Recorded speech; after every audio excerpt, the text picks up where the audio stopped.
Falling in Love in Hawk Ridge Hollow. Hawkins Family Romance Series, Book 4. Written by Ellie Hall. Copyright 2019. Narrated by Lorena Hoops. Audio copyright 2020. Chapter 1. Bryn. A little girl's hand with fingernails coated in chipped pink polish shot into the air at the same time she wiggled around like she had ants in her pants. "Miss Powell, I have to go." The kindergartner danced around as she edged toward the door. The district was in desperate need of room assistance. Bryn's solution was a room parent, but so far no one had volunteered. "Okay, Daisy, but you know the rules. Straight there and straight back." "And I have my whistle."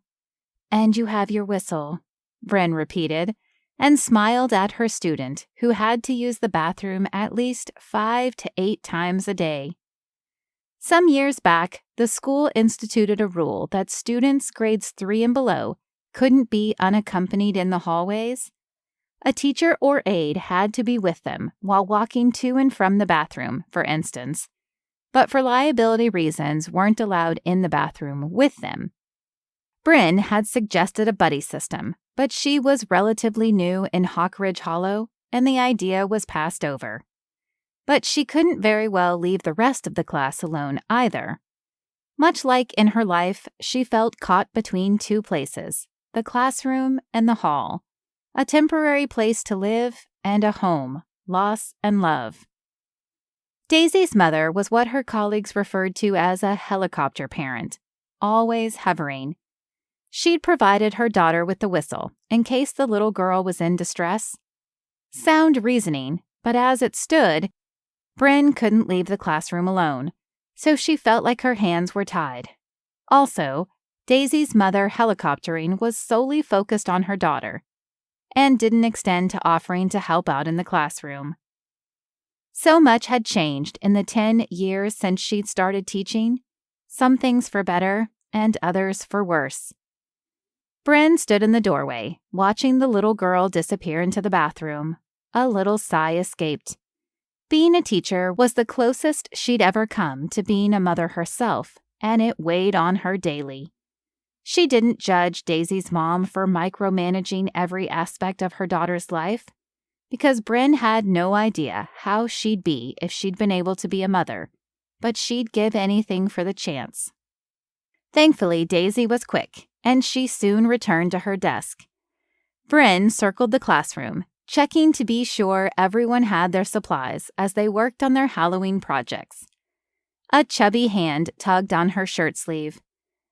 "Miss Powell, my scissors got carried away." Erin held up a piece of paper that was supposed to be an oval or circle, but had turned into a jagged spiral. Her smile faltered at the little boy's mistake of calling her Mrs Powell. She was just Miss now. She didn't think the ache of that loss would ever cease. Still, she was teaching a group of amazing kids, and that was a blessing. "I see that those scissors of yours did get just a bit carried away. We can use it as a decoration for our party, though." She dipped the spiral up and down, making it bob. Erin smiled, likely with relief that he wasn't in trouble. Bryn couldn't bear to waste anything, and believed there was a solution to every problem. Well, every problem except one. "How about you have a talk with those scissors of yours about cutting along the dotted line that you made, and I'll get you a new piece of orange paper," she said to Erin. When Bryn checked the supply closet, they were out of orange construction paper. Short-staffed and short on supplies, she knew the feeling. Her finances were tight, too. Hawk Ridge Hollow was a relatively wealthy town, nestled in the mountains that drew winter sports enthusiasts and resort goers by the droves. Even during the summer months, when she'd moved there, the quaint town at the foot of the enormous mountain was bustling with tourists. Athletes who competed in marathons, mountain biking, and even an annual mud run. There was also a lake by the Hawk Ridge Ranch that she'd discovered when she'd missed the turn for her rental. She returned to Erin's desk with an assortment of sheets of paper. Let's see here. You can use a white piece of paper and color it orange, or you can have a spooky pumpkin that's purple. His eyes lit up. Definitely a spooky pumpkin. I pick purple. He reached for the piece of paper. She continued her rounds, helping out the kids as needed. When she reached Daisy's desk, the little girl squished up her face. Are you okay, Daisy? The little girl shook her head. Bryn crouched down so she was eye level. You've made a great start on your pumpkin. Do pumpkins ever have to go potty? Daisy asked. She bit her lip, forcing a straight face. Kids really did say the darndest things. No, pumpkins don't have to go potty. Just people like us, and animals too. When you were pregnant, did you have to go a lot? Daisy asked. Oh, Bryn faltered. No, I don't have children. I thought you were a mom. My mom said so. I think she must have gotten me mixed up with someone else.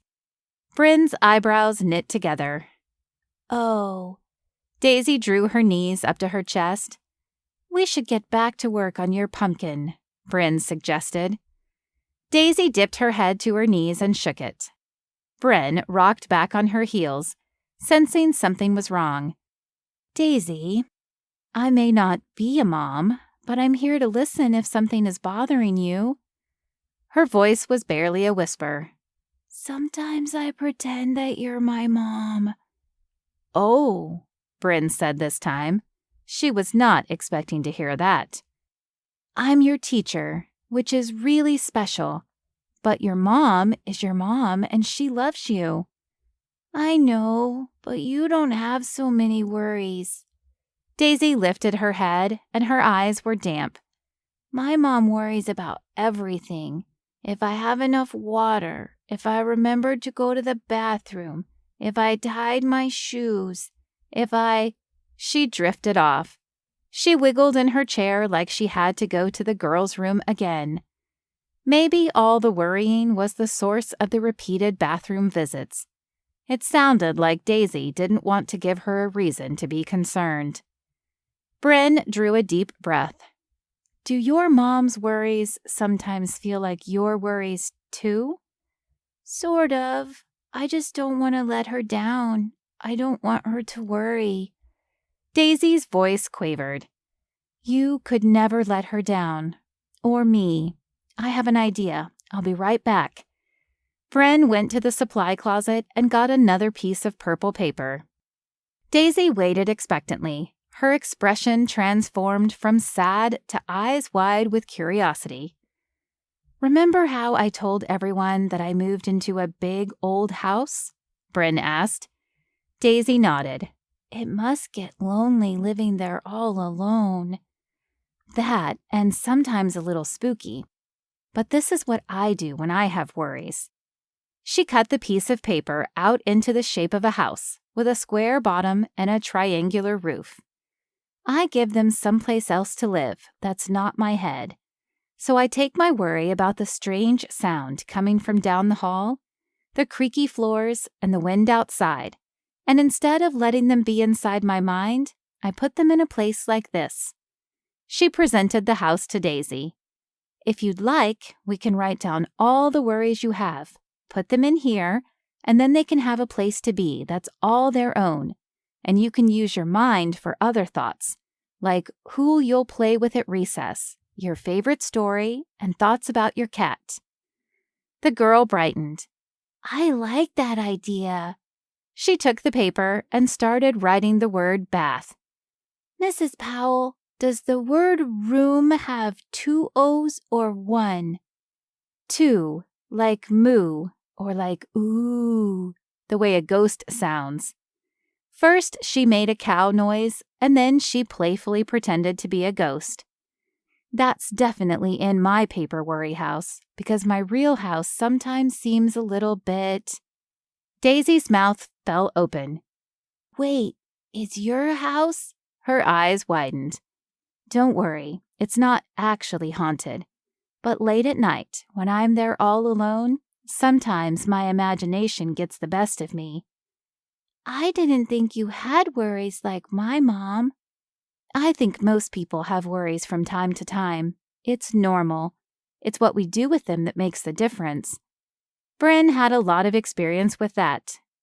Maybe my mom would like the paper worry house. Bryn smiled. Daisy straightened at her desk, and as though forgetting that she thought she might have to go to the bathroom again, and she got back to work. Bryn enjoyed the kindergartners, even though almost daily they'd ask or tell her something that would cause deep contemplation, laughter, or major mortification.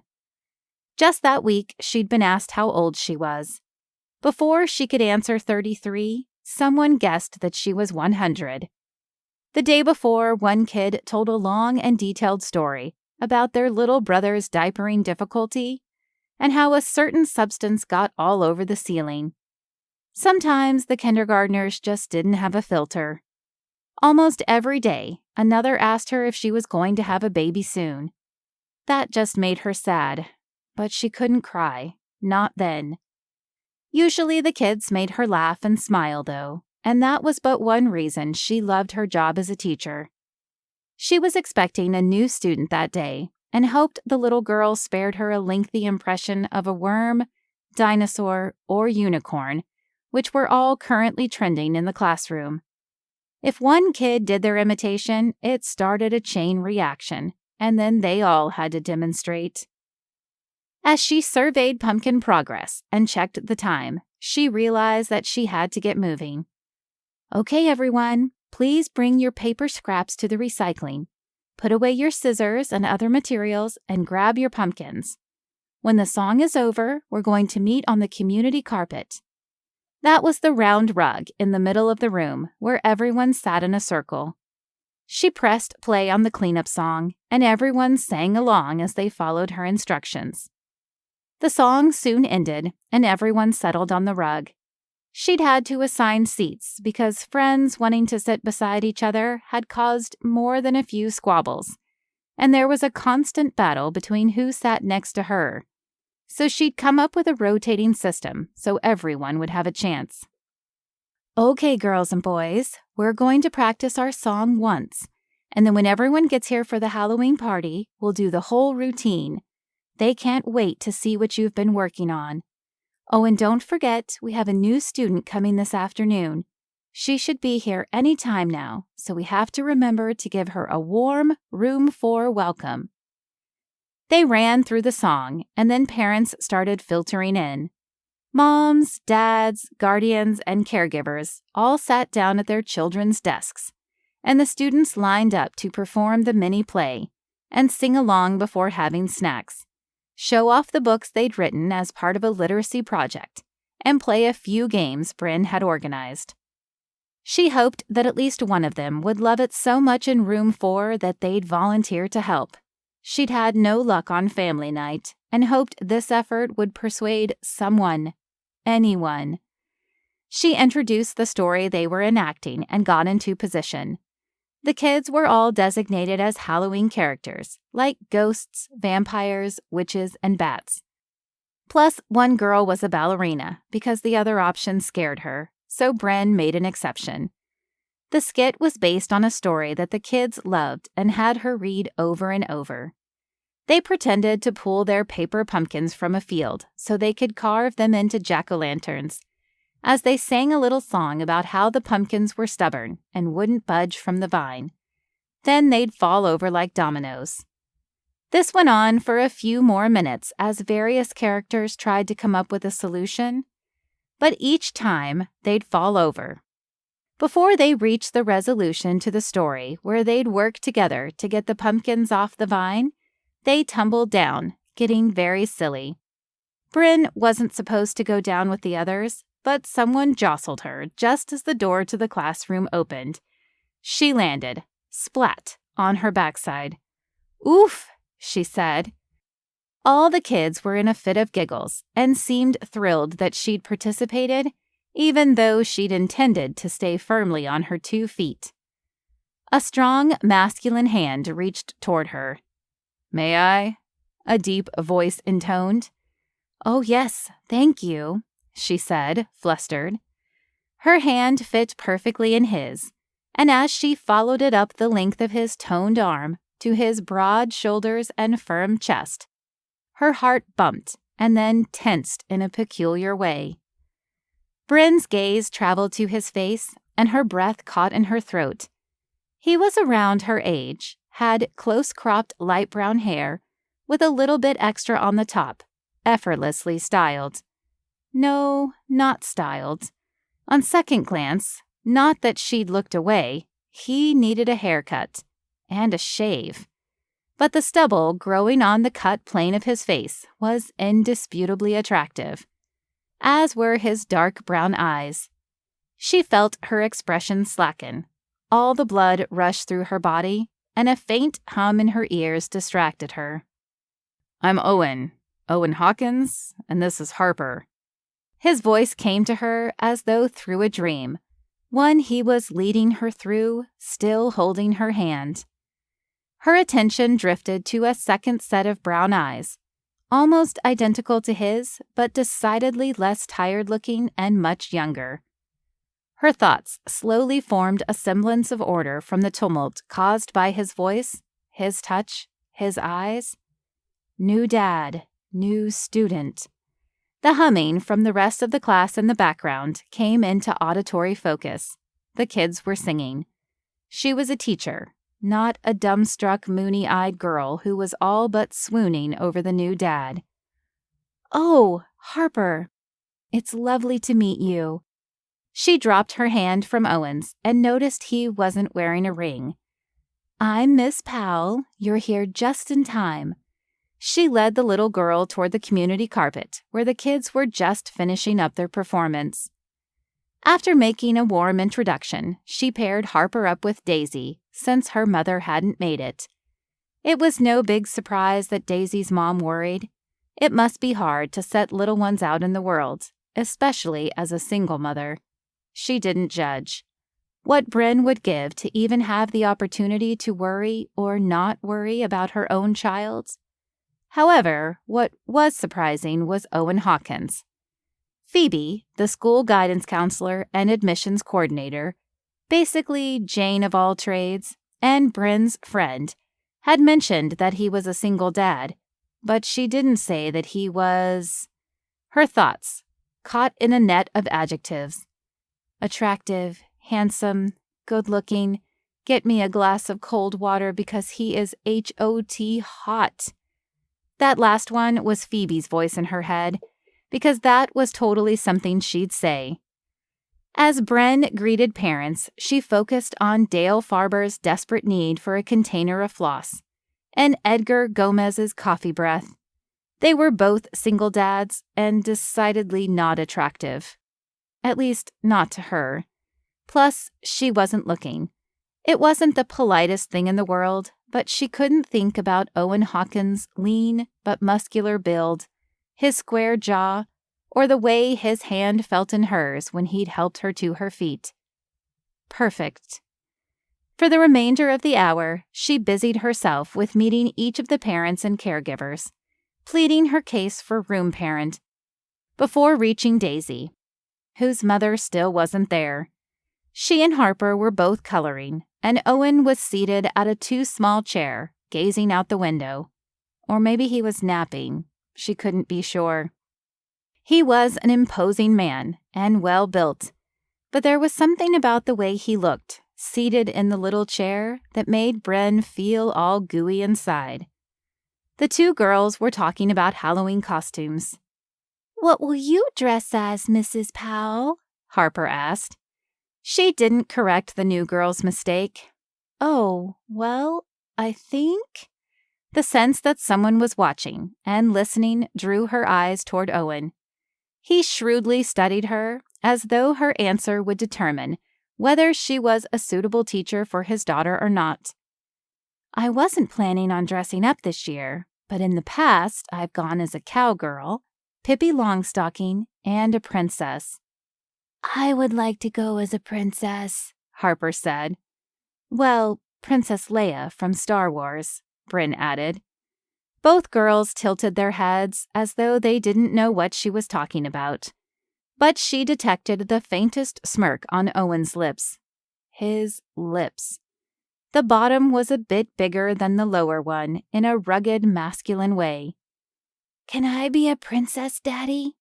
Harper asked. "Of course, but it's time for us to get back to the palace." He winked at her. That simple motion may as well have had wings, picking Bryn up and sending her aflutter. Just before leaving for the day, Bryn went to the faculty lounge to get her lunch leftovers from the fridge. As she turned, she startled. Phoebe was standing there, wearing a clown wig and red nose. Bryn pressed her free hand to her chest. "You scared me." "My Halloween costume scared you?" Phoebe asked. Bryn nodded slowly. "And probably half the student body. Clowns can be scary." "They're funny." Bryn wrinkled her nose. "Sadder than funny." "I guess sad is better than scary," Phoebe said. "That explains why 3 kids who came to my office today ran away, backed away, or didn't say a word before turning around and leaving. I'm not entirely sure why clowns can be scary and sad, but it's true." Bryn shrugged. "Where's your costume?" Phoebe asked, then looked closely at Bryn. "Oh, wait. I see it. You're a smitten kitten." "A smitten what?" "You have a crush." Bryn started to shake her head, but Phoebe wasn't entirely wrong. "It's not a crush, but why didn't you tell me Owen Hawkins is extremely good-looking?" Bryn was a far cry from Crush City, but she couldn't deny that she hadn't felt butterflies like that in ages. "Good-looking and strong, masculine, capable, and single. Did I mention he's single?" Phoebe asked, taking off the clown wig and tossing it to Bryn. She caught it and then tossed it onto the table like a hot potato. "No, you didn't mention any of it other than I was getting a new student. A woman has to be prepared for these kinds of things. When I saw him, I fell on my pumpkin." Phoebe's eyebrows drew together. "On my tushy." Her tailbone still hurt a little, but her hand did not. It still felt tingly, as though he'd warmed her up after a long chill. "That's right. You fell head over heels." Phoebe snapped her fingers. "No, not head over." Bryn cut herself off. "Never mind. Happy Halloween," she said, before moving toward the door to leave after the long day. "I already have future couple costumes for you two. You could go as peanut butter and jelly. You know, one of you as the bread with peanut butter and the other with jelly. Or wait, I know, Prince Charming and Cinderella, Superman and Lois Lane, or Princess Leia and Han Solo." Bryn shook her head. Phoebe plonked the clown nose on Bryn's nose and honked. "You just wait. I saw Owen and thought he and Bryn would make the perfect couple." She winked. Bryn took off the clown nose, gave it back to her friend, and exited. If Phoebe made any other suggestions, Bryn didn't hear them because she was already down the hall. Once she got home, she kicked off her heels, changed out of the pencil skirt and ruffled blouse, and into whatever comfy pants and shirt she had lying around. After a quick snack, she bowled into her latest project in the house. Updating the downstairs bathroom. Removing the wallpaper was quite a chore, even though it had bubbled away from the wall in some places.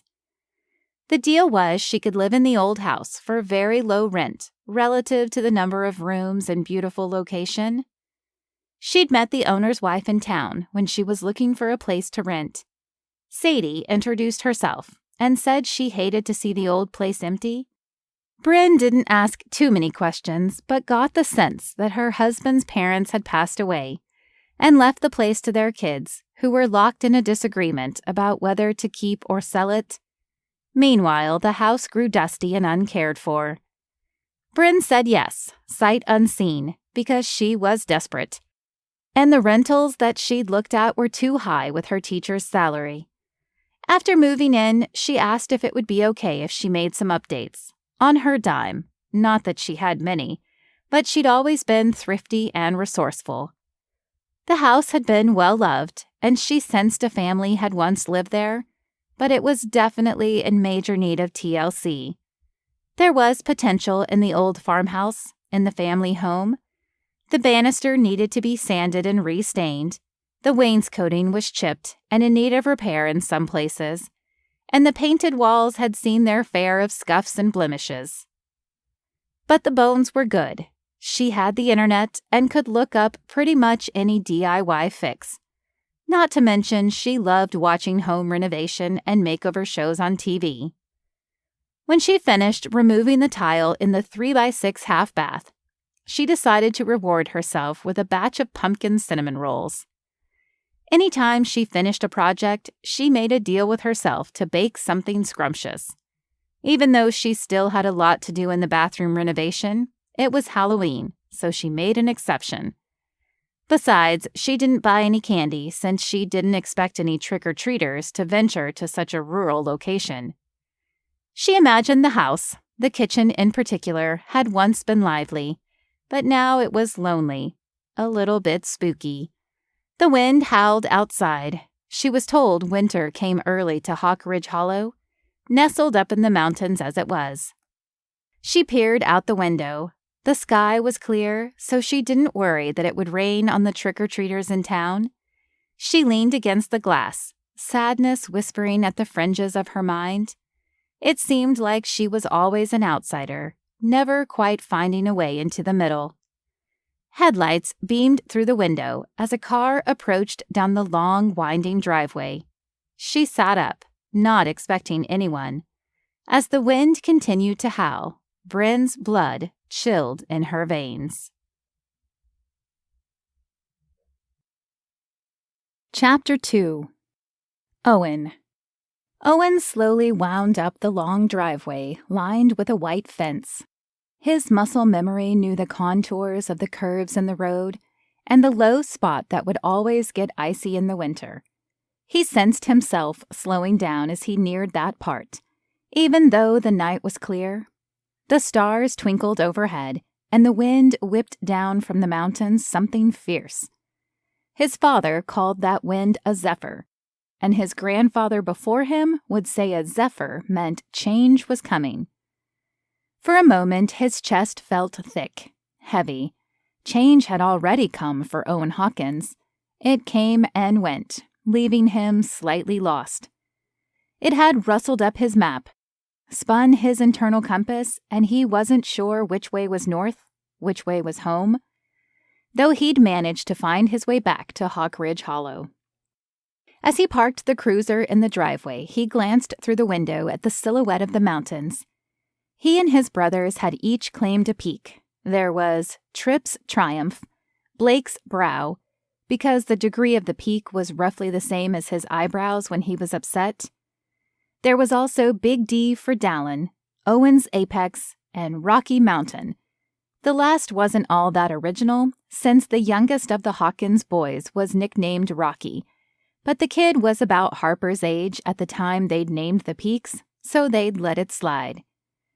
They had reserved the sixth peak for their sister, but she wasn't around anymore. At least in his mind, Owen had named it Harper's Heaven. Nadine hadn't been sure about naming their daughter after his deceased sister, but it was an old family name. Eventually, she came around and agreed to it. He thought of it as an homage, and so far his little girl was as amazing as his little sister had been, at least of what he'd remembered about her. Owen's shoulders lifted and lowered with a long exhale.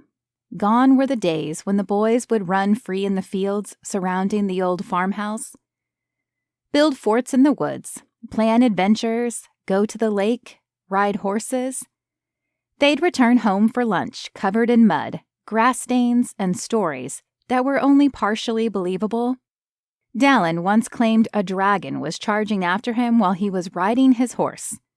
Trip had convinced all of them the barn on the East Quarter was haunted, and they'd once had a cocoa drinking contest, and Owen had won, even though Blake took the credit. Their mother had none of it. Even when the boys were young, she wasn't well adapted to country life or mothering 5 rambunctious kids. Looking back, he supposed she'd tried, but she preferred the fancy dinners at the lodge, the celebrity visits to the resort, and the luxury trips his father's empire afforded the couple. Owen hadn't seen Judith Hawkins in years, hadn't seen any of his brothers since they had read the will, and to think family had always been what he valued most. It still was, even if there were only 2 of them, Harper and him. Owen's attention turned to the house, and he cut the lights to the cruiser. As he got out, the crisp autumn air, the smell particular to that stretch of land with its apple orchard, came at him along with dozens of memories, hurtling in his direction like rotten pumpkins on cabbage night. He'd been on duty the evening before, and rotten vegetables were the least of his problems. Then again, his brothers and he had gotten up to plenty of mischief over the years. Toilet papering trees, ringing doorbells and running, and he didn't want to think what else. He steadied himself on the open door of the cruiser. It was probably a mistake going out there to the old house, but the light was on, glowing warmly, invitingly. Someone was home. Rumors and realities had reached his ears the moment he'd made his presence known in his hometown, some to his benefit and others he'd rather not have heard. Old Skip Wilson had passed recently. He'd tended the orchard, and Mrs. Wilson made the best pies in the world. Also, the board in charge of the resort was making some questionable decisions, and word was things weren't quite up to his father's standards, the ones he'd established when he was alive. But Owen could take no part in it. Also, Sadie had made an honest man of Trip. They'd been high school sweethearts, and he somehow managed to convince her he was a decent person. No, that wasn't fair. Trip was one of the most honest, hard-working, and courageous people he knew. Too bad they no longer spoke. The twins each had women in their lives as well. And that was just the thing. Owen had been married. Then everything happened at once.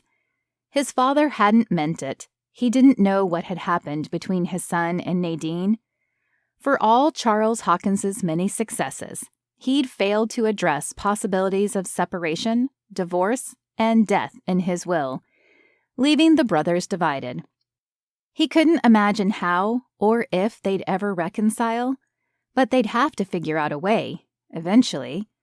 Otherwise, that resort up on the hill, the lantern lights on the grounds sparkling like stars, his father's legacy, who knows what would happen to it? Owen had been a Chicago City police officer.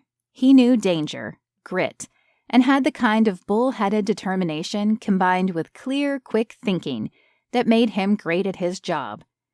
However, he stood frozen in front of the old farmhouse, lit from within, while he felt little more than darkness inside. But he wasn't sure how to fix it. What family had replaced his? Who'd moved in? At last, he willed his legs to move, not sure he was ready to find out, but he could do it. He had to. Owen had managed to return to Hawk Ridge Hollow because it was the right thing to do for Harper. Visiting the house, putting the past to rest at last, was what he had to do for himself. Both were so he could be the father his daughter needed. That was his singular focus. The steps on the porch sagged in a way he didn't remember. The wood felt soft underfoot. The planks groaned as he approached the door and knocked.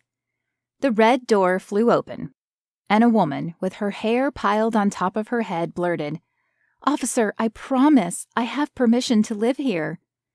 He expected the light to flick on, but they both remained shrouded in semi-darkness. He reached for his flashlight and scanned the woman, starting at her bare feet. Shiny red toenail polish. She wore mismatched pajamas. The bottoms had pink polka dots, and the top was green and red stripes. It said, "Property of the North Pole," in sparkly gold block letters. It was his job to observe everything, the big picture, and the details. When he reached her face, he staggered back. Something white dusted her skin. Was she wearing some kind of bizarre Halloween costume? He'd seen plenty of freaky and all too real get-ups over the years on the job in the city, but he didn't know what to make of her outfit. "I'm sorry, the bulb is out," she said, pointing overhead and wincing under examination. He reached inside and around to the familiar switch on the wall and jiggled it. The overhead light flickered and then slowly brightened. It was the one thing that his father hadn't been able to fix and drove his mother nuts. His dad had said it was something about the old wiring being like a mouse's nest. As if the light prompted her to realize she looked a wreck, the woman brought her hands to her face. It was only then that he realized she was Harper's teacher, Brynn Powell. He took off his hat as he clicked off the flashlight. Her eyes widened from behind her fingers as they locked on his. She said, "Oh no, no, no." "Do you mean ho, ho, ho?" he said, using the voice he reserved for reading Santa's part in Harper's favorite Christmas storybooks. Her head tucked back in confusion. He pointed to her shirt. "Property of the North Pole?" "Oh, this. No, I was sanding and baking, and oh my goodness, this is embarrassing. Unexpected. Entirely bad timing," she rambled. He inhaled deeply. She certainly had been baking. He caught the scent of cinnamon over the dusty smell of plasterboard that had been disturbed, both of which explained the white coating on her face. Her eyes flitted to his name tag. Officer Hawkins. Her hands reached for the messy pile of hair on top of her head, as though she was suddenly self-conscious. "I didn't recognize you at first. Is there a problem?" "No, not at all." It was as though he'd stepped back in time, into a dream, an alternate reality. She was in his old house. He felt like a teenage boy waiting on the steps for his date. He stood in front of the most beautiful woman he'd ever seen, despite her current appearance. There was something adorably cute about her imperfect at-home get-up compared to her perfectly styled and fashionable school attire. Earlier, he'd forced himself to shut down all notions of attraction when he'd extended his hand and helped her to her feet when she'd gotten tangled up during the class play. He ignored the smooth lines of her legs, dressed in the conservative pencil skirt and low heels. He disregarded the way her blouse draped over her delicate collarbones, and he pretended that her oval face, framed by her smooth dark brown hair, didn't rustle feelings inside of him. However, he couldn't deny that her gentle eyes with long lashes didn't mesmerize him, or that he didn't see the faint smattering of freckles across the bridge of her nose, or the way he was drawn to her lips as she spoke, as she was doing just then. "Your daughter is as sweet as they come. I'm glad to have her in my classroom." "That's nice to hear." He shook off his trance. So, likely she was about to ask what he was doing there, when from inside the house the fire alarm started going off. "Oh, that thing! Don't worry." She rushed inside, shouting over the blare. He followed, steeling himself as he crossed the threshold. For the first time in about a decade, he felt like he was home. He fought against standing there a second longer, immersed in what he'd been searching for, how he wanted to give Harper a place to call home, and hurried to the kitchen. Bryn balanced on a stool with a broom in hand so she could reach overhead as she tried to turn off the fire alarm with the end. "I can get it." He took her hands in his to help her down. If he weren't in uniform, he'd have been distracted by the connection, the warmth. He took her place, turning the blasting thing off. She exhaled with relief. "Thank you. I'm a competent baker, I promise. She brushed her shoulder. Maybe a little messy, but this isn't only flour. Anyway, anytime I turn on the oven, the fire alarm... I know. I'm so sorry if the alarm, alarmed you? She turned to the oven, removing a tray. It smells good. I usually make these pumpkin cinnamon rolls for Thanksgiving. It was a little tradition I started years ago. I figured I wouldn't get any trick-or-treaters out this way, so I didn't have an excuse to buy a bag of Halloween candy. Instead, I baked them. I'll bring the rest to the teachers tomorrow. They always say yes to delicious treats in the lounge. Also, I managed to get the wallpaper in the half bath down along with the tile. It was a triumph, if you ask me, so a reward was in order. She cut herself off, as though she realized she was rambling. Wait, you said that you knew the fire alarm would go off? He nodded. And you knew how to jiggle the light switch to get the porch light to work? A little crease formed on her forehead. He nodded. And that the floral wallpaper in the bathroom was dreadful. I have a daughter, so I'm well acquainted with pink, but that particular shade always reminded me of this medicine my mother used to give me when I had an upset stomach. She stared at him, leaning in, waiting for him to deliver an explanation. He wanted to smile, to only feel the good memories and not the bad ones that came after. He scrubbed his hand down the back of his neck. I grew up here, he said at last, as if that would explain something. Oh, she said. It must have been her catchphrase. He didn't mind the cute shape her full lips formed when she said it either. Well, in that case, please have a seat at your table. The place was still furnished when I moved in. Some of it needs to be updated. She busied herself with a bowl at the counter and then dashed to the sink, wet a paper towel, and scrubbed her face. I'd say most of it could use replacement. My mother had a particular taste. He wrinkled his nose, recalling her constant admonishments. Don't sit on the sofa wearing those dirty pants. Don't play with the ball in the house. Fingers off. Francine just polished. Francine was the housekeeper. She'd let the boys jump on their beds before she removed them on wash day. They never told their mother. I was thinking the former resident had a peculiar affinity for late 17th century Baroque furniture. She mixed something in a bowl. Not exactly befitting an old farmhouse filled with 5 boys. His father joked that his mother had what he called champagne taste. Fortunately for her, he also had the budget to afford it all. I'd say not. So you grew up here and had brothers? The tightness in his chest from earlier had moved up to his throat. He nodded. She turned and popped the cinnamon rolls out of the pan and drizzled them with a glaze. The old grandfather clock ticked loudly from the sitting room, filling the silence. He cleared his throat. Smells good, he said, realizing he was repeating himself. Typically, Owen Hawkins wasn't a man known for his great conversational skills. A woman he'd dated before Nadine had described him as the strong, silent type. They taste even better. Would you like one? She asked. I don't think I could say no. She sat across from him at the table, brought a pumpkin cinnamon roll to her lips, and took a bite. Her eyes fluttered closed. Her expression turned into bliss. He found himself staring, practically drooling, but not over the roll. It was her. She was so arrestingly beautiful, even in her messy state. He took a bite and was sure he wore an identical expression. His eyes closed, but behind his lids, instead of seeing pumpkin, sugar, cinnamon perfection, he saw her.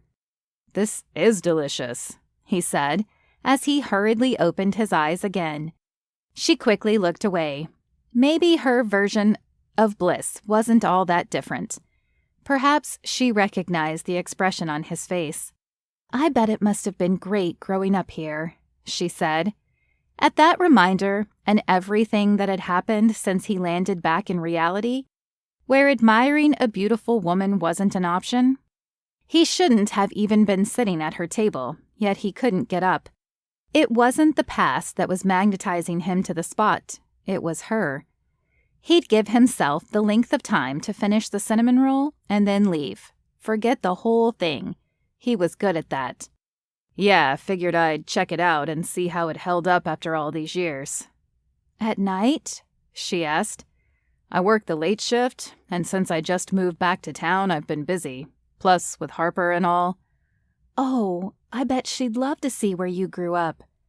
He was about to launch into all the reasons that wasn't going to happen when she got up, found a container, and placed 2 cinnamon rolls inside. I'm new to town and haven't had anyone come out here. Least of all on Halloween. You startled me. My apologies. It's always been quiet out here. Well, not too often when I was growing up. Though Trip, my oldest brother, would terrify all of us boys with ghost stories. He held up his hands. I promise the place is not haunted. The official Hawk Ridge Hollow ghost exterminators made sure of that. He smirked, remembering his father and a couple of his friends pretending to be ghostbusters after the boys slept on the floor of their parents' room for the 5th night in a row. Charles Hawkins made a big show of scaring off any phantoms. You just moved back? Why didn't you move into this house? It was up for rent until last week. She couldn't have known how tough it was for him even to turn into the driveway, never mind enter the house. Although she made it easier, softened the blow that somehow managed to nail him in the gut, even from the past. Do you want to have a look around? I'm sure you'll recognize... No, I should get back. He stood and put his hat on. She followed him to the door and passed him the container with the cinnamon rolls. For you and Harper. She was adorable. He imagined if they'd met when he'd still lived in the farmhouse, he'd have asked her on a date if one of his brothers didn't beat him to it. But that was then. Presently, he wasn't in the market to have a relationship. Nevertheless, he asked, Is it Mrs. or Miss Powell? A shadow crossed her eyes that had nothing to do with the half-busted light overhead. She opened and closed her mouth. I'm Ms. Powell. Then her expression brightened, though it almost seemed forced. But you can call me Bryn. He shouldn't have asked. He should keep his distance. Chapter 3. Bryn. Bryn leaned against the wall as the cruiser slowly disappeared down the long driveway. Owen Hawkins was a cop? A handsome and kind cop without a ring on his finger? No way. She didn't need another hero. After cleaning up the kitchen, she locked up and went downstairs. In the hall, she picked up the framed photo of her late husband, also in uniform. Same blue, polished silver. She vowed never to get involved with an officer. It was too risky. She needed to find herself an accountant. Surely a calculator never killed anyone, or died while generating profit and loss statements. Maybe a dietitian would work. They could be healthy together. Then again, he probably wouldn't approve of her cinnamon rolls. She set the frame holding John's photo down. After losing him, she'd gone to counseling for several years before moving to Hawk Ridge Hollow. Before her last session, the therapist broached the topic of dating. Sharon suggested she get out there and try meeting some new people. A friend set her up with a double date to start. It didn't work out. He smelled like onions and had dirty hair. She tried again with another police officer on a friend's insistence, but he was a bit boring and only talked about work, reminding her of John. There wasn't a spark there. More like a flashing light, signaling, warning, warning, warning. Another friend thought they'd found the perfect guy for her. He was a philanthropist who brought fresh water to rural parts of the world. However, he was overseas most of the time. Anyway, she wasn't looking for perfect. Bryn already found him, and he was gone. She couldn't imagine anyone filling John's shoes. She still had a pair of them in a box along with his uniform and several other mementos. After selling most of their things, along with the house, she made the move. Staying there any longer with all the memories wasn't an option. It was a constant battle between what they'd had and the joy it brought her, and how it was gone and the devastation she was left with. It got to the point that even the potholders brought memories and accompanying tears. In the end, Sharon, the therapist, advised her to consider moving on, starting over. She looked for jobs and found one in Hawk Ridge Hollow. She fell in love with the town, but the problem was finding a place to live. Because of the world-class resort, there weren't too many reasonably priced homes, and the condos were astronomical. While browsing the flyers in the local market, hoping to find a rental or someone in need of a roommate, she met Sadie, who was posting a flyer for her friend's yoga class. Strange that it was the same house Owen Hawkins had grown up in. She didn't believe in coincidences. She straightened. Did that mean Sadie was married to a Hawkins brother? She'd said something about it being her husband's family home, and Owen had said he had 4 brothers. She suddenly felt foolish. The Hawkins family practically owned Hawk Ridge Hollow. The resort, at least. She didn't know much more about them than that, but the last name had a certain prestige, respect. She didn't imagine any of them needed to work, no less as a police officer. From what she'd gathered, she imagined the Hawkins family in an ivory tower somewhere, safe from harm, counting their gold coins. She shook her head. No, that was her old way of thinking, being resentful of people with money when she'd grown up with none. She was taught that money was bad, but had learned it was merely a form of energy, a way to exchange time and effort spent. John had helped her understand that. She'd learned so much from him, especially how to love, but after losing him, her heart was closed off. As she went to the bathroom to get ready for bed, a door slammed down the hall. She practically jumped out of her skin. She flipped on every light. If there is a ghost in here, I'll call the Hawk Ridge Hollow Ghost Exterminators. As soon as the warning was out of her mouth, she knew how foolish she sounded. Of course, Owen's father had been trying to comfort his sons. She needed some comfort. Her hand hovered over the lucite doorknob to the door that had slammed. She took a deep breath. There was no such thing as ghosts. Outside, the wind whipped, rattling the window panes. Turning the knob, she opened the door. A draft of cool air met the warmth from the hallway, sending goosebumps scattering across her arms. She turned on the light. A bunk bed lined one wall, and matching desks were under each of the 2 windows. Blue drapes billowed. Definitely a boy's room. One of the windows was open a crack, and somewhat crooked in the window frame. Bryn managed to get it to shut, and then closed the door behind her. Once in the bathroom, her heart thundered in her chest for the 2nd time that night. The first was when Owen had stopped over, and it wasn't because he'd startled her. No, it was watching his expression as he ate the pumpkin cinnamon roll. If it was anything like her vision when she'd done the same, then it was pure bliss. He filled her vision even with her eyes closed.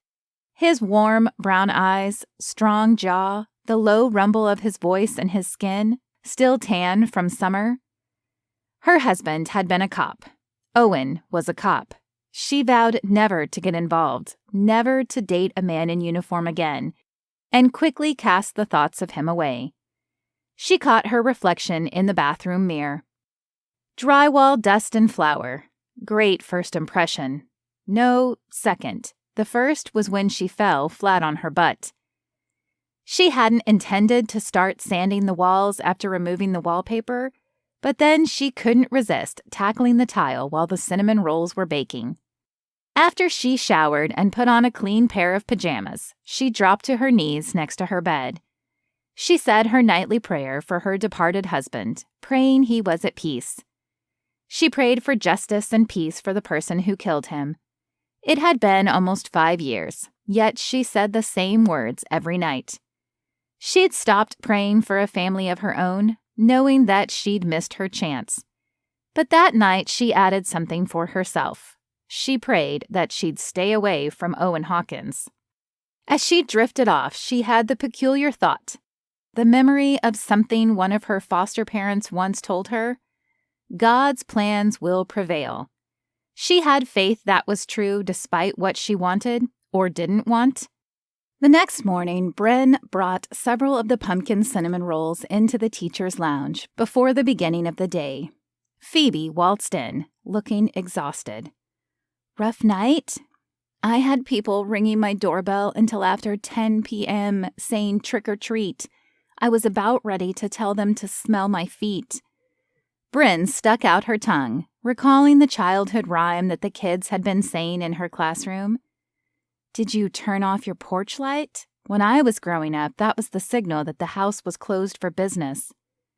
Good point. Did you get any trick-or-treaters out your way? No, but speaking of porch lights, a certain police officer paid me a visit. Actually, let me rephrase that. He was visiting his old house. What? Explain, Phoebe demanded. Bren went on to tell the story, complete with the near encounter with a ghost after Owen had left. Spooky, but also awesome. She could hardly contain her excitement. Why didn't you tell me he was a cop? Phoebe shrugged. I didn't know you needed a full profile. Figured you'd find out soon enough. I also didn't tell you that he loves dogs, long walks on the beach, and oh, this pumpkin cinnamon roll is delicious, she said, interrupting herself and taking another bite. Bryn realized she hadn't yet told her new friend about John, but she wondered if everything Phoebe had said about Owen was true. She promised herself she wouldn't find out because she also loved dogs and long walks on the beach. He seems like the strong, silent type, a contradiction because he's sweet with his daughter and good with the kids. How do you know he's good with the kids? He was horsing around with Harper on the playground before the bell rang this morning. A bunch of other kids went outside. He was like a human jungle gym. Handsome, kind, and great with kids, so not happening. Around another bite of the cinnamon roll, Phoebe said, He's like a grizzly and a teddy bear at the same time. They battle with him. She laughed. You know, you could use the teddy bear version in the classroom. You've been asking for a room parent, and no one has volunteered. She said absently. Phoebe had a good point. The second bell rang, indicating the day would soon begin. As parents, caregivers, and children parted with hugs and secret handshakes, Bryn scanned the crowd for Owen, but didn't see him. Instead, Harper stood on the sidewalk, looking slightly lost. Bryn crossed to where she stood and said good morning. Harper didn't leave her side for the rest of the day. She knew it was common for kids to have a bit of separation anxiety, especially in a new town and at a new school. She wasn't sure about the situation with Harper's mother, but knew usually making a friend helped ease the transition. She did her best to pair her with Daisy and a few other girls, hoping one would click, but Harper found her way back to Bryn's side. It would iron itself out after a few days. She was in teacher mode and had to concentrate on not letting thoughts of Owen into her mind anytime she thought of the girl's dad. She had questions. Did he like dogs? Long walks on the beach? Did he make Harper waffles or pancakes? What did they do during the summer? What was their family life like? The questions persisted until the end of the day. Did he make sure she took vitamins? Drink water? Make her bed? She felt faintly like the way Daisy described her mother and shook it off just in time for pickup. She was on duty outside, making sure everyone made it to their car or bus line safely. A big blue truck rumbled to the curb. "Daddy!" Harper called, rushing toward it. She hardly reached the bottom of the truck's door. Owen was out and rounded to the passenger side, scooping her up. "How was your day, Butterbean?" he asked. She squished up her face. "You don't like butter beans." but I love you." That must have been a little endearing thing they did, because then they nuzzled noses. A sharp pain roared through Bryn's chest. Owen hoisted Harper into the truck, and she buckled up. "Big wheels for a little girl," Bryn said. "Yeah, I'm still trying to figure out this dad stuff still, and I'm not really a minivan kind of guy." His lips quirked. She wondered just what kind of guy he was. Currently, he was a bit different from the pensive, gloomy one who'd visited the farmhouse the night before. It was ghosts of the past haunted him. "Well, whatever kind of guy you are, as the parent of a Hawkridge Hollow Elementary School student, you're to remain in your vehicle at pickup." "Is that so, Officer Powell? Are you the parking police?" She almost sensed amusement in his tone. "Daddy, you told me her name is Bryn, Ms. Powell." Bryn's eyebrow lifted. Had he been talking about her? "She kept calling you Mrs. Powell, so I wanted to be sure that she had the correct—" Harper shook her head quickly, ruffling her hair. "Nuh-uh. You said that if I felt lonely today that I should stick by Bryn. Then you corrected yourself and said Ms. Powell.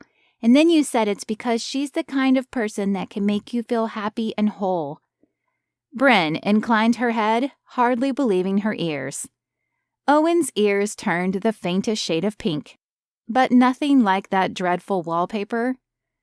"Is that so?" Bryn asked. "I asked how he knew, and he said that he just did. He said sometimes you just know about people." Harper nodded her head, matter of fact. Owen leaned into Bryn.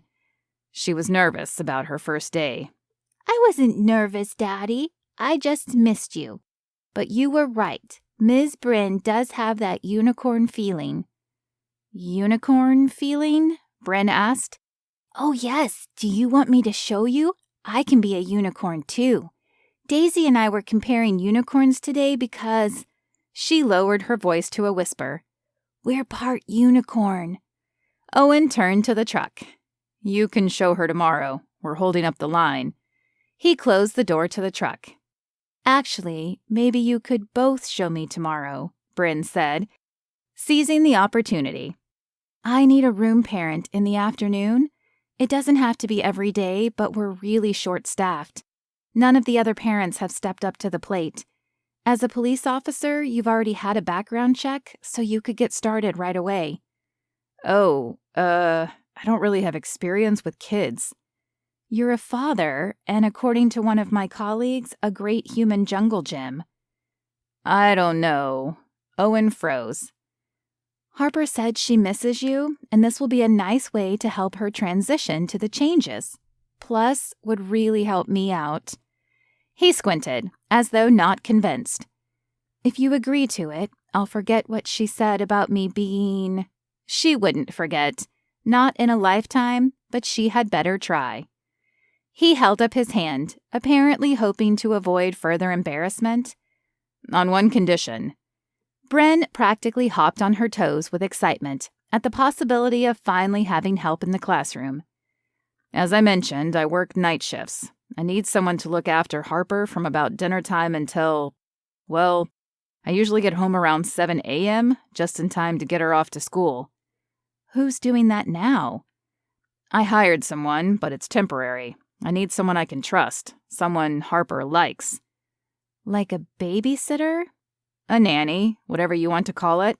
I also like the idea that she'd get to spend some time in the old house, the house I grew up in, and I'd pay you." She waved her hand dismissively. "I'd be happy to. No need to pay me."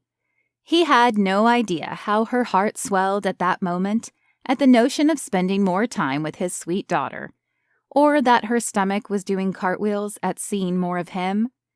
They hashed out the details for the next few moments.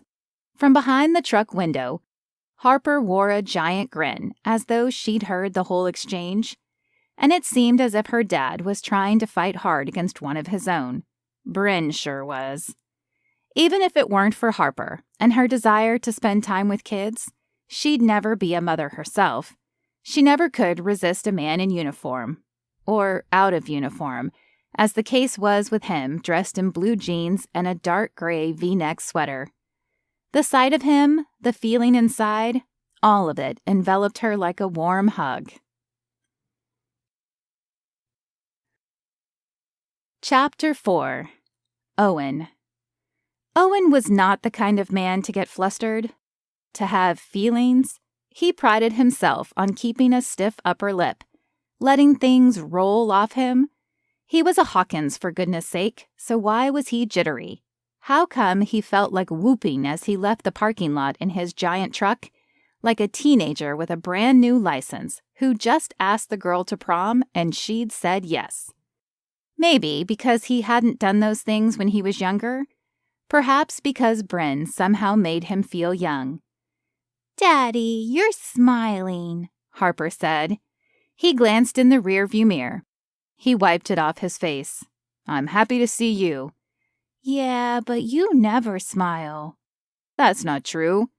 "Daddy, you taught me never ever to lie," Harper said. She had that right. He probably ought to talk to her about the concept of omission. Like she didn't need to blurt out how he corrected Harper when she kept calling her teacher Mrs Powell, or that she was the kind of person that could make someone feel happy and whole. In fact, he had no idea where those words had come from. He'd just blurted them out earlier that morning. It was probably fatigue after he came off his shift. It wasn't like that at all.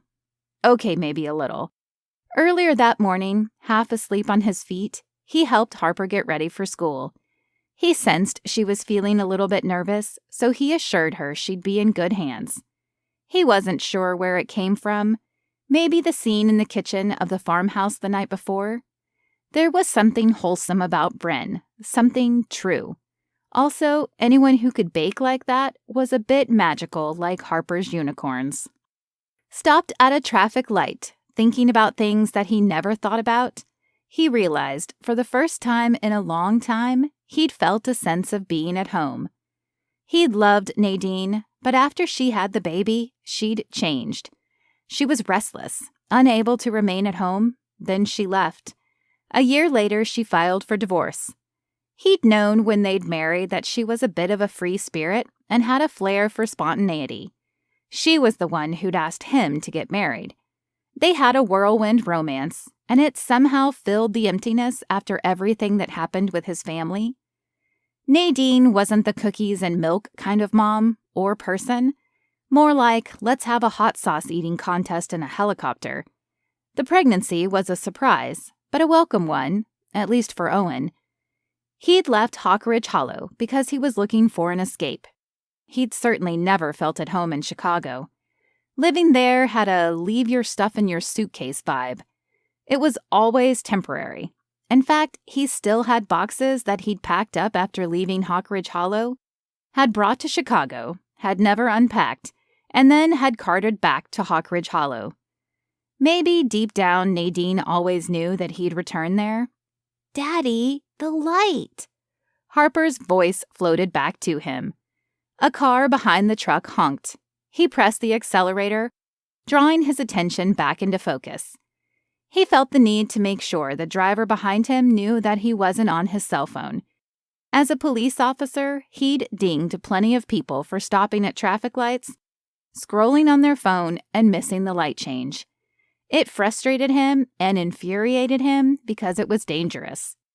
But he was distracted because his mind kept landing on the word home, filling him with warmth and the cinnamon sugar feeling of comfort and the smooth image of Bryn's face. He blinked his eyes, focusing on his surroundings, the place he'd wanted so badly to escape, the place that had drawn him back. "Are we going home?" Harper asked when they passed the turn for the resort.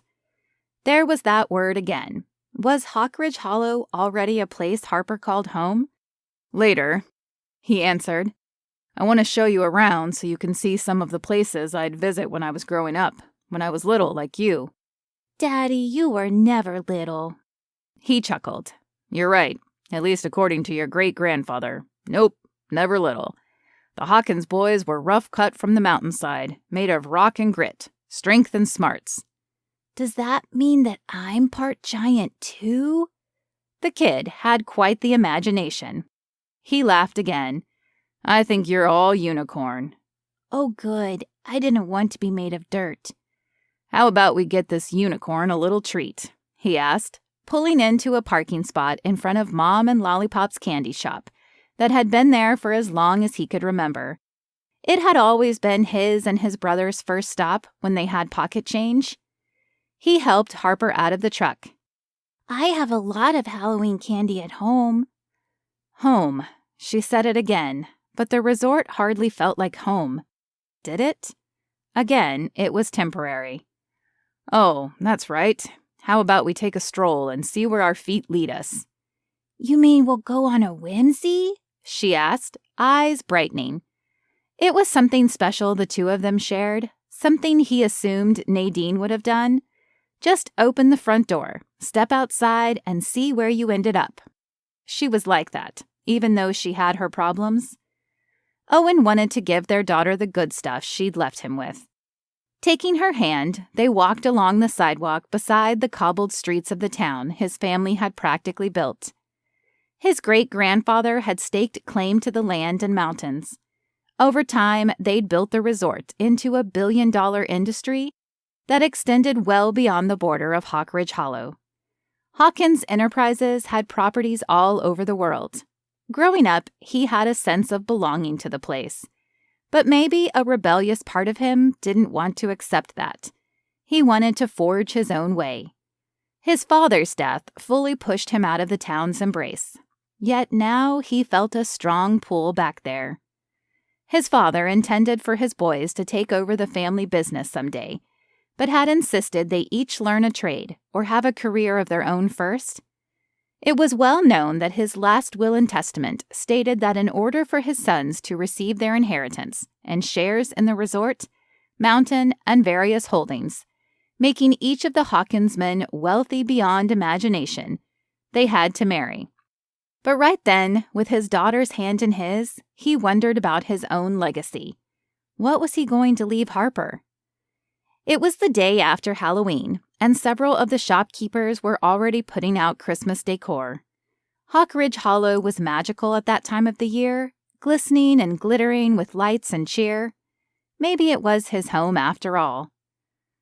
Harper paused in front of a window that had glass baubles hanging from thin fishing wire. It almost looked like they were floating. The sun hovered just above the mountain ridge, casting a final golden light over the day. The baubles glowed. From down the street, the scent of baking bread wafted on a light breeze. An older woman with a puff of salt and pepper hair approached, led by several small dogs, all wearing sweaters and collars studded with rhinestones. Harper practically bounced up and down. Can I ask her if I can pet them? Owen nodded. To anyone paying attention, they'd think Harper had met each of her favorite Disney princesses in real life, the way she was fussing over each dog. With Owen's job and Harper in childcare before she'd started kindergarten, it didn't seem feasible to get a dog, nor had they ever lived in a house or rental that had allowed dogs. Certainly that wouldn't be possible at the resort. But like everything else in his life, it was temporary. A stopover until he found just the right place to live. I see you've met Ariel, Snow White, and Sleeping Beauty, said a familiar voice. Owen turned. Bryn crouched beside Harper, petting the 3 dogs and naming each one. Sure enough, one was a reddish Yorkie, the next was a white Pomeranian, and the third was a little black pug. Bryn straightened and addressed the dog owner. How are you doing, Mrs. Barnett? Peachy, the older woman replied. How's your project coming along? Slowly but surely. I can't thank you enough for your advice. That wallpaper was ready to do me in, but I got it down. Next up, a fresh coat of paint. Always happy to help. And Officer Hawkins, long time no see, Bryn said, turning to him. Mrs. Barnett gasped. Long time no see is right. I remember when you were... She hovered, her hand about waist high. No, my dad was never that small, Harper said. "He comes from the mountains." The older woman laughed. "I suppose you're right. I used to look after him and his brothers, those stinkers. Never had kids of my own, and glad I just stuck to dogs." Something flickered across Bryn's face, but then she pasted on a smile when Harper added, "No, Daddy's part giant. He comes from rock and grit." He had to stop her. He was an officer of the law and didn't want them to think he was some goofball. "It's nice to see you again, Mrs. Barnett." She tilted her head. "Are you this adorable little dear's father?" "Sure am." "Bryn, you didn't mention that you were married. Have you decorated her room yet?" Bryn opened her mouth to reply, but Mrs. Barnett kept talking. "Oh, I have loads of ideas. You know where to come. Do you like princesses?" she asked Harper. She nodded. "But I love unicorns." Mrs. Barnett beamed. "I can see it now. A magical princess paradise." She swept her free hand in front of her, as though painting an image of a little girl's dream room. "I'm sure Owen would be interested in your interior design services if he hasn't already decorated Harper's room, but I'm not her—" Just then, Harper flung her arms around Bryn's legs and she stopped talking. The little girl squished her closed. Owen stepped in, motioning between Bryn and himself. "No, we're not." Mrs. Barnett was quick to understand. "Oh, my apologies. Well, someday you will make a wonderful mother, Bryn. As for you, Owen, I'm glad to see you turned out just fine. I was a bit worried about you Hawkins boys. Rascals, every one of them." Mrs. Barnett's eyes sparkled with mirth. "But lovable ones. I remember those days." She gazed into the distance as though in reverie. "I was just telling Harper about growing up here," Owen said. "It's a special place.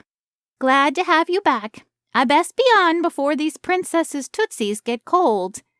She sing-songed, clicking her tongue to urge the dogs to walk.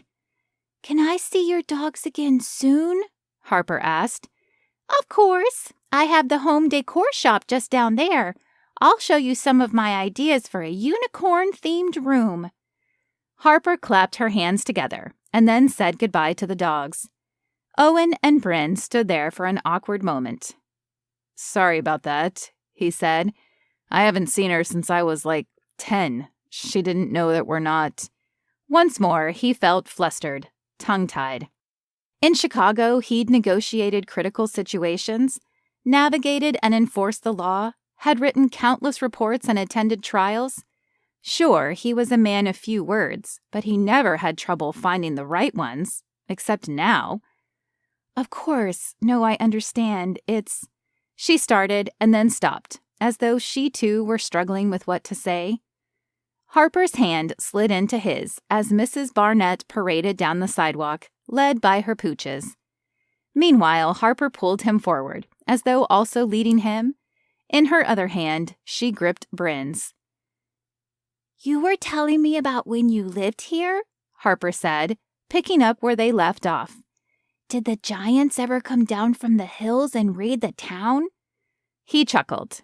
"Oh, once or twice, but then they realized what a nice place this is and decided to leave the people in peace." "What about the unicorns and fairies?" "I suppose if we stay here a while, we'll find out." Bryn smiled at him, amused, perhaps enchanted as they strolled down the street with Owen pointing out places that brought up memories, pranks, and good deeds he and his brothers had performed. They reached the beanery. Steam obscured the front window, but he remembered the table on the other side all too well. It was where he'd had his first kiss. Bryn rubbed her hands together. "I'm chilly. I think I'd like to grab something warm to drink. Anyone else? My treat." "Ooh, do they have cocoa?" Harper asked. "We'll have to check. I think the name beanery refers to coffee beans. But did you know that chocolate comes from a bean, too?" Bryn asked Harper. Harper's eyes lit up as they stepped inside. "Does that mean they're healthy? Daddy says beans are good for you, but they can make you toot." Owen cringed. Bryn giggled. If you ask me, chocolate is one of the main food groups. His heart beat a little harder, but maybe it was the sound of the espresso machine whipping up cream, the music, or the memories floating back. Bryn ordered tea for herself. Owen got coffee since he had to work later, and hot chocolate for Harper. He insisted on paying. The woman who called their order looked vaguely familiar. Owen? Owen Hawkins? She asked when he went to pick up the mugs. He nodded. Marcy Wallace. She splayed her hand across her chest. After being named most likely to fall asleep in class in our yearbook, I own the coffee shop now. Funny, huh? What brings you back here? It took him a moment to place her on the spectrum of people in Hawk Ridge. Marcy? The girl he'd kissed in the window? Yeah, real funny. Bryn grabbed her tea. Hi, I'm Bryn. It's my first time stopping in. I'll have to come back for one of your muffins. I hear they're the best. Come early. They sell out quickly. Marcy craned her head toward the table by the window. Do you remember junior year, Owen? She pointed to the table where Harper sat, waiting. It had been the only available table. Harper waved. Is my cocoa ready, Daddy? Oh! Marcy swallowed thickly. I'm sorry. She cut herself off as though realizing her comment wasn't all that appropriate. You don't want the whipped cream to melt, she said, gesturing he take it. Nice meeting you, Mrs. Hawkins. Bryn shook her head. No, we're not. The tips of his ears heated and threatened to spread like wildfire. What had gotten into him? Harper wiggled between them, her head popping up just above the counter. I was waiting 100 years for this thing, she said, eyeing the cocoa, overflowing with whipped cream and chocolate shavings. I think you'll find that it'll have been worth it. Plus, it's your grandma's recipe. Marcy smiled. Owen froze. Harper frowned for a moment. Then, distracted by the delicious treat on the counter, she reached for it. I'll carry that, sweetie, Bryn said, as the cream and cocoa sloshed over the sides in Harper's grip. When they sat at the table, Harper said, Daddy, your cheeks are rosy. It's from the cold, he said, taking a sip of the coffee. Will you tell me a story? Harper asked. What kind? About my grandma. I always just thought it was you and me. She looked at Bryn, who eyed Owen. We have a really small family. Bryn nodded. I know what that's like. Maybe so, but for all Owen had taught Harper about honesty, he hadn't told his daughter the whole truth. But neither was he being entirely honest with himself. Part of him didn't want to correct Marcy or Mrs. Barnett. He wanted a family. He wanted love. But it was too big a risk. It was safer, easier to keep things simple, to live a life with just Harper and him. But that notion made him feel like he'd drank his coffee too fast, leaving him nauseous and jittery. How about we have Ms. Powell advise us in what kind of vehicle we should drive? I like the truck, Daddy. Nothing wrong with the truck. It's just that poor Harper here needs a ladder to get in, Bryn said, bringing her tea to her lips. Like the Princess and the Pea, Harper said. So you're not voting for me to downsize? He asked, surprised after her ribbing about the big blue beast at pickup. Do I get to vote? She asked. Because if so, I need a little more information about the constituent, such as your driving record, favorite color, and what exactly happened at this table during junior year. Bryn smirked. He gazed down into his nearly empty mug, forcing himself not to be charmed. Oh, that sounds like a good story. Can you also tell us about Grandma's cocoa? Because I want you to get the recipe and make it at home. This is the best thing I've ever had. Harper wore a chocolate mustache above her upper lip. Ms. Powell, you have to try some. She pushed the mug in front of her teacher. She took a sip. Yes, definitely the best hot chocolate I've ever had, by a landslide. Daddy, your turn. He hedged, but then took a sip. Yep, exactly as he remembered it. Rich and creamy with the slightest hint of salt, and topped by freshly whipped cream to smooth out the flavors. His heart dipped a moment. Daddy, you look sad. Bryn's eyes were on him in question. He quickly rearranged his features. Nadine used to say how hard he was to read. Like sometimes he wore a stone mask. He knew better than to let anyone see his emotions. Harper reached her hand across the table to hold his, and with her other, she brought Bryn's hand to his. Somehow his daughter always sensed how he was feeling, though. Maybe home wasn't just a place, but people too. Chapter 5. Bryn.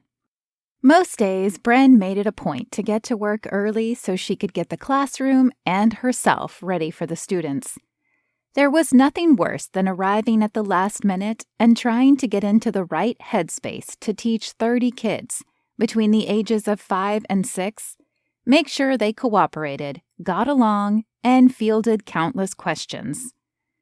By 11 a.m. the day before, she'd already explained why the sky was blue, which led to Bertie telling a long story about visiting his grandparents and watching an old movie. Then asking if, when Bryn was a little girl, if everything in real life was in black and white, because it was in the olden days. Surely she wasn't as old as Bertie's grandparents, and surely the world had always existed in color. But that morning she felt like she was trying to ride a turkey, or like a turkey trying to ride a bicycle through a puddle. No, a pool. Scratch that. The ocean. If she had to explain what that meant, she thought she might collapse because even she didn't quite understand. Bryn closed her eyes, wondering if she'd been spending too much time with kindergartners or with a certain police officer. Granted, the trip to the beanery hadn't been planned, but his afternoons as a room parent in the classroom were. Over the course of the last week, the arrangement worked perfectly, and Owen had become the highlight of the day, and not just for the students. He'd organized the supply closet, prepared the packets for an upcoming science unit, and demonstrated an incredible level of patience when working with some of the children that had difficulty reading. Not only that, but he'd written a perfect email to the students' parents and caregivers, introducing himself, how he was honored to help in the classroom, and soliciting their involvement as well. It probably didn't hurt that he included a photograph of himself and Harper. Bryn had already received several replies from moms offering to help out with one thing or another. She didn't intend to use him as bait, but his good looks certainly didn't hurt the cause. Nope, not one bit. But they did interfere with her ability to concentrate. The Hawk Ridge Hollow police station was small, and he'd said that his schedule was still being finalized. But he'd had several days off that week, so they decided to start having Bryn look after Harper in the evening, starting the following week, to make the transition a bit easier. Bryn couldn't wait. It may have been the teacher in her, or something else, but she'd already planned activities, recipes to bake, movies to watch. Matilda was her favorite. A stack of books to read, and her excitement didn't stop there. As a teacher, she had to divide her attention across 30 children, as well as educate them. But as a caregiver, as the mother she'd always wanted to be, she could give Harper her full attention, the one thing she'd always wanted as a kid.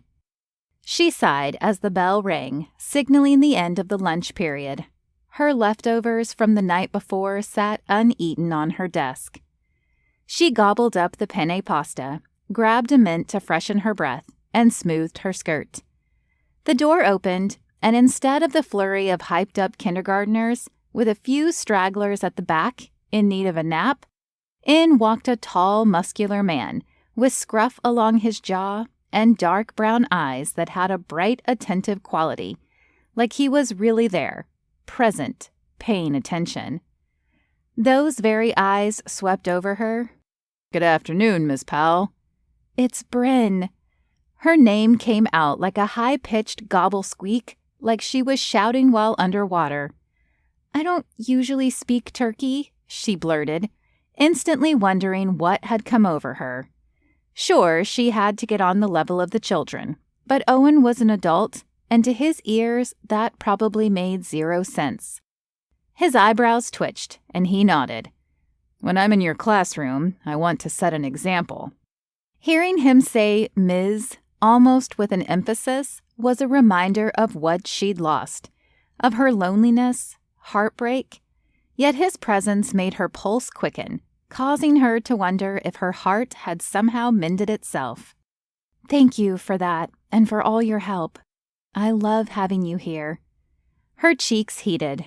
What was it about him that made her feel so turned inside out? She'd learned at a young age to conceal her feelings, not to let anyone see how she felt so alone, inadequate, and like a discarded doll. John had helped her work past that and be more open, but since his passing, she felt like she was reverting to her old ways. It was safer than putting her emotions on the line, and yet, Owen Hawkins drew something out of her that she'd have preferred to have left in Chicago. For the rest of the afternoon, Bryn felt like she was bobbing over waves. Over, under, over, under. She'd spot Owen out of the corner of her eye, tying someone's shoe, or helping them sound out a word, and she'd slide under. She'd come up for air only to see him rescuing Thomas, who'd somehow climbed onto the sink to pump the soap, kicked away the stool, and was afraid to get down. Under. During a history project, she'd snap back into focus. Over. Then she caught him pretending to be a turkey, making turkey gobbling noises. Under. He was so well suited to the role, softening his otherwise rough edges. She could hardly resist thoughts of him. When the bell rang, signaling the end of the day, she convinced herself that if she was going to survive the year with him in her classroom, she had to swim. Preferably gracefully and smoothly like a dolphin, but she'd doggy paddle if she had to. Could turkeys swim? She'd speak to Owen like the adult she was and not let him distract her. After she said goodbye to the kids, wishing them a great weekend, she straightened up the classroom. Harper and Daisy were by their cubbies. Owen lingered near the door, leaning against the frame with his arms crossed. Those rock-hard muscles strained against the cotton of his shirt. She sensed his gaze on her. She returned books to the shelves, put pencils in the jar, and tossed crumbs in the trash. Still, he stood there. Finally, she looked up. He made the turkey noise. She froze, staring at the straight-laced cop, wondering what had come over him. He smirked. She understood that he was joking around, maybe about what she'd said earlier about turkeys, and made a gobble sound in response. They both dissolved into laughter. The two girls, absorbed in their own little world, didn't seem to notice. But Bren noticed how deeply the laughter shifted Owen's expression from steely to easeful. His shoulders relaxed. His stance was less ready for duty. "I used to go hunting with my father. We'd practice our animal calls. When I was goofing around with the kids earlier, it escaped. That was only slightly embarrassing." He shrugged away the explanation. At the mention of him being embarrassed, she recalled when his face had turned pink at the beanery, when Harper had brought their hands together. She turned as red as the apple on her desk at the faint and pleasant burn in her palm, remained from when they'd held hands. Trying to recover, she said, "I think we have a new lead role for the Thanksgiving play." The words came out almost in a series of squeaks and clucks. At least it sounded like that to her. But she was resolved. She wouldn't let whatever it was about Owen Hawkins reduce her to a turkey bird. "I wish I could say that I used to—" She cut herself off, not having anything to say about what she and her father used to do. She was really sticking her foot in her mouth. Or talon? Claw? or whatever it was that birds had at the end of their legs. She was nervous around Owen. That's what it was. But it wasn't because he was a cop and she'd parked illegally. Only that one time when she forgot her cell phone in her office. But it was after school. It was something else about him that ruffled her feathers, but in a good way. With a tilt of his head, he gave her a sidelong glance. If you're a member of the mighty avian species, I suppose then we have to work on your mating calls. He abruptly stopped talking and pressed his lips together. Well, I guess that makes us a pair of turkeys. If her cheeks were able to go a deeper shade of red, they would have. He chuckled. No, I suppose we're just silly. Who's silly? Harper asked. Owen scooped up his daughter and gave her a little tickle. You are. He made the turkey noise. Again! She squealed with laughter as they exited the room. He glanced over his shoulder and winked at Bryn. Then he was gone. Before, it was just her stomach doing cartwheels. Now it was her heart, too. She longed for what they had, the closeness, the love, whatever glue held parent and child together. But a secret part of her wanted something more. Something with Owen. As she left school, Phoebe was on the phone in the office and held up her hand, signaling for Bryn to wait a second. But for all the goofiness she'd shared with Owen, she was no longer in a jovial mood. Instead, the loneliness crept back in. She snuck out to her car, heading home to the big empty house, by herself. She'd never have what she wanted. Experience taught her that cruel lesson. From the kitchen window of the farmhouse, dusk settled over the mountains in the distance, casting them in a purplish hue. Even the peaks had partners. 6 of them, all in a line. Bryn decided that she shouldn't have ignored Phoebe. Just because she felt alone didn't mean she ought to be alone. That was the solution, right? Be around more people? But she knew it wasn't that simple. Growing up, she was most often in a house full of people. But even sometimes being surrounded by people didn't abate the loneliness. In fact, it had the power to intensify when she saw the connections some people shared while she didn't. At least, not until John had come along. But she was moving on, and the only way she'd have the opportunity to get the connection that she longed for was if she got out and met new people.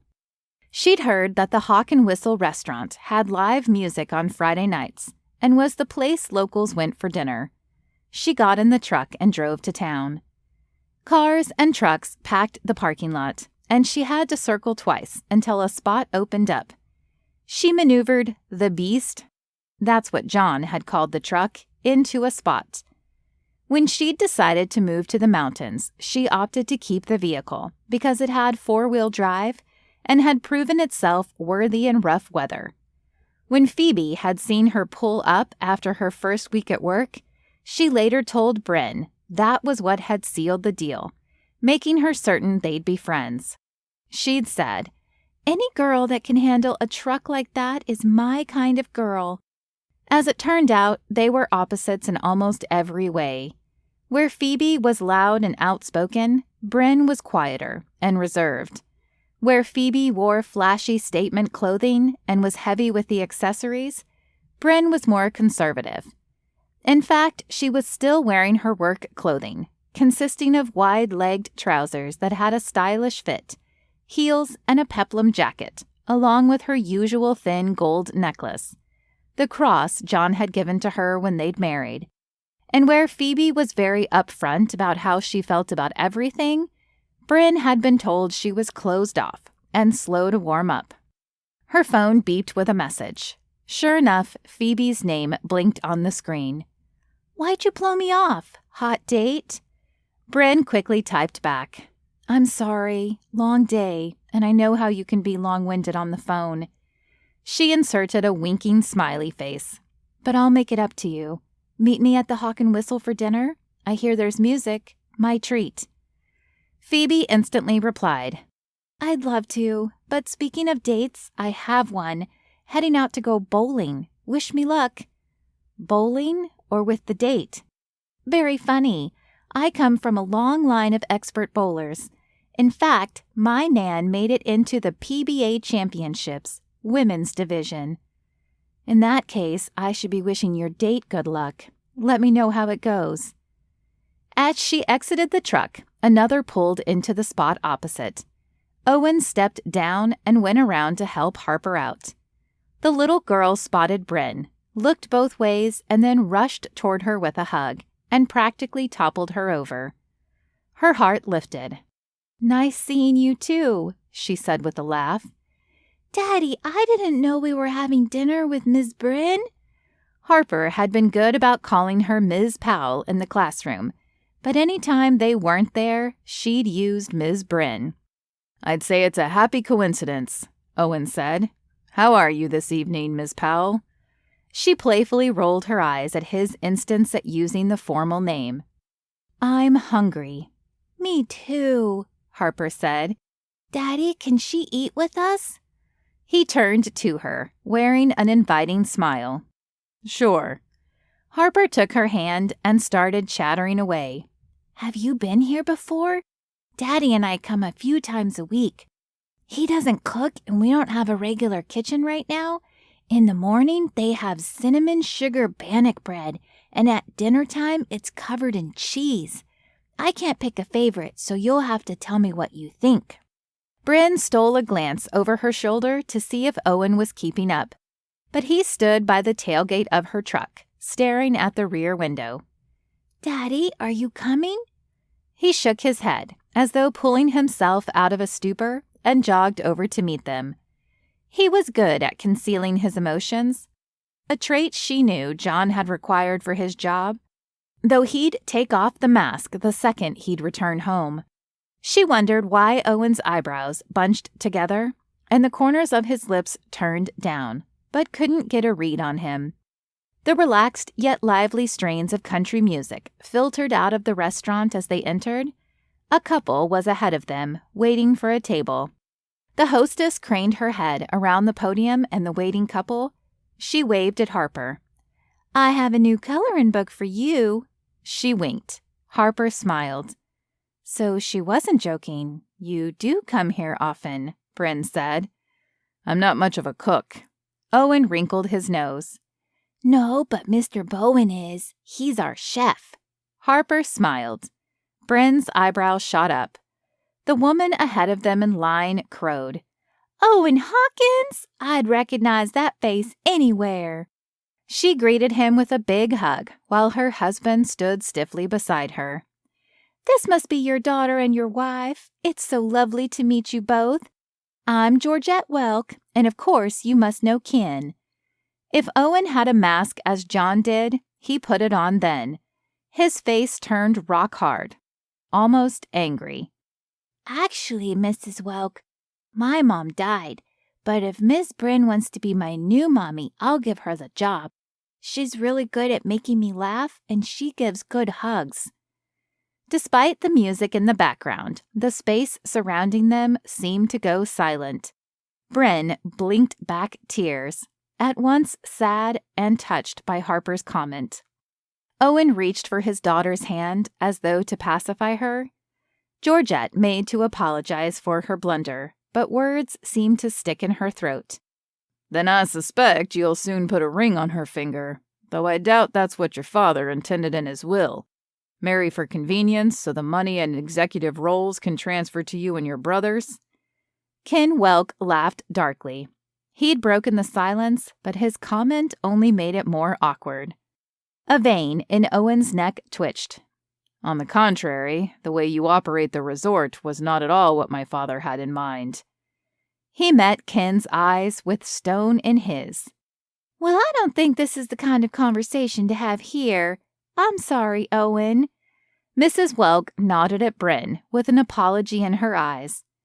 As the hostess ushered them away, Bryn heard Ken say, "I told you I didn't want to come here. You never know who we'll run into."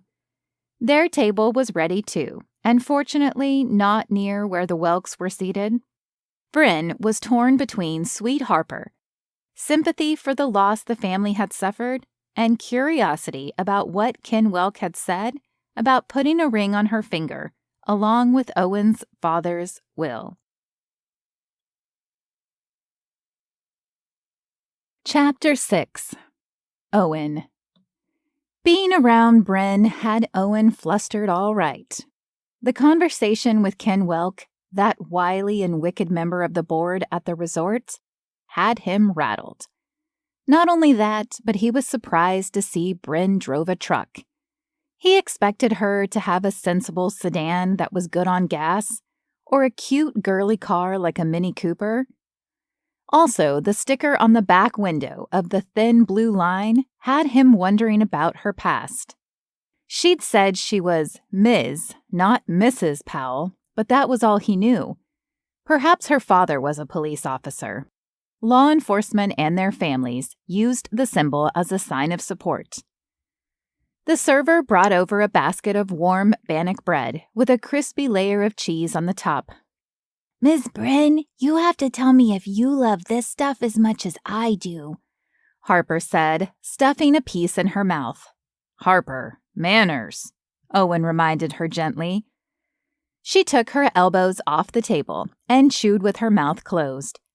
Bryn helped herself to a piece. Her eyes widened as she chewed. It didn't have quite the same effect as the pumpkin cinnamon rolls had on her, but he couldn't peel his eyes away. He still thought about the expression on her face that night at the farmhouse table when she'd taken a bite of the cinnamon roll. She'd said that she made them every year as a Thanksgiving tradition, but it had looked like love at first bite. It had been for him. As if his thoughts were audible, his ears heated, and he took a long sip of ice water.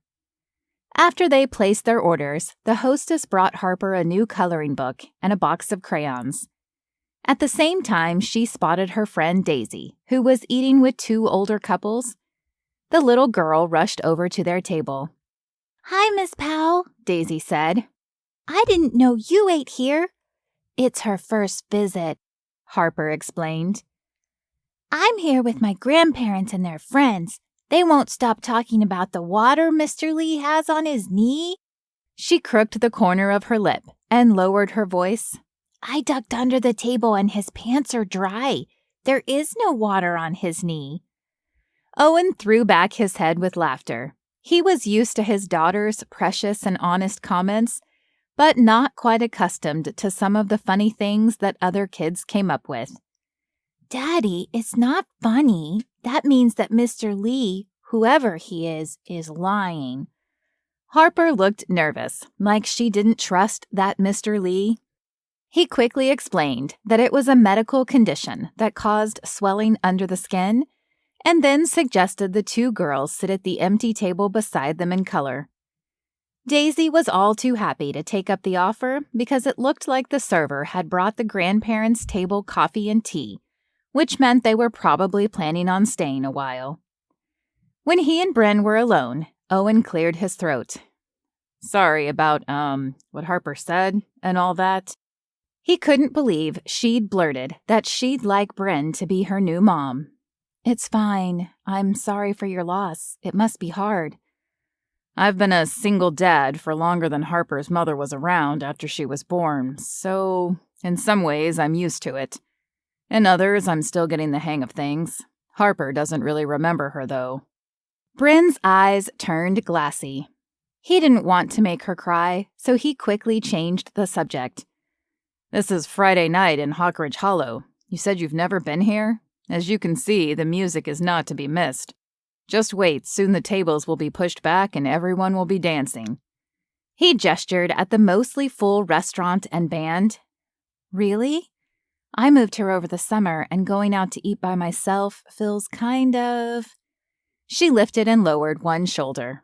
In that case, I'm glad we ran into each other. Where did you move here from? Chicago, Lincoln Park. No way. Well, us too. Lakeview. He leaned back, surprised. Then you must be a Cubs fan, Bryn said, referring to the beloved baseball team. Hockey is big here, but I adopted them when I relocated. Did you ever get to a game? I was there for the pennant, she said with a smirk. There was nothing like seeing Kyle Hendricks pitch that game. Both Owen's eyebrows flew up. Man, what I would have given to be there. Cubs versus Dodgers. Instead, he'd been fighting with Nadine, begging her to come back. Baseball was a safer topic than bad relationships, so he stuck to it. I'd been a Dodgers fan, but was converted. My husband... She cut herself off and shook her head. Once more, her eyes filled with tears. What was she going to say? What was your favorite place to get a deep dish pizza? Again, she stopped, and that time she excused herself to the bathroom. Bryn returned a few minutes later, looking brighter. Sorry about that. I don't know what came over me. You don't have to apologize. His tone was gentle. During the time she was gone, he'd gathered that perhaps she'd been a Mrs. past tense. Maybe that explained the bumper sticker on her truck. Harper mentioned about her mother having passed. It used to be harder to talk about. She left us when Harper was 1. She'd come back from time to time, as though blown by the wind in the city. To her credit, she never missed one of Harper's birthdays, but was mostly gone the rest of the time. Then last year, while I was at work, I got a call. Had to identify. That time, he got choked up. She was flighty, prone to depression, it turned out, ups and downs. She'd have manic episodes and then deep lows. I'm not sure if she meant to, but she ended her life. Owen brought the inside edge of his fist to his mouth. Bryn reached for his other hand. Her palm nested against his, anchoring him from being carried away by the flurry of emotions. Not for himself, but for Harper. She lifted her eyes to meet his. A single tear threaded its way down her cheek. A drawling country song played in the background. Owen reckoned that Bryn's eyes weren't the only damp eyes in the dining room. I don't know why I told you that, he said, glancing at Harper, who was happily coloring and chattering with Daisy. I appreciate you trusting me with it. Nothing about loss is easy. Their food came, and they talked some more about Chicago, including their favorite deep dish pizza parlors, Hawk Ridge Hollow, and Bryn's plans for the upcoming holidays in room 4. After they'd finished eating, sure enough, the customers and workers alike pushed the tables to the edges of the room, and couples and groups moved to the makeshift dance floor. Daisy got to her feet. This is why my grandma and granddad like coming here. But if Mr. Lee's knee is filled with water, I guess I don't have a dance partner this time. Harper said, I'll dance with you. Come on, Daddy, Ms. Bryn. I want you guys to dance too. The 4 of them boogied to a few songs, smiling and laughing. Over the course of the night, Owen had noticed that a few women, notably Marcy from the beanery, eyeing him. One had been craning her neck while he was eating, as though trying to get a glimpse of his left hand, his ringless hand. It was no surprise that Ken Welk knew about his father's will. The guy was hired to manage the board because of his reputation for being skilled in luxury property and asset management, at least until the boys took over. Word had certainly been whispered, or in some cases shouted around town. In order to access the immense Hawkins wealth, Charles Sr.'s sons had to get married. He'd heard rumors at the station that there were bets placed on who'd be the last man standing. Apparently, Rocky was winning. No surprise there. Owen was still unwed and would remain that way. He'd already been married. Why his father didn't count that for something, he wasn't ever able to understand. Jolting him from distraction, Bren took his hand and twisted around it before doing a sweetheart spin. Her dazzling smile reached her eyes, filled with mirth, with freedom, with the kind of happiness he seldom saw in her expression. They glided around the dance floor. Maybe his father didn't count his previous marriage because although part of him had loved Nadine, he wasn't entirely sure he'd been in love with her. Not in that way that was like a rush, skydiving without leaving the ground, spinning around and around like a top, dizzy but delighted. Bryn turned her body gracefully as they moved to the music, one song turning into another. He could watch her for hours. So could a few of the other guys in the room. Too bad they didn't ask to dance with a couple of the other available women who'd repeatedly tried to dance with Owen. When Marcy asked to cut in, Owen reached for Harper's hand. "Sorry, I'm taken." He meant it as a joke, but her face hardened. It was true that he was single, but if he were going to dance with anyone, it would be his daughter, or Bryn. The song turned to a slow cover of a country favorite, and Daisy scampered back to the table. Harper drew his hand to Bryn's waist and then pushed them together. She was surprisingly strong for being so little. Then she scooted off to her friend. Owen didn't mind slow dancing with Bryn, not one bit. He didn't plan on putting a ring on anyone's finger, but dancing with her made his pulse pick up in a way that had nothing to do with adrenaline or danger on the job. It was a gentle thud, a beat that fell seamlessly into rhythm as they swayed on the dance floor. After that song was over, the band slipped into a livelier tune that had the kids back by their side. Owen moved to sit down, but Marcy gripped his wrist. "Oh, no, you don't. You're a Hawkins. This is your song." He forced himself not to groan because he didn't want to go along with the tradition. "I'm surprised Trip isn't here, or Dallin for that matter. Whatever happened to you guys?" Marcy shouted over the music. He didn't want anyone to hear. He didn't want to think about it. There was no need to explain. It wasn't anyone else's business. Bryn's eyes caught his. They were soft in the same way they'd been when she'd listened to him talk about Nadine. He edged away from Marcy and closer to Bryn. Everyone on the dance floor formed a circle, leaving the center space open. The clapping started slowly and rose in volume until someone finally entered the ring and did the dance dubbed the Hawkins Hop. The cheering continued as another person entered the circle. The pair did the dance together. The first person left. The newcomer did the dance solo. And everyone down the line repeated the sequence, with a new dancer joining the last before showing off their moves on their own. It was an old tradition, older than Owen and all his brothers, probably started by their grandfather or great-grandfather. He heard his name over the din, and it soon turned into chanting as the crowd urged him onto the floor.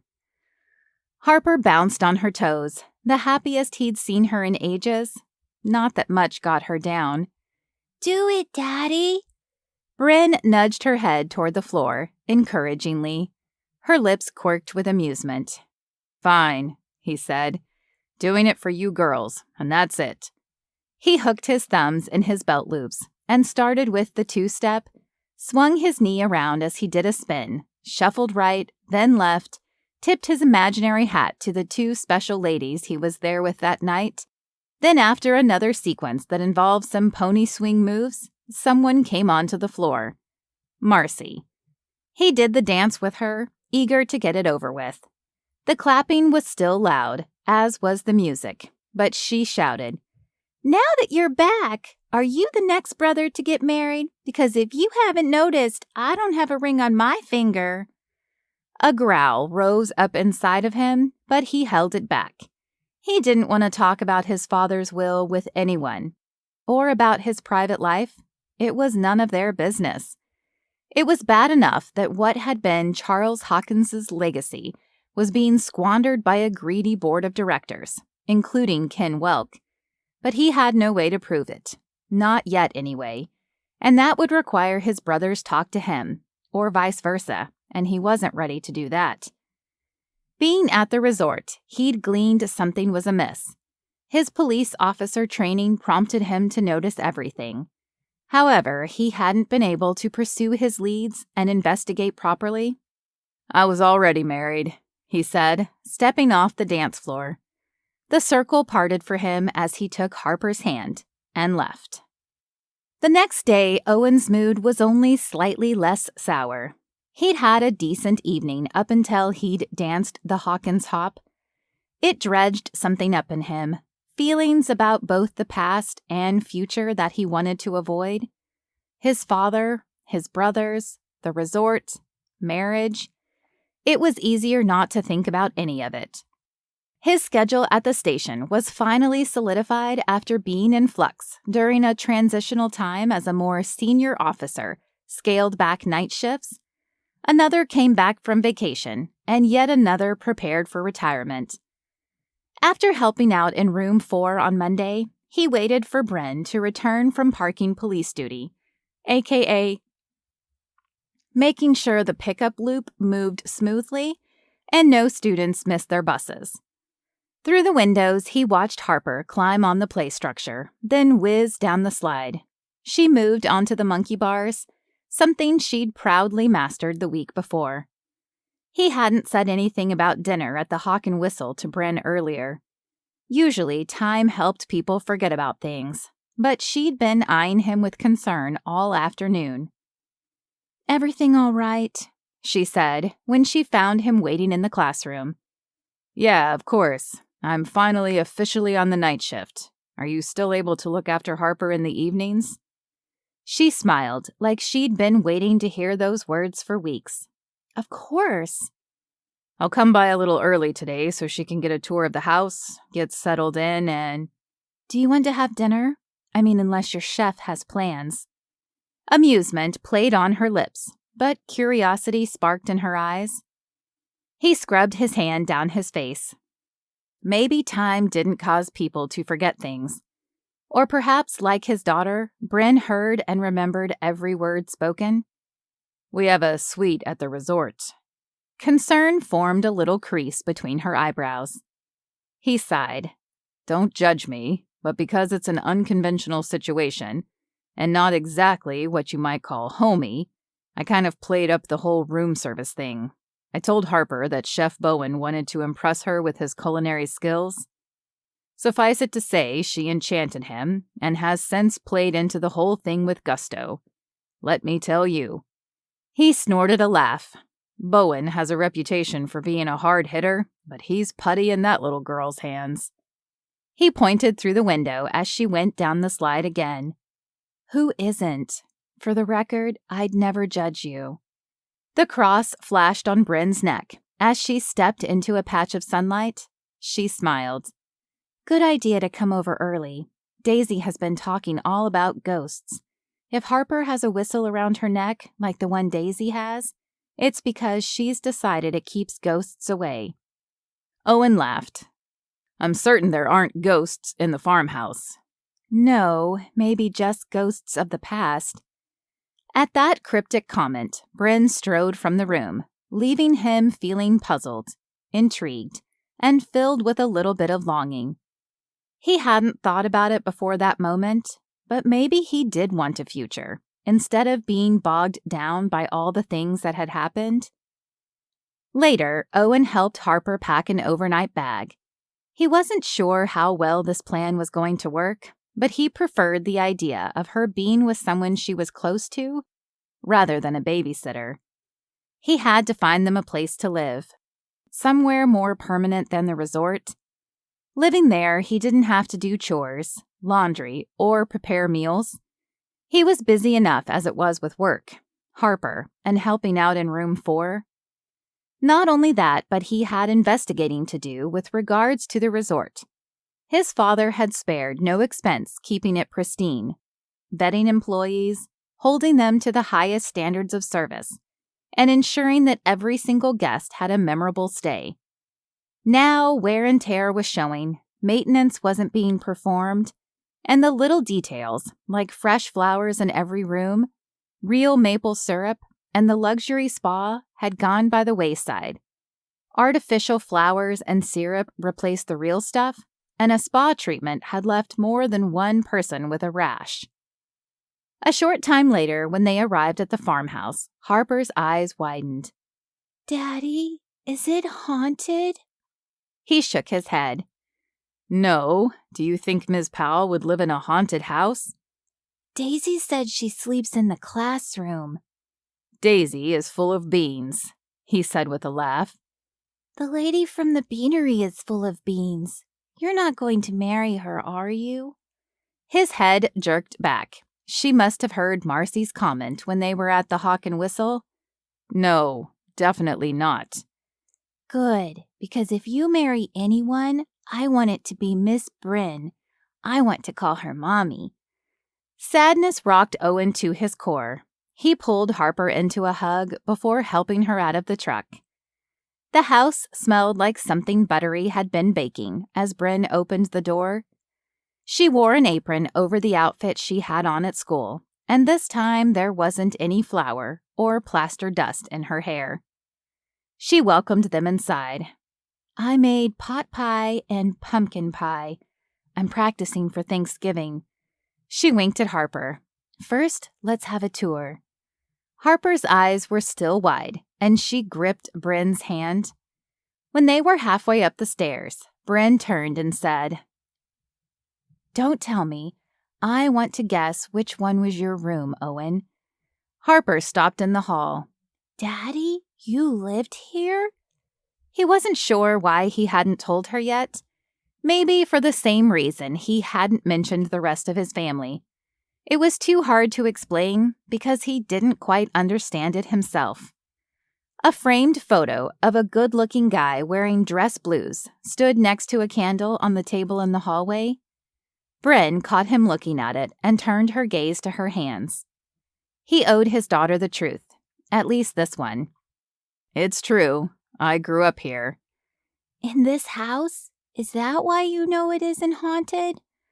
Bryn bit her lip, eyeing him apologetically as though realizing he hadn't mentioned anything about his connection to the farmhouse. He offered her a soft smile, indicating it was okay. Ms. Powell, which room do you think was mine? The baseball-themed one. He shook his head. Nope. Well, I guess that's good, because I was thinking Harper could have that one when she's here. Although the wallpaper looks like it'll be just as tough to remove as it was in the bathroom. Who had the baseball room, Daddy? Harper asked. Instead of answering, he said, Mine was the room with the sky painted on the ceiling. Bryn looked confused, as though she'd never noticed. I'll show you. They went down the hall to the smallest room at the end. This was my room. Why are there skis on the wall? Harper asked. I really liked skiing when I was a kid. You sure must have, because look at all those trophies. Harper wandered over to a shelf that housed awards, ribbons, trophies, and a gold medal displayed in the middle. Bryn must have noticed it too. Is that yours? He nodded. He'd left it all there, along with everything else about his past. She brushed her hand down the rounded edge and then picked it up. Amusement lit her eyes as she brought it to her mouth and took a fake bite as so many Olympians did for the press. As she lowered it, she said, Who are you, Owen Hawkins? Chapter 7. Bryn. Owen Hawkins was like a puzzle. There was the devastatingly handsome piece, the doting father piece, police officer, baseball fan, cinnamon roll lover, country dancer. The guy had moves that had electrified her, sending her abuzz with excitement when they were at the Hawk and Whistle. Then there were the pieces she wasn't sure how to put together. He was an Olympian gold medalist, previously married, and there was something about his family that he wasn't sharing, particularly what Ken Welk had suggested about his father's will. Not that the details were her business, but it burdened Owen in a way that she recognized. A piece was missing, and she'd been looking for it all her life as well. Family. Only she knew he had one, and a big one at that, with 4 brothers, but not why he wouldn't talk about them, or why Harper didn't know her grandmother. The Hawkins name carried a lot of weight in Hawkridge Hollow. Owen, seated in her kitchen, devouring the pot pie she'd made like it was the only home-cooked meal he'd ever had in his life, seemed not to want to associate with it. After they had dessert, Harper asked if it was okay if she watched her favorite Disney show. She got hooked since moving into the resort, Owen said, as Bren turned on the television set in the other room. She watched the show for a moment with Harper. From the kitchen, the water ran and cutlery clinked, suggesting Owen was cleaning up. "You don't have to do that," she said from the doorway. "I can't help cook, so the least I can do is wash the dishes." He had the just perfect amount of stubble, and his shirt clung to his defined arms and shoulders. She sighed. "Well, I won't argue about it. I'm happy to cook for more than one person. When it's just me, I make a meal and it lasts all week. Gets boring after a while, eating the same thing over and over. If you'd like, you can drop Harper off in time for dinner, but before your shift each evening. That way you won't go to work on an empty stomach." He paused, scrubbing a pan as the water continued to run, and turned to Bryn. His eyes were clear, his gaze steady, as though making a decision. "Thank you. That's awfully sweet of you. I'll buy the groceries." "It's a deal." After they were done, she set some water to boil for tea. Laughter came from the TV in the other room. The house felt more alive, somehow warmer, even though the temperatures were dropping as winter swiftly approached. Owen sat down at the table, and Bryn poured the tea. She let out a breath that it felt like she'd been holding since she'd given him the tour of his old house. "I think I know why you told me about your ex-wife, Harper's mother." He went still. She didn't want him to feel uncomfortable, but felt the need to tell him, of all people. He might be able to understand. "You told me that part of your story so I could find the courage to talk about John. You saw the photograph upstairs? John McGrath was my husband. Like you, he was a police officer, but he was killed in the line of duty." "McGrath? Chicago?" Owen rasped. He raked his hand through his hair. "I was there that night. Oh, Bryn, I was there." Her world stopped. A chill iced her skin. Her breathing ceased for sure. She knew the entire story. It had been just after sundown. Drug and gang related. They'd called backup in. It escalated quickly. The assailants opened fire. John was shot. He'd almost made it, but lost too much blood. They couldn't save him. Owen shook his head. "I'm sorry. So sorry. It all happened so fast. By the time my partner and I got there, we were too late. The other officers had made the arrests, and John had already left in the ambulance. But I don't have to tell you how arriving at a scene like that is devastating."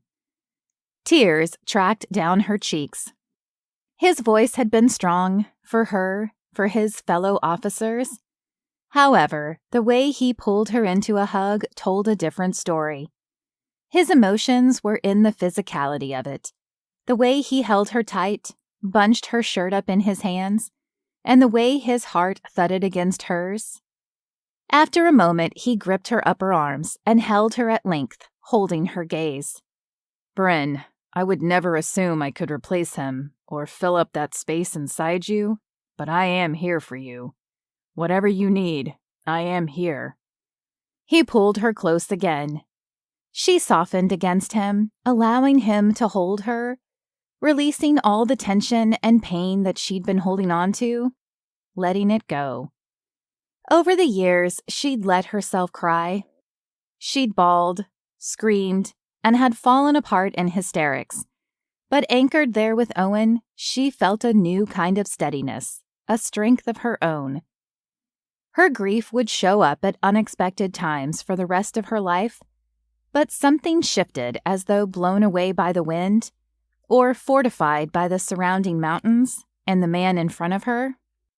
It was like John was finally at peace, knowing she was no longer alone. "Thank you," she whispered. Just then, Harper popped out from the living room.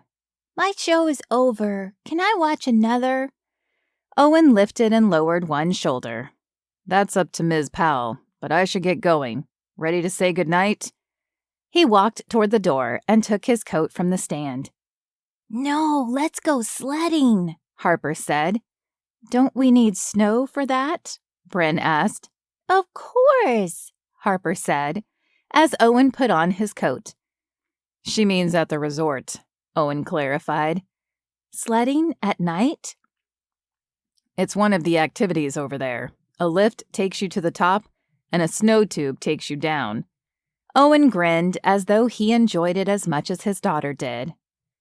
A personal chef and a sledding run where you don't have to schlep up the hill? Fancy, Bryn said. Owen and Harper both had the ability to brighten her mood instantly. Her therapist would be proud of her progress. He chuckled. Harper hung on his arm. Daddy, this has been the best night ever. I don't want it to end. How about we go sledding tomorrow night? We'll have dinner early, Bryn suggested. I have a meeting. Owen jiggled the porch light until it came on and then stepped outside and took out his keys. Wednesday or Thursday? She asked as they walked him to the truck. Let's say Thursday. It's a date. A sled date, she said, running the words together. Harper giggled as they neared the two trucks, parked side by side, one blue and one silver, bright in the moonlight. They walked around the back to the driver's side. I see now why you mentioned you like my truck and that I shouldn't get a replacement. He thumbed her Ford. Oh, you mean the Beast? I figured it'd be good in the snow. But you're right. I like trucks. And she liked him. A lot. After Harper went to sleep, Bryn immediately dialed Phoebe. Hello, stranger, she said when she answered. Hawkins. What should I know about that name? Other than the name Owen that goes in front of it, who happens to be the hottest guy in town? Well, hottest single guy, unless you count the old man on the mountain.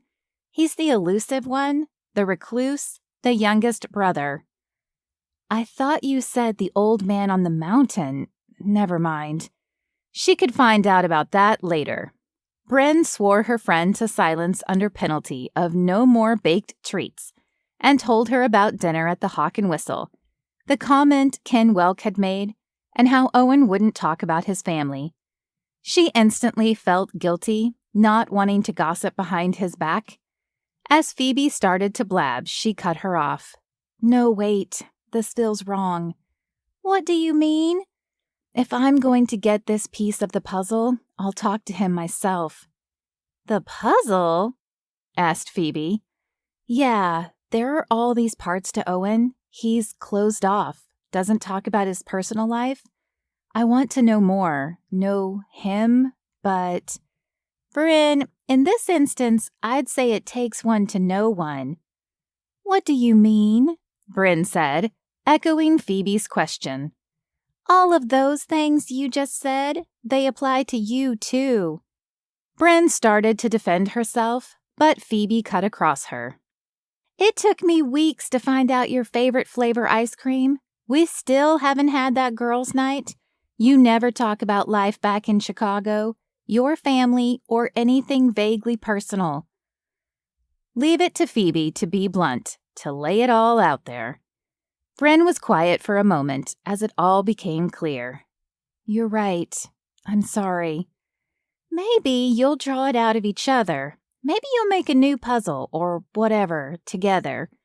You're a great person, and I'm happy to be your friend, even if it's taken a while to develop our friendship. For your sake, I hope whatever's brewing between the two of you, you let it turn into a relationship. The two talked for a few more minutes, leaving Bren with a lot to think about. But as the next days passed at work, afternoons spent with Owen in the classroom, and fun with Harper in the evenings, she hardly had a moment to reflect on what Phoebe had said. Her thoughts were full of lesson plans, brainstorming fundraising activities for the school with Owen and with Harper. They'd take after-dinner walks, watch movies, read stories, and they even made up nicknames for each other because it felt strange having Harper call her Ms. Bryn. On Thursday evening, she drove to the resort for sledding, her first time setting foot on the property. In her mind, she'd put it up on a pedestal, a place only for the wealthy and well-heeled, or snow-booted to visit. It had a certain prestige in the town that she was still a newcomer in. Owen waved as she approached the lodge, glowing through its many windows and making the surrounding snow glitter. Harper wore purple, pink, and white snow gear. On her head, she wore a hat with a sparkly unicorn horn in the middle. "I like your hat," Bryn said. "I go so fast down the hill, it feels like I'm flying." Harper spread her arms like wings and ran in a circle. "In that case, wouldn't you need to be a Pegasus?" Owen asked. "A pegacorn, Daddy," she corrected. "That's a flying unicorn. They're really rare." "If you really want to feel like you're flying, we should go skiing," Owen said. "I'm scared." Harper's voice was small. "Want to know a secret?" Bryn asked. Owen's eyes flashed in her direction. "Well, not entirely a secret, but here it is. I've never skied either. The secret part is that I'm scared too. I'm afraid if I fall down, it'll hurt." "Not if you know how to fall." Owen tucked his hands in his pockets. Bryn took Harper's hand. "You know, your dad has a really good point. Remember all those trophies and the Olympic medal that we saw in his old room? I bet that makes him a really good teacher. Maybe the best teacher. What do you say you and I try skiing sometime? How about before the year is over?" Harper chewed on her lip. "Okay, I'll try." "All right," Owen said, pumping his fist. "We'll do it. You name the day and time, I'll be there." Excitement buzzed in his voice. They got in line for the lift to the top of the sledding hill with other families, several teenagers, and even couples Bryn's age. Owen's comment about using the word we, as simple as it was, echoed in her ears. We, a family, that's what she'd always wanted. What she'd prayed for during those difficult years when she was growing up. She'd wanted a place to belong. Then later, when she'd grown up, she wanted nothing more than to provide a place for the people she loved, to know that they belonged, and to feel at home with them. She wanted that togetherness where they could rely on one another when life was difficult, and to celebrate triumphs. She'd almost had it with John, but that was not to be, and not only because he'd passed away. She only wished that she'd told him everything about the diagnosis sooner.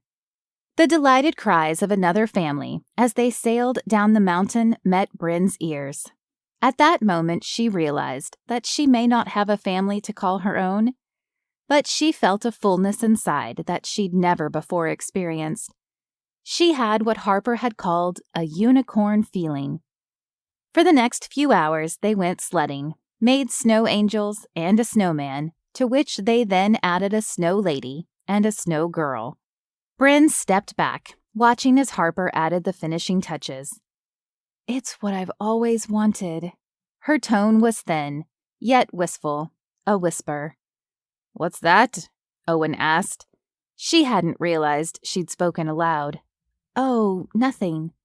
"Nothing?" he asked. "That didn't sound like nothing." His eyes were on hers.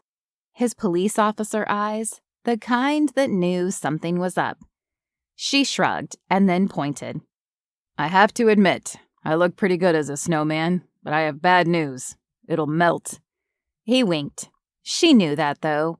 Just when things were going well in her life, when she and John were trying for a baby, everything had been taken from her. But Phoebe's comments came back. She didn't have to freeze Owen out. She could tell him the truth. "I've always wanted a family." He didn't say anything in response, just put his arm around her shoulder, closing the space between them. He warmed her up, thawed her out. It was a start. Harper shouted, "Look, now it's perfect. I added a snow dog to our frozen family." Harper was right. It was perfect. Bryn was going to tell him about her childhood, but the moment had passed. Owen led them inside the resort, using a rear entry that opened with a special card. We usually use this entrance because Daddy doesn't want to make a scene. People are always stopping him and asking questions." Harper rolled her eyes, stuck out her tongue, and tilted her head from side to side. "But you should see it. The chandelier is very sparkly, and everything is polished and shiny and grand. There's even a fountain." If the wide hallway with the plush carpet was any indication, the resort was already impressive. They took an elevator with a pair of gilt doors up to the top floor. The penthouse? "Only the best for my little girl," Owen said. "It's very fancy, but I'm not really supposed to touch anything, like all the polished stuff." Harper held her hands tightly together. Owen grunted. Bryn recalled his comments about growing up in the farmhouse with his mother's antique furniture. Thankfully, the boys' rooms seemed to be more to their tastes than the rest of the house. But still, it was all professionally decorated and didn't have the lived-in feel of family life. The hotel was amazing, but it wasn't a home. Then again, Harper wasn't her daughter, but maybe she could give her what she'd never had when she was little. "I'd been thinking of redoing the room Harper stays in at night. Remember when we met Mrs. Barnett? She's a designer and—" The elevator dinged, indicating their floor. "Of course," Owen answered. "Sounds good." Harper cheered. When they entered the suite, a fire was already lit. 2 cups of tea were steaming on a table nearby. "Wow, that's some service." He nodded, but a shadow crossed his eyes. "Harper, please go get ready for bed. It's getting late." She hedged, but then gave in. Bren and Owen settled onto a couch in front of the fire with their tea. She wrapped her hands around the warm mug, heating them through after being outside in the snow for so long. A part of her was melting too, maybe falling. But she was afraid because life had taught her that the inevitable loss would hurt. "Harper is a lucky little girl," Bryn said. "What do you mean?" "She's lucky to have you. You're a great dad. When I was growing up..." She pushed against the tightness in her throat. "I was in and out of foster homes. My parents had a lot of problems. Well, the last time I saw my mother was when I was 6. I think I saw my father when I was 4, but that was the only time. I think it was him. Either that or some creepy guy who said he was my father." Owen's mouth opened and closed. No one ever knew what to say, but as a cop, he'd likely come into contact with plenty of cases like hers. From what she remembered, which wasn't much, there was alcoholism and abuse in the Powell household. "I was probably better off with the foster families, but I never felt like I belonged. Some of them were really, really weird. Others were kind. They meant well. But I realize now, so many years later, at some point I'd built a wall around myself. The only thing I'd ever wanted was a family, but I wouldn't let anyone in. Even John. He was the closest, but I just closed myself off. I think I was so afraid of letting myself love anyone because I feared that they'd be taken away." Owen's hand stretched across the space on the sofa between them. He laced his fingers through hers, and then drawing his hand to his lips, he kissed her knuckles. They were still and silent for a moment. Bryn soaked up the warm sensation that his lips had left on her skin. The truth was free at last, and he hadn't run away. He'd drawn them closer together. After a beat, he said, "I have 4 brothers and a sister, but she passed. I had a mother and father, a family, but to tell you the truth, something I've never told anyone, in a way, I understand. Obviously not the part about your parents, but about being closed off and building up walls." She nodded. "It's always been hard to talk about, almost impossible, but I feel better having told you." "Family is a powerful thing. My brothers and I haven't spoken in about 5 years. We had a falling out after our father died. Well, in some ways, before that, when our mother left, things were never the same. I think it hit me harder than I realized when my ex left too. It was like history repeating itself. But not only for me, for Harper too. This sweet little person I love more than life itself. I know I can't give her everything, but I try, while at the same time I have this thing. I don't know what to call it, but it's like I want to protect her from other people hurting her, like my mother did, as her mother did, you know? The words came out haltingly, as though he was cautious even saying them. Bryn nodded.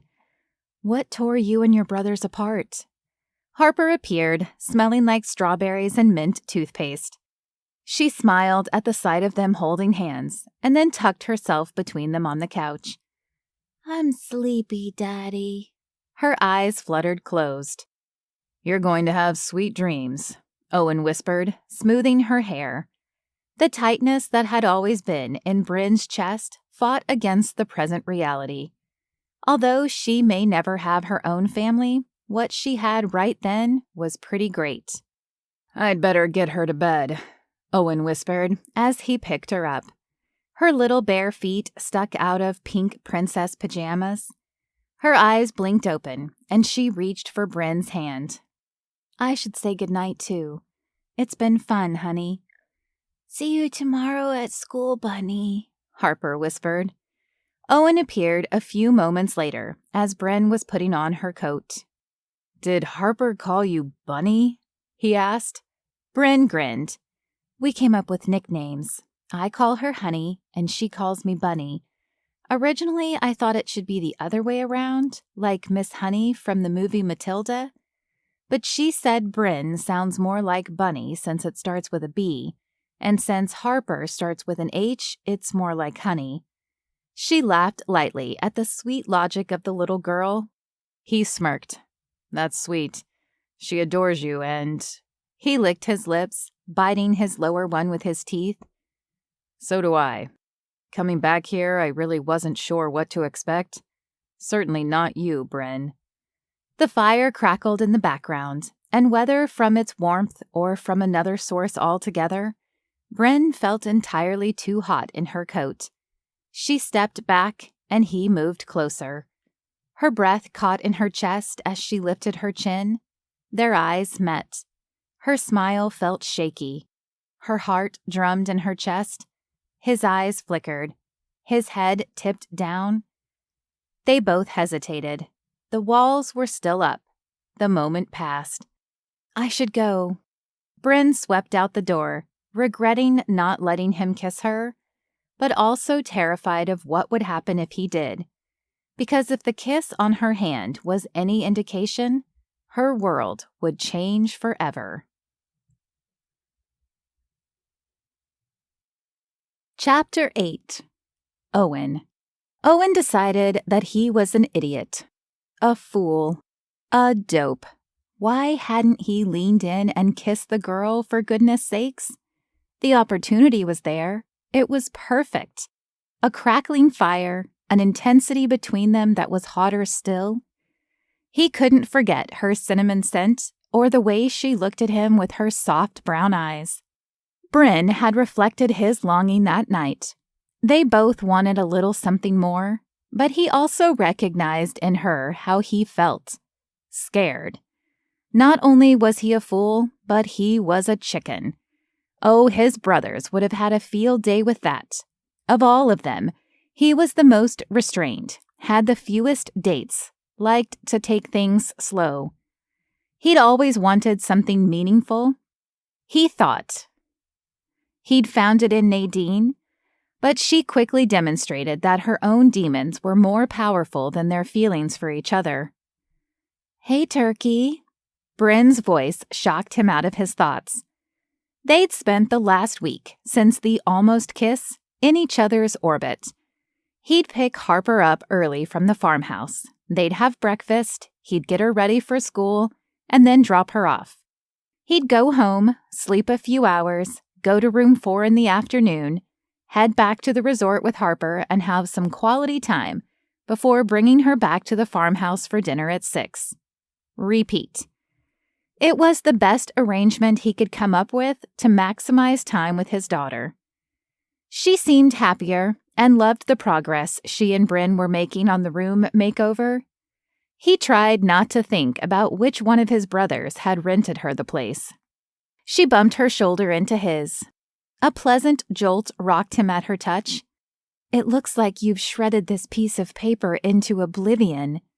She took a scrap of paper he'd absent-mindedly torn apart while intending to organize field trip permission slips and thinking about what a chicken he was. Their hands brushed, sending a tingling sensation up his arm that was no less powerful than the first time they'd held hands. Harper was big on that, and he found himself wanting to hold more than Bryn's hand. Could he handle her heart? Would she let him? It was a duplicate. His voice was froggy from not speaking for a while. "I really appreciate everything you've been doing to help out in here. Seriously, it's like night and day since the beginning of the year. I'd be here well into the evenings, scrambling to get things done. That's why my bathroom redo took so long. I'd spend, 10 minutes a day on it." My father used to have this terrible saying. Well, actually, I suppose it was a question. Idiom? Maxim? Anyway, I'm not the greatest with words. It went like this. How do you eat an elephant? Bryn wrinkled her nose. Firstly, ew. Secondly, you don't. Thirdly, she tapped her chin with one finger. You eat an elephant with a giant fork? Owen's expression relaxed into a smile. She was so adorable.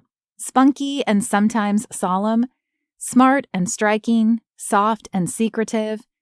He wanted to know every wonderful thing about her, learn why she sometimes looked sad, what was hidden away in her heart, and how she always smelled so darn good.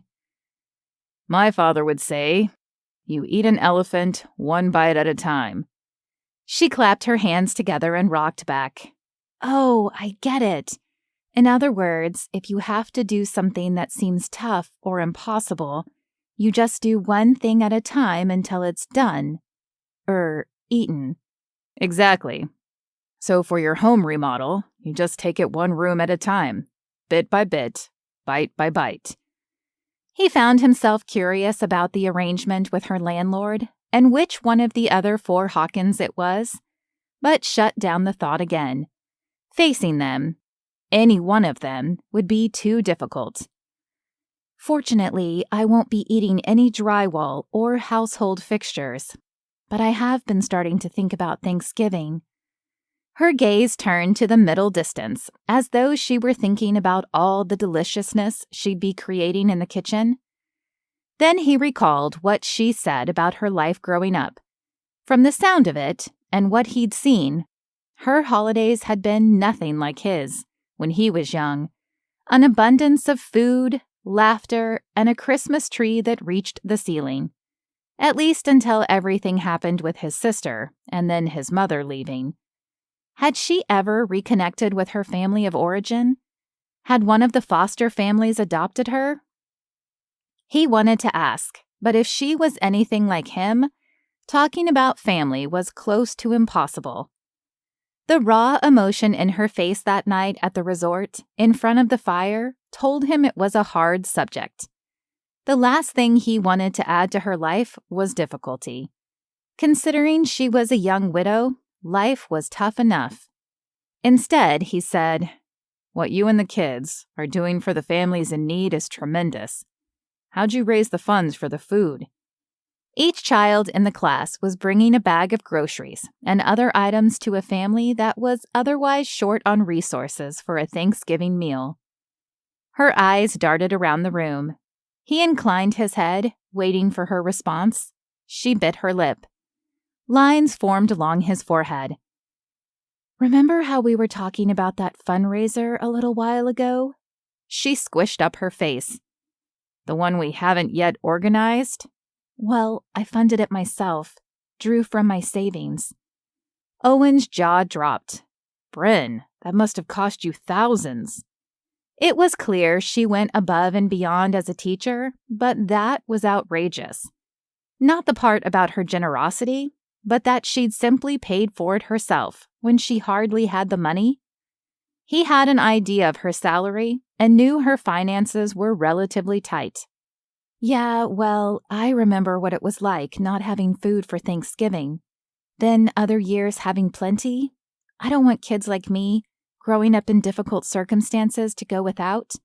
I want them to feel the bounty of the season. Bryn's tone balanced between sadness and determination.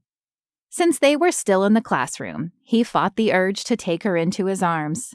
She truly had the biggest heart, especially for children. I know I'll figure it out. We'll figure it out, he said. That night was quiet as he patrolled Hawk Ridge Hollow.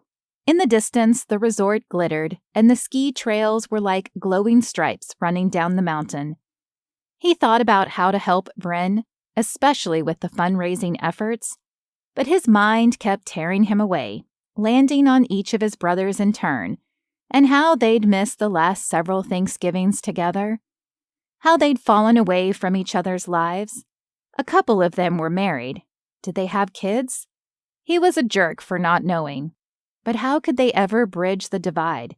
Heck, even their own mother went and left them. Maybe their family was destined to be broken. The wind whistled down from the hills, causing the bare trees to shake their limbs. He thought of his father, the will, and how he'd demanded that his sons marry. Charles Hawkins had wanted to preserve and grow the family. That was true as he lived and even after he died. But how? How to bring them back together?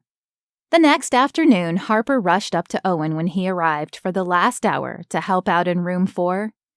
He was also glad he was going to get to spend some extra time with her, since her maternal grandparents were taking her for the weekend. They wouldn't be able to see her over the holiday break, so they flew in for a brief visit. Daddy, we also made cards for the families, and I drew a turkey on mine. I wish I'd seen it.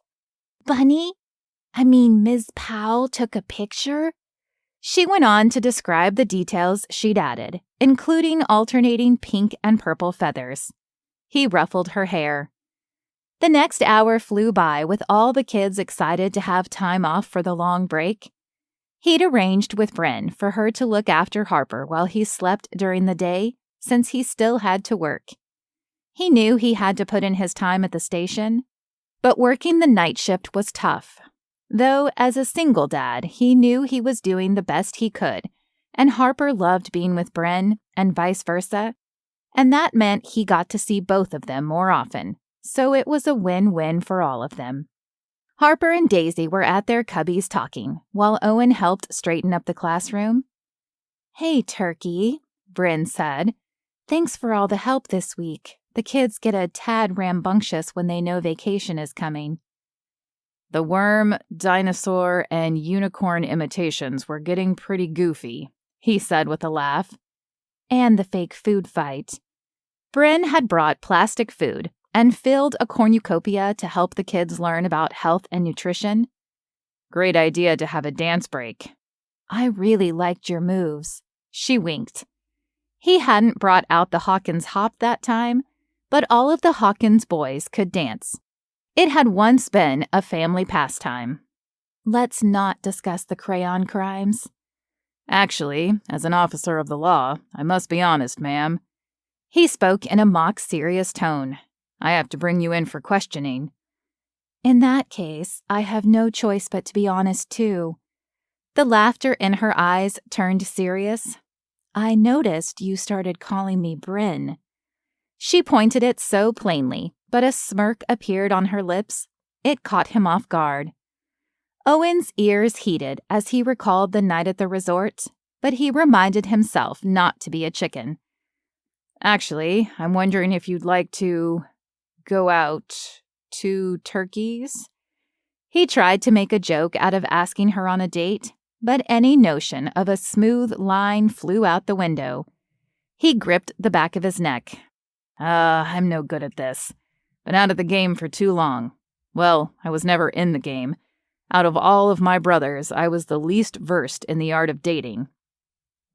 Bryn leaned close, as though urging him to continue. The spike of vulnerability, of honesty, threatened to silence him, but he really wanted to ask her on a date. He was a grown man, a cop. It wasn't that he was afraid she'd say no. He could handle that. No, it wasn't rejection that he feared. It was letting her in, getting too close, and then her walking away. It had happened twice in his life, with two different women, very different relationships. First, his mother left them, then his wife. But Bryn was different. She had a depth to her, a history of her own, and didn't seem like the kind of person to turn her back on anyone. She'd funded a Feed 30 Families for Thanksgiving operation on her own, after all. She wasn't the kind of person to turn her back on others, strangers or otherwise. He drew a deep breath. "Bryn, I'm wondering if you'd like to go on a date with me to the winter festival?" She lit up. "I'd be delighted." The next day, with Harper settled with her grandparents, Owen picked Bryn up at the farmhouse. She was wearing a parka with a furry hood and stylish but warm-looking boots.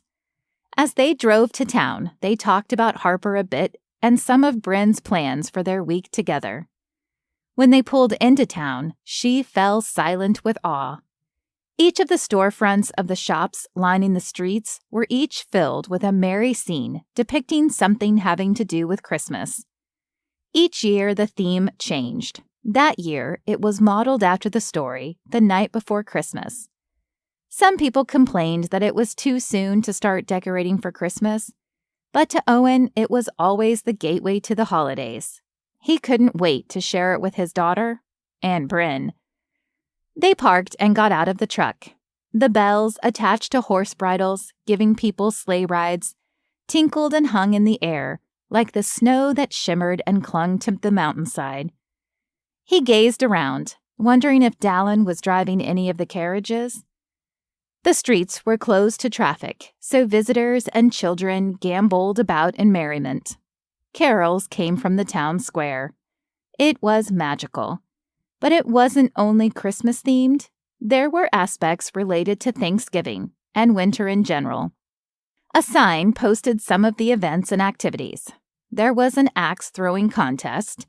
His thoughts landed on Rocky. Fire and ice shows, snowboarders and skiers competing and performing tricks. "Where would you like to start?" he asked, as Bryn looked around, wonderstruck. "I have no idea. But this might just be the best thing ever. I definitely found my new home." Her eyes shone brightly. Without another word, she laced her arm through Owen's, so they locked together their elbows as she studied the program for the day. "Oh, there are members of the U.S. Olympics ski team. Would you like to go check that out?" she asked. "I thought the festival was only this weekend. It goes until New Year's Eve. Wow." Owen nodded. "Culminates in a firework display that will blow your mind." He thought of his brother Trip, who was a firefighter and took part in organizing that event in years past. "If you don't mind seeing the skiers, that would be fantastic. According to the schedule, they're only here for this weekend." They walked toward the resort where the event was being held. As they passed, booths were set up with craftspeople and food. The smell of roasting nuts, chocolate, and cinnamon filled his nose, though that last one may have been Bryn's delicious scent. She stopped on the path in front of a booth. "Promise not to make fun of me, but what is a turkey trot? Please tell me that they don't race turkeys." Owen chuckled. "Nope, the turkeys are us." He made a gobble-gobble noise. "It's a foot race, usually a 5K run. This one is the weekend after Thanksgiving. They used to host it the day after, but must have moved it, maybe to get more participants." "I guess that would still help to work off the meal." "This one is for charity." After studying the sign, she let go of his arm and stepped toward the booth. "I want to do it." He felt chilled without her by his side. She somehow fit there. A volunteer explained the turkey trot to her, adding that just for participating, she'd also be entered in a raffle that would be drawn later that day. Several prizes were resort-related experiences, and the grand prize was a trip to a tropical island. He thought of his brother Blake and the Hawkins Harbor Resort in the Caribbean. When Bryn returned to Owen, he felt an unexpected sense of belonging, of peace. "You look," she paused, thinking, "happy." He couldn't help it. A huge smile unfurled on his lips. "I guess I am. I'm glad we came here together." "Me too." While watching the skiers, Bryn asked him all about his time in the Olympics until the snowboarders came down the mountain, doing flips and tricks. "I used to snowboard too," he said, "though these guys are amazing. The most I could do were the jumps." "Do you still ski? Or snowboard? Is that what brought you back here?" He shook his head. "Haven't done either in ages." "What made you stop skiing?" she asked. "I was going to keep on, but my ex-wife, well, life happened, I guess." He wasn't sure exactly. It wasn't a distinct decision. We'd met, and she made herself the central part of my life. Or I let her. It was a whirlwind looking back. We hit it off, but that was her. She had this larger-than-life charisma and energy. We were married shortly after. I got drawn into her. She was a force of nature, a wrecking ball, a light that burned very brightly. Then, a couple of months into the marriage, she burned out. That's when I learned that she had bipolar disorder. Owen stopped himself, not wanting to talk about it. Bryn slid closer to him on the bench where they sat, pressing her side into his and finding his hand. Her head tipped against his shoulder. Generally speaking, he didn't want to talk about, but somehow he felt okay doing so with her. It was a relief, getting the truth out. She didn't judge him or shun him. She just moved closer, accepting, caring. After a few more minutes of her cringing every time one of the snowboarders flew into the air, and then relaxing when they landed safely, they wandered over to a few of the stalls to find something to eat. While chowing down on baked potatoes, topped with all the possible fixings, including broccoli, chili, cheese, and bacon, an announcer said they were drawing prizes for the raffle. After taking a big bite, they called her name. She hopped up from the picnic table and cheered. "Ah, there's our winner now. You get 2 zipline tickets," the announcer said. Bryn became still. The announcer thrust the tickets in her hand and lifted her arm, but her eyes were wide and her face pale. When she returned to the table, he asked, "Congrats?" She shook her head. "Not a fan of heights. Maybe there's someone I can give these to." She looked around. "Wait, this is weird. Ziplining is a summer activity."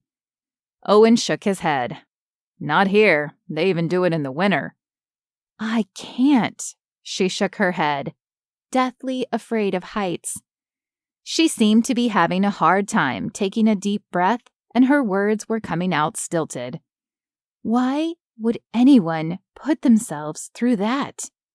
He smiled and lifted and lowered his eyebrows. She gasped.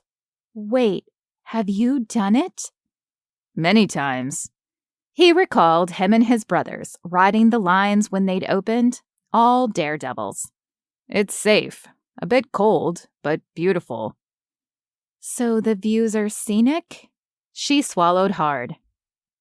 A few of her students rushed over, congratulating her on the prize. "Will you tell us all about it, Mrs Powell?" asked a little boy named Aaron. Her lips formed a thin line. "Okay, I'll do it." "Why'd you suddenly change your mind?" Owen asked after the kids had dispersed. "If I don't, they'll think I'm a chicken." "In that case, they'll know you're brave." She shrugged. "I have 2 tickets. Will this chicken have a turkey to go with her?" "Are you offering me the other ticket?" "Please?" He smiled, and they both laughed, diffusing the tension. But he imagined it would soon be back when she saw the suspension lines over the valley. Chapter 9. Bryn. Everything about the winter festival was amazing, from the lights to the singing to the delicious food. But Bren was less than thrilled about the zipline tickets. When the kids had come over, congratulating her for winning, the image of everyone seated at the community carpet in room 4 at school after break, sharing the highlights of their vacations, slammed into her mind. Surely one of them would ask about the ziplining trip. She had to do it. A covered golf cart took her and Owen along a steady incline to another part of the resort grounds. She hadn't been there during the day before and didn't realize how extensive it was. Not only were there sledding, skiing, and snowboarding trails, but snowmobile runs, cross-country skiing, snowshoeing, and more. She remained quiet during the ride, mustering up her courage, convincing herself that her fear of heights was in her head. It wasn't real. She'd be safe. When the golf cart stopped, she expected to see a platform with the zipline attached, but they seemed to be in the middle of the woods, or, more accurately, at a dead end. She looked to Owen for an explanation. "From here, we go on foot." "Oh, so we're hiking, too. I should have brought different shoes." "It's along an elevated wooden deck trail that leads through the woods to the launch spot. Your feet should stay dry." He placed his hand on the small of her back, sending tingles along her spine as he guided her toward the trailhead so she could see what he meant. As they entered the woods, pine boughs hung overhead and sparkled with snow. It was enchanting. The path was wide enough for them to walk side by side. She still wasn't sure about ziplining, but already felt safe with Owen. His hand found hers as though affirming this. The path led to a set of stairs that zigzagged up the side of a hill. "When we started this phase of the resort, we'd helicopter in, but obviously that wouldn't be affordable for most guests. The only way up to the launch spot is up, and keeping a regular trail clear in the winter is a lot of work. So my father had the ingenious idea to build these paths and staircases because they're much easier to snowblow throughout the day." "Smart man." "He was, most of the time." Owen said the second part in a lower register. Through the trees, a thick cable stretched into the distance. "Ah, there's Big D." "The zipline has a name?" Bryn asked.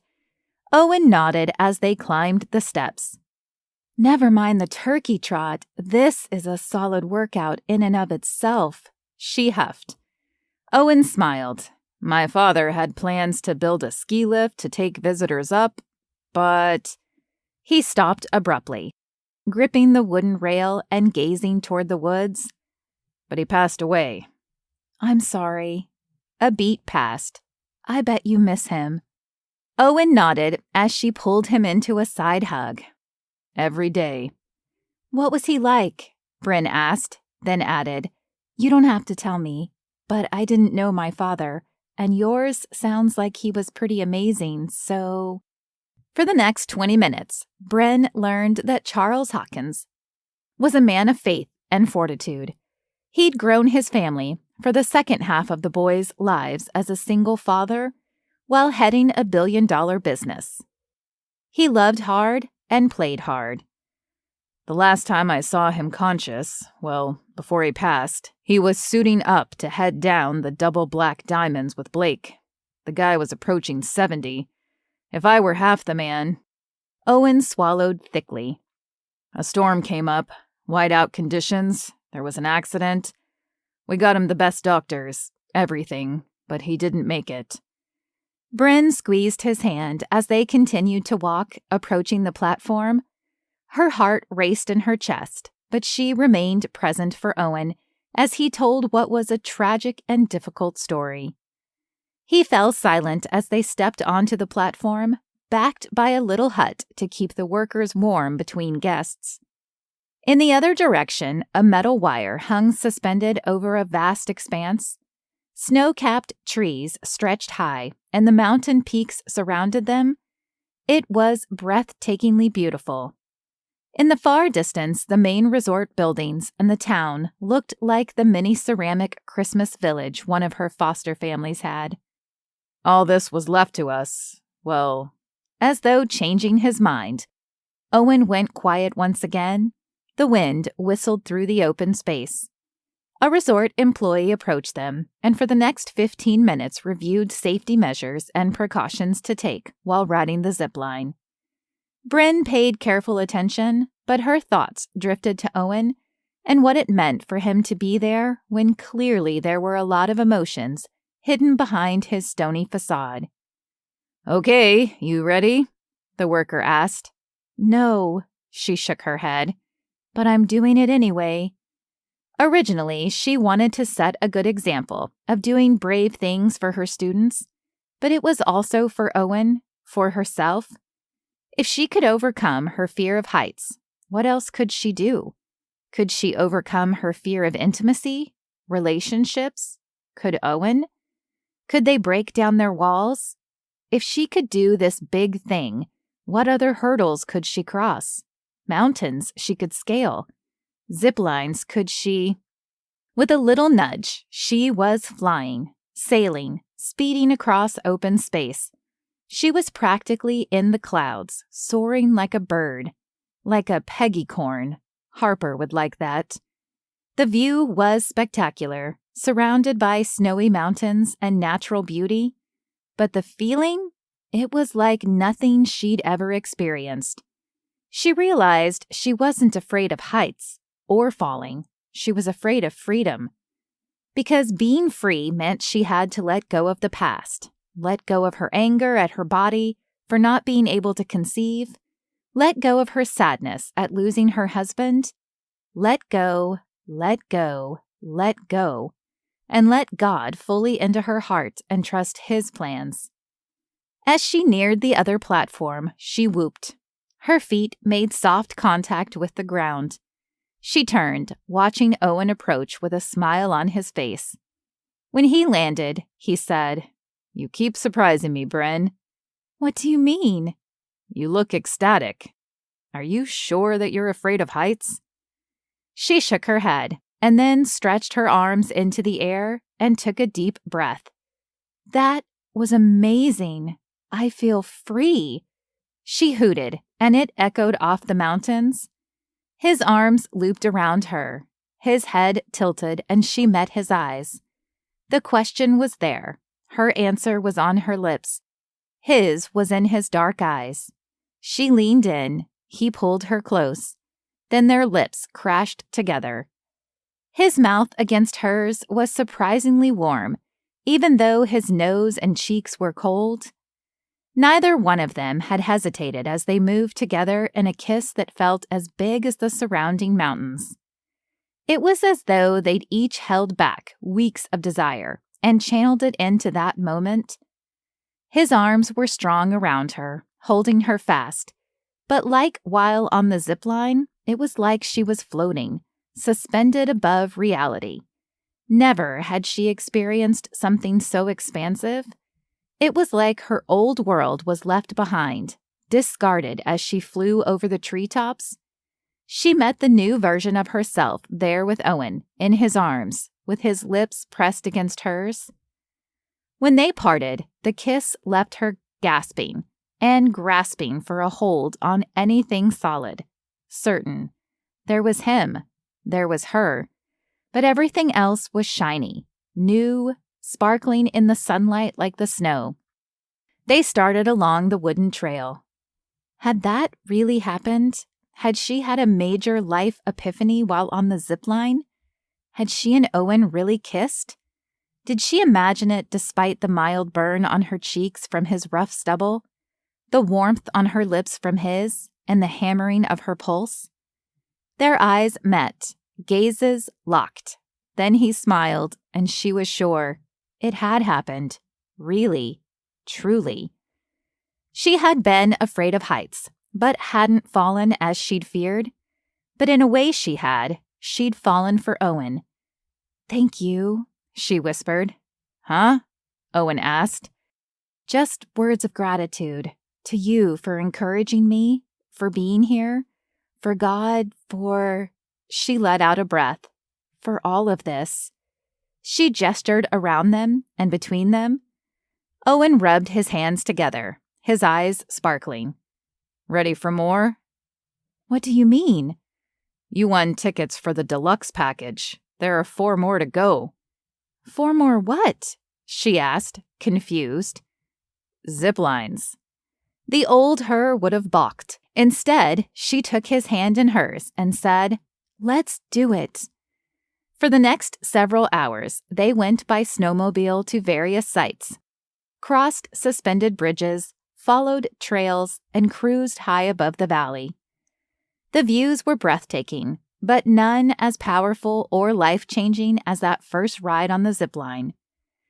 When they finally returned to the base of the mountain, they went inside a cabin where there were refreshments waiting and complimentary photographs of the experience as they whizzed through the forest. Bryn helped herself to hot chocolate. It was as delicious as the one from the beanery. "Hey, Turkey, check out your face on this one." Owen pointed to a photograph arrayed among several of her, looking very serious as she zipped along the metal cable. In the one he indicated, her expression was serene, almost blissful. "I've seen that look on your face before," he said. "When was that?"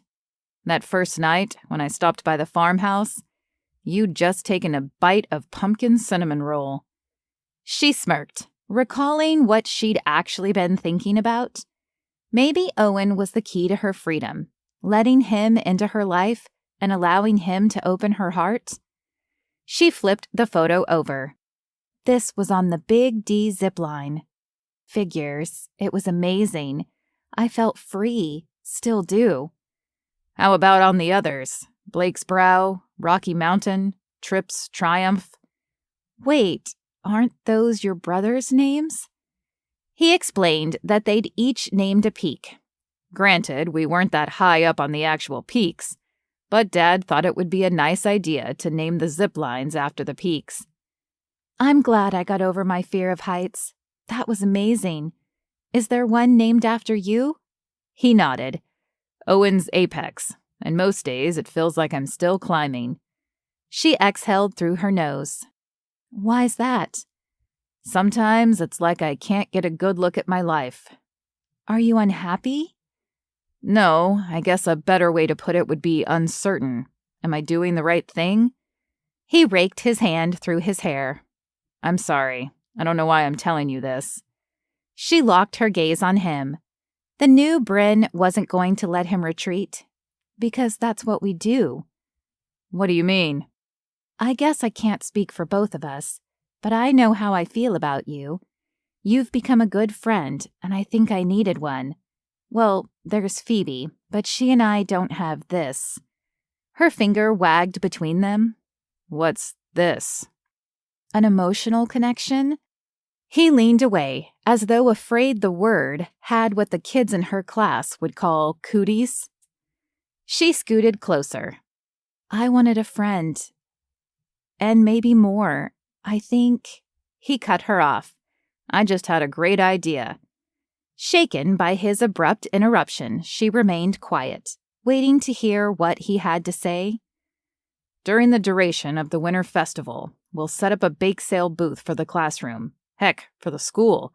That way you can pay yourself back for all of those groceries and raise funds for, I don't know, more construction paper, supplies, activities, you name it." Where a moment before she'd dimmed at him cutting off the moment they shared, and then at the thought of helping out the class, she momentarily brightened. "That's a fantastic idea. How will we pay for the baked goods, though?" The question came out like a defeat. It wasn't only because she'd already thought of a bake sale, but she didn't think she'd be able to get the volume of donations or sales to make it profitable. Her tone also dropped because she felt crestfallen. She'd mustered up the courage to tell Owen how she felt and had been thrown off by his outburst of excitement. Had he sensed what she was going to say and stopped her? Was his interruption another way to retreat from talking about their feelings or getting serious? Bryn's cocoa went cold while he went on his phone and sent a text, probably to the resort chef. The table of refreshments in front of them, likely the inspiration for Owen's bake sale idea, went untouched. Donations can come from parents and the head chef at the resort, who'd do anything for Harper. They talked some more about the idea as the sun dipped toward the mountains. She forced herself to remain chipper, but her voice felt flat, her body limp. Maybe the adrenaline from the zipline ride was wearing off. "Are you getting hungry for dinner?" Owen asked. "After all of this talk about a bake sale? You bet." She willed her voice not to crack. The wings she'd worn while racing along the zipline suddenly disappeared. She felt defeated, derailed. "I know just the place," he said with a smile, and oblivious to her thoughts. Her fear of heights was gone, but it was replaced with something else. What if he rejected her? Maybe he had. They were at the base of the mountain and trekked along a lantern-lit path to a clearing with a helicopter pad in the center. The chopper sat silent, but the running lights were on. "You said you got over your fear of heights, so I'm hoping you'll be okay with this." Owen led her closer to the pad. "Wait, we're going in a helicopter?" She stopped short. "Before, when I blurted out that I had an idea, it wasn't really about the bake sale. I mean, that came to me too, but I thought we could watch the sunset. It's really beautiful from up there." That was surprisingly romantic. Did you win tickets for this or something? "No, I suppose it's a benefit of being a Hawkins." "I thought you weren't involved in that anymore. You started saying earlier—" "Yeah, well, it's complicated. I haven't spoken to my brothers since shortly after our father passed. I haven't seen my mother in twice that amount of time." He took her hands. "But I don't want to talk about that. I want this to be about us. What you started saying earlier, what we have." The corners of her mouth lifted, and once again she was on clouds. He wasn't rejecting her. He was surprising her, wooing her, romancing her. The beat in her chest multiplied. They went up in the helicopter. Her stomach did a few dips as they banked toward the mountains and the earth fell away. The town got smaller and smaller as they zoomed out. Once more, she felt like she was flying. Because she was. With Owen in the pilot's seat, she felt like they could go anywhere. Through the headset, his voice crackled. "What do you think?" "It's amazing." "So are you." He smirked at her as the chopper circled the town. "Look, there's the farmhouse." She waved, even though no one was down there. The sun wove a golden wreath around the mountains as it dipped lower and lower. When at last it disappeared, Owen flew the helicopter toward one of the peaks. She couldn't remember which was which, but wondered if it was Owen's apex. She thought they were just buzzing over so she could get one last view before they landed, but instead, he lit on another helicopter pad set on a bluff. He powered down and then took off his headset before turning to her. She tilted her head. "What are we doing up here?" "You said you were hungry." "That was like 45 minutes ago, and what could we possibly eat up here?" He helped her down from the helicopter. "My father was an adventurer, and innovative. We grew up hearing stories passed down from our great-grandfather about all kinds of things. Giants in the mountains, yetis, goblins, you name it. One of the stories involved an ice cave. A long time ago, my father and a few of his buddies went exploring. Sure enough, they found an ice cave. Well, my father was thrilled. He hired engineers, and who knows what all. I was still pretty little. But they transformed it into a destination of sorts. He catered to the average visitor down below at the resort, but also to an elite clientele who wanted outstanding and unique experiences. While Owen was talking, he led them along yet another lantern-lit path toward a white-blue glow in the distance. As they stepped inside a cave made of ice, Bryn spun in a slow circle. Ice walls surrounded them, but it was surprisingly warm, almost cozy. Along one wall, carvings were made in the ice depicting the mountain range, giants, and even a unicorn. I planned on bringing Harper up here soon, but I figured I ought to check it out first. Above them, stalactites hung from the ceiling, but they were lit from within like chandeliers, dripping with ice. A woman wearing snow gear greeted them and led them deeper inside where a table waited, lit with candles. There were also several blankets. "This is unreal. Pinch me." Owen smirked. A man who introduced himself as Chef Bowen prepared their meal, a savory dish with fresh vegetables, homemade bread, and the fluffiest mashed potatoes Bryn had ever eaten. "I have to get this recipe for Thanksgiving. Speaking of the holiday, you were talking about family before. With it being almost Thanksgiving and the beginning of the holiday season, I thought it would be a nice project for Harper and me to make an album together. A sort of keepsake for her. Do you have any photographs of grandparents, cousins, her mom?"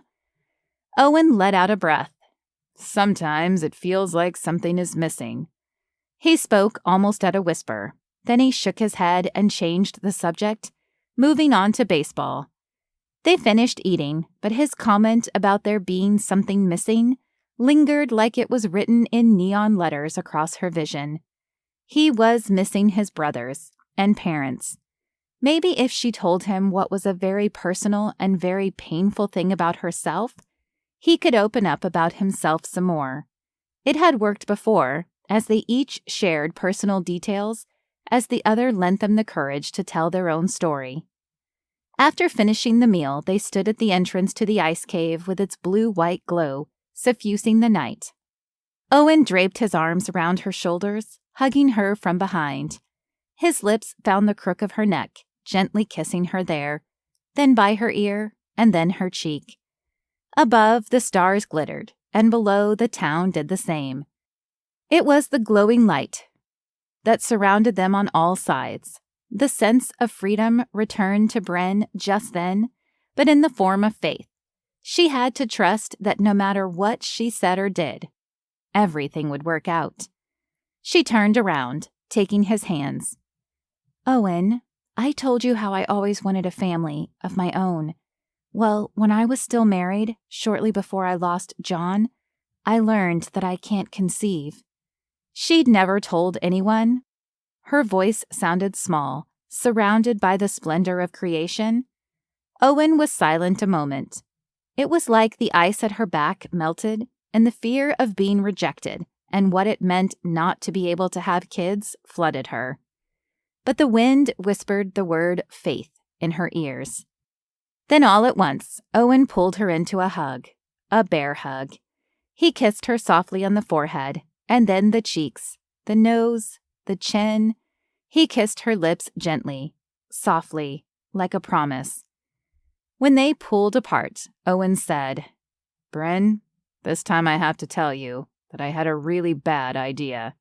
She jerked back, but the grin that reached his eyes told a different story. "I know that I can never replace your husband, but I'm falling for you, falling hard."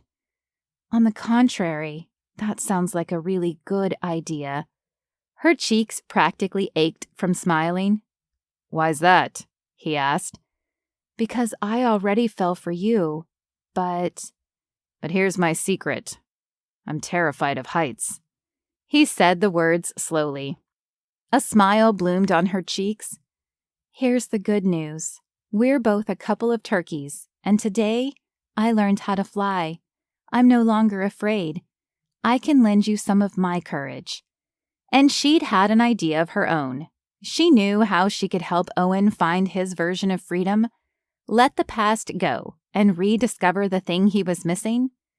At that, they leaned in for another kiss that could have melted the surrounding ice, moved mountains, and shaken the stars from the sky.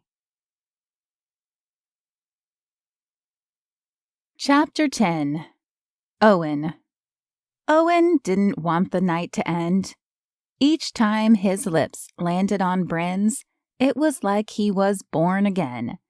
Parts of him that he wasn't certain had disappeared dissolved, or died came back to life. He felt alive like he hadn't in years. The lights were brighter, the horizon more distinct, sounds, smells, everything was electric. Bryn's smile as he kissed her on the lips when dropping her off at the farmhouse glowed in his mind like a real living thing, something he'd never forget. Wouldn't have to. They could do it. Sure, he'd had his doubts about relationships, but Bryn wasn't the others, namely his mother and Nadine. She wouldn't ever do anything to hurt him. She wouldn't leave. She wanted a family. He could give her his, Harper and himself. They could finish restoring the old farmhouse, maybe even get a dog. These thoughts kept him humming well into the night, then carried into his dreams. The next day, he arranged to meet Bryn at the beanery with Harper. Then they'd go to church before he worked a double shift, covering for another officer. When he could, he offered to help the other guys out, hopefully earning their trust as a reliable guy and his way onto the day shift, someday. When he and Harper entered the beanery, Bryn was standing by the cream and sugar station. A guy had his back to them, leaning close to her. She tipped her head back in laughter at something he said. Her eyes sparkled. The guy was clearly flirting with her. A flare of jealousy shot through Owen. Why wouldn't a guy flirt with her?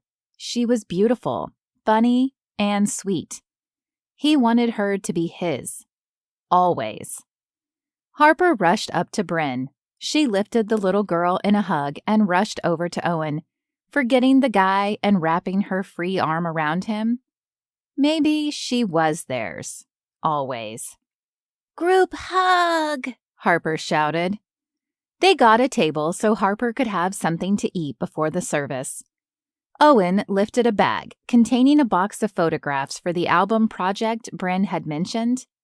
He hadn't looked inside the box in years and was better off not doing so. He'd have to explain who all the people were to Harper, but he wasn't ready. Not yet. But he also didn't want to lie and say he didn't have pictures because she'd seen the labeled box when they'd moved from Chicago. As he passed Bryn the bag, the handle broke. Balancing a cup in the other hand, he wasn't quick enough to keep the contents of the bag from spilling all over the floor. Photos fell like confetti. Bryn crouched to help him pick them up. While they were under the table, he took the opportunity to plant a kiss on her lips. She smiled and then giggled. He kissed her again. From overhead, Harper said, "Need help?" He stole one more kiss, and at the same time, Bryn went completely still. He opened his eyes, afraid the guy from earlier had spotted them, causing her to feel embarrassed. She was so true, though. The spike of jealousy was just insecurity talking. His mother left his father for another man. Nadine had her problems and a series of boyfriends after she took off. Bryn wasn't them. Her gaze was on a photo on the floor. She blinked her eyes a few times and then straightened. He picked up the photo of Nadine and put it with the others. Seated back at the table, Bryn straightened out the pictures. Harper watched over her shoulder. Owen passed her the one he'd just picked up. "That was my mother," Harper said, spooning more whipped cream and cocoa into her mouth. Bryn shifted and then stuck it on the bottom. "Who are those guys?" Harper asked, pointing her spoon at another picture. Before he could answer, Bryn quickly put the photos away. They fell into silence before heading over to the church. Owen knew he ran the risk of seeing his brothers if he attended the services at the old stone church, so he'd been driving to the next town on Sundays. Bryn had asked them to join her at the church in town, and he didn't want to explain his elaborate methods of avoiding the other Hawkins. The room with stained glass windows was full when they arrived. They took an empty spot in the back, with Harper nestled between them. She held each of their hands almost the entire time, as though happy to have them both there with her. If Owen could change the past, he would. Nadine would have been able to give more of herself to their daughter, but perhaps that was not to be. Maybe the plan the entire time had been for Bryn to be in their lives. At least he had to hope that was true. His primary focus was on being the best father he could be to Harper, like his dad was to him. And maybe he could give Bryn what his father couldn't provide for his mother, what he hadn't been able to give to Nadine. He said a prayer, hoping this was so as well. After saying goodbye to Harper and Bryn, he got ready for his shift. The next days passed in a flurry, with more nuisance calls than anything else while on the job. The winter festival brought in a lot of people from out of town. Along with Thanksgiving visitors as the holiday neared, there were parking violations, noise complaints, and one petty theft. It left him with little time to investigate what amounted to shady dealings between Ken Welk and the resort. At least that was what he suspected. On the other hand, what was conclusive was Welk's ability to ruin businesses. He had a track record of making it look like properties he was involved in went bankrupt, quietly walked away, ceding control to him, or lost their lease. Then he'd go in and take over or create an almost identical business in its place. That way, he'd generate the income off the heels of the previous business's hard work and success. He was a cheater, a line cutter, and greedy. Welk was the kind of man his father would despise for his lack of integrity, but so far Owen couldn't prove he'd done a thing wrong as far as the resort and any of the other Hawkins Enterprise holdings were concerned. The highlight of each day was his time spent with Harper and Bryn, but she'd been acting cagey since Sunday. On the day before Thanksgiving, he dropped Harper off at the farmhouse, and the scent of Bryn's signature pumpkin cinnamon rolls filled the house. "Smells like I came to the right place." He snuck a kiss while Harper rushed to her room to put her stuff away. They hadn't come out and told Harper that they were a couple. They hadn't even said as much to each other. But the way things had naturally evolved told the truth. They were in love. He wanted to gum up the courage to tell her those 3 special words, but hadn't found the right moment. "I'm glad you think so." She bit the corner of her lip. "I'd like you to join us officially for Thanksgiving dinner. Harper and I have been working on a surprise for you, and it would mean a lot to us for you to be here. What if we have dinner between 3 and 6? Those are practically the same times you'd have been in room 4 and eating dinner here anyway." He had to admit, the week of getting more than the usual few hours of sleep while Harper was at school and then going there to help had treated him well. He'd fall into bed by 8 a.m. and snooze for at least 8 more hours. He felt like a new man. "I'm making pumpkin cinnamon rolls." Bryn pointed to the oven. "Well, all right. You don't really have to twist my arm. And don't set off any alarms this time." He winked. "So we'll see you back here tomorrow afternoon?" she asked, lifting onto her toes. "Wouldn't miss it." She wrapped her arms around his neck, sunk into him, and gave him a long and mind-melting kiss, erasing the smudge of worry that she'd been acting odd. When they parted, Harper stood at the top of the stairs, her eyes wide.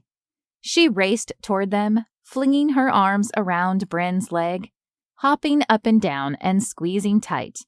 She looked up with so much hope in her eyes that Owen's heart lifted like snow blown into the wind. "Does this mean you're my mommy?" she asked, turning to Bryn. A second paused that felt like an eternity. It was clear neither one of them knew how to answer. Then Bryn crouched down and said, "If you're asking if I love you, yes, very much." Then she lifted her gaze to Owen's. There was so much sincerity, so much light there, he could get lost in it. "And if you're asking if I feel the same way about your daddy, yes, I do." While Owen was on duty, If someone had been trapped under a car, he could have lifted it. If there had been a robbery, he could have stopped it. He was flying so high, so buoyed by the way Bryn responded to his sweet baby girl and to him, he could have stopped a freight train from barreling into town. Thankfully, it was a quiet night, and the one call he received was of coyotes on the far side of town. Sometimes their howls sounded like babies crying in the night and had scared some visitors for Thanksgiving who weren't quite used to country living. And he had so much to be thankful for that year. Returning home, Harper and the ease with which she was adjusting to their new life, her school, and making friends. Bryn, life was good, grand. He turned to the mountains and said a prayer of gratitude, knowing God was looking down on him with a great many blessings. He slept like a log the next day, like a man who knew all was right in his world. That afternoon, when he drove over to the farmhouse for Thanksgiving dinner, he could practically smell the food from outside. As he walked up the rickety steps, he made a note to talk to Bryn about helping to fix the place up. Then he checked himself. He had to talk to his brothers about that. Maybe he could. The winds of change had turned in his favor. He could do anything. As he opened the door, the mouth-watering smells of Thanksgiving teased his nose. Turkey, squash, mashed potatoes, buttery rolls, pie, and something chocolatey. A familiar country song came from the sitting room, reminding him of when he was a boy and the family would dance together. His mother had started the tradition, which was relatively out of character for her. But Judith Hawkins had been Southern and carried some of her pastimes to the northern mountains. "Hey, Turkey," he called as he entered. "In here," Bryn hollered back. She poked her head around the doorframe. Harper rushed out behind her and grabbed his hand, pulling him toward the room. "Why are you listening to that old song?" he asked Bryn as he passed.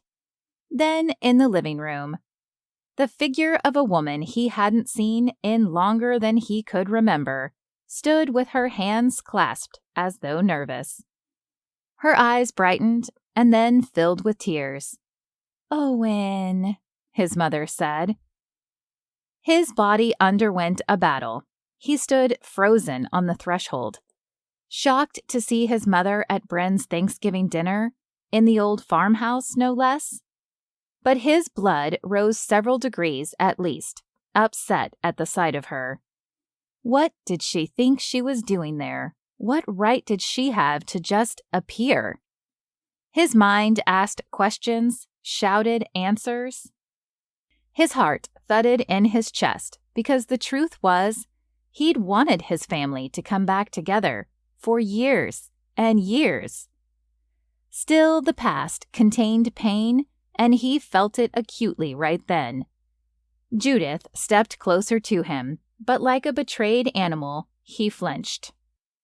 Bryn must have sensed his conflict and also stepped closer. "This is a big house. I've been fixing it up. We could feed a big family, almost an entire community in need in there, though I don't think I could handle cooking for that many myself. But having a family, this family, is important to me. I think, in this case, at least to start, we're the family in need of reconciliation." Her words touched Owen somewhere deep inside, but all of his anger from his mother ditching her husband and boys was closer to the surface. "Daddy, I met Granny Judy." One of Harper's front teeth was loose, and the way she said his mother's name would have been adorable if he wasn't so upset. But he set his stone mask firmly in place, stowing away his emotions. "Yes, I see that. Are you having a good time?" She nodded. "We had appetizers, looked at old photographs, and she told me lots of stories, mostly about how you were a rascal." Harper smiled. "Now we're dancing like we did at the restaurant. It's a Hawkins tradition, and she wants to make sure I know the steps." Do you want to watch? Of course, he answered, trying to focus on what was most important to him, Harper, and not the creeping sense of betrayal. Did Bryn seek his mother out? He tried to get a moment alone with her, but Harper was so excited, she just kept chattering and demanding everyone's attention. The meal was delicious, but awkward. Owen remained silent. Judith talked about herself, pretty much nonstop. Harper colored a big turkey, giving it a unicorn horn, of course. Bryn kept casting him anxious and concerned sidelong glances. He knew she wanted a family, but it wasn't going to be his. It was too messed up. He wanted to shield her from that, from his own pain. He knew that once she saw the truth of how broken the Hawkins family was, she'd bail. She'd find a reason to seek out someone better. He started to get up, motioning that she follow him into the kitchen. "We need to talk." His tone was harsher than he'd intended. Judith interrupted, her eyes glued to the phone. Wait a minute. You have got to see this. It's live. This is happening right now. The excitement in her voice drew his attention as she angled the screen so everyone could see it. His brother Blake filled the frame, down on one knee against a tropical backdrop. Chapter 11. Bryn. "Is this some kind of reality TV show?" Owen asked. A mixture of irritation and disbelief laced his voice. Bryn sensed some of it was directed at her for orchestrating the mother-son reunion. A lot of it at his mother, and anything that was left over at his brother for the live internet spectacle. Judith shook her head. We're friends on Facebook. I send him these hilarious memes, but he never replies. I tried to find you on there, but... He shook his head. "I don't have an account." That's too bad. But I have to show you this hilarious video of a dog. She held her hands up. Let me set the stage. A hot summer day in Texas. A dog is trying to find a way to cool off. There's one of those squat drums of water. Judith angled herself to include Bryn and held her hands about as wide as a car tire. You know, the kind we used to have on the ranch? Well, it was filled with water, and this poor dog, a shepherd of some sort, was trying to sit down in it to cool off. She had the tinge of a southern accent. But it was too big for the bucket and kept turning in a circle trying to sit. Harper giggled. "Mom." Owen cleared his throat, as though the word had rusted itself solidly to his tongue. "You got off track. What is Blake, my brother, perennial bachelor and bodyguard, doing proposing to a woman on Facebook?" She shrugged. "I guess the only way to find out is to ask him." Where Owen's eyes had been dim, perhaps to shield himself from whatever emotions came up at seeing his mother, they now flared with anger. "I don't even know what to say to that. Are you advising me to resolve things with him? You have no idea what tore us apart. Or are you trying to parent me? If you haven't noticed, I'm a grown man and have a child of my own." Her shoulders lowered as she exhaled. "I have noticed, and I'm very proud of you. Harper is a darling, and this gal here..." Judith thumbed Bryn. "I'd make sure she sticks around." "If you think so, let me know where I can get some glue." In any other setting, the comment may have been funny in a self-deprecating kind of way. As Owen pushed his plate away and shoved up from the table, if Bryn had thought a reunion with his mother would cause a seismic shift in his life, she'd been mistaken. The pressure was building, and the big one, the earthquake, was yet to come. "Bryn, can I speak with you in the kitchen for a moment?" he asked. She set her napkin on the table and excused herself.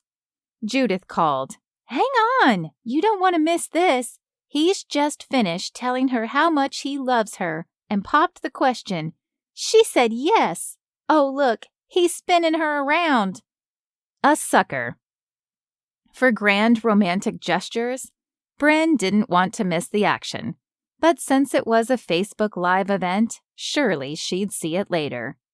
Blake was tall, buff, and indisputably handsome. At first, she'd noticed that his fiancée-to-be had the most gorgeous shoulder-length wavy hair. Hair she'd seen before. In fact, she was none other than Cece Sparrow, also known as The Hair, and a famous singer-songwriter. She'd been involved in a bit of a scandal recently and had cut off her hair, but it seemed to be growing back beautifully. Bryn sensed an intense set of eyes on her and broke away from the proposal to meet Owen in the kitchen. He angled himself so he could keep Harper in his line of sight, who also watched the live stream. Instead of giving her a death stare, Owen closed his eyes for a moment and took a deep breath. First, who is that woman, and what did she do with my mother? The woman I knew would have flown in here on wings of war, insulted by what you've done to the farmhouse, refused to eat your home-cooked meal, and the dog memes on Facebook. He scrubbed his hand down his face. Time? People change? She tried. Owen stared into the dining room as though trying to decide whether to remove his mask and let out his emotions or keep them bottled inside. The stony demeanor seemed to be its own sort of agony. She didn't know Judith before, but sensed the version Owen described had mellowed out over the years, though she could see what he meant. When she'd reached out to Judith, prefacing it with a request for the hot chocolate recipe, the woman had been snappish and shrewd. Then Bryn explained that her granddaughter was one of her students and that she and Owen were friends. That opened the door, but still, Judith didn't immediately let her in. She was curious about Harper, but suspicious of Bryn. She'd asked her what her angle was, what she wanted. So over the phone, Bryn explained, and spent nearly a half hour telling her about her background in foster care and how much family meant to her. Then she told her all about Harper. At the mention of the little girl's name, Judith went silent. She'd asked if she'd hung up, which she knew was silly, because if she had, there was no way she'd be able to hear her asking as much. Judith hadn't hung up. Instead, she told Bryn something personal in return. In addition to the 5 boys, she'd had a daughter, but she'd passed away. Judith told her that after that loss, nothing was ever the same. She didn't feel worthy of the family, but she was too proud to admit how much she was hurting. So she sought ways to hide the pain, masking it under all that wealth and fame could bring her. Judith said that as she aged, people and things started to fall away. She came to realize what was actually important: family. Bryn asked her why she didn't try to reunite with the boys. She said it was her stubborn pride again, afraid that they'd reject her. She told Judith that she was sure that's how they likely felt, rejected, something Bryn knew all too well, and she ought to take the risk. That was what brought Judith to her doorstep, along with the realization that the address she gave her was her old address, the farmhouse. All afternoon, they'd been marveling about the Lord's perfect plans. Judith didn't believe in coincidences, and quite frankly, neither did Bryn. Judith hollered over her shoulder, I wonder if I'll be invited to this wedding. Sadie wrote me a letter along with the invitation to theirs, explaining that Trip was hurt but would like to try to make things work. Did you go? Owen's voice was all nails. No, Judith cleared her throat. No, not to Kayla and Dallin's either. He sent me an invitation and even called me, but She shook her head. Figures. No, you know what figures? All these women just want your brothers for their money. As soon as they find out about your father's will, they come a-callin'," Judith spat. "This girl is either a really good actress or had no idea. I asked her if you were a couple, and she told me all about her husband who'd passed. From one widow to another." Bryn felt a sudden sting of betrayal. She thought Judith had come around, but it seemed she was exactly how Owen had described. "You divorced Dad, so I don't think that qualifies you as a widow." "I survived my second and third husbands, son." Owen glowered at this news, apparently not aware that his mother had remarried twice. As the Facebook Live continued, Judith sank back into her seat. "I feel awful about not going to the weddings, but I genuinely didn't feel like I'd be welcome. And you know, you're one to talk. You didn't go either. And this sweet little girl didn't know much about her family. Heck, I didn't know about her." "And yet you can find dog memes on Facebook." Owen pressed his lips together. Judith slowly got up from her chair. "I can see that I'm definitely not welcome here." She looked around the dining room a moment. "You're making good progress on this place. It almost looks like the way we did when we first moved in." She tapped Bryn on the arm. "That's a compliment." Bryn set aside the comment about her being a good actress or not knowing about the will.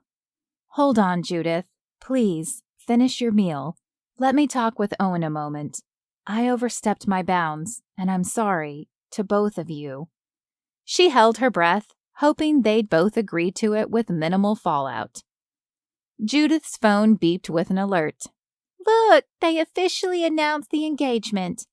If I get an invitation, I'll definitely accept, as long as this girl isn't a gold digger." She lifted an eyebrow in Bryn's direction, feeling the need to defend Cece Sparrow. And reading a bit into Judith's questioning gaze, she said, "Cece Sparrow is one of the top-grossing singers of all time. I hardly think she needs anyone else's cash." "If that's true, and Cece Sparrow isn't already rich enough, now she'll share in Blake's billions. Some people have all the nerve." Judith glowered. Owen shook his head. "I thought you said you wanted to go to the wedding." She jutted her chin. "That doesn't mean I approve." "I think you surrendered your voting card when you left," Owen said. "For the record, I'm not a gold digger either. I don't know what you guys are talking about. Both Owen and I have good salaries from our jobs, healthcare benefits, and a retirement package. So we'll be doing just fine, thank you very much. I don't need fancy Baroque furniture or trips to exotic places. Call me simple, but I just want a home, and home is where these two people are." She pointed to Owen and Harper. Judith flinched, and then, as though reconsidering her comments, she slouched and then shook her head.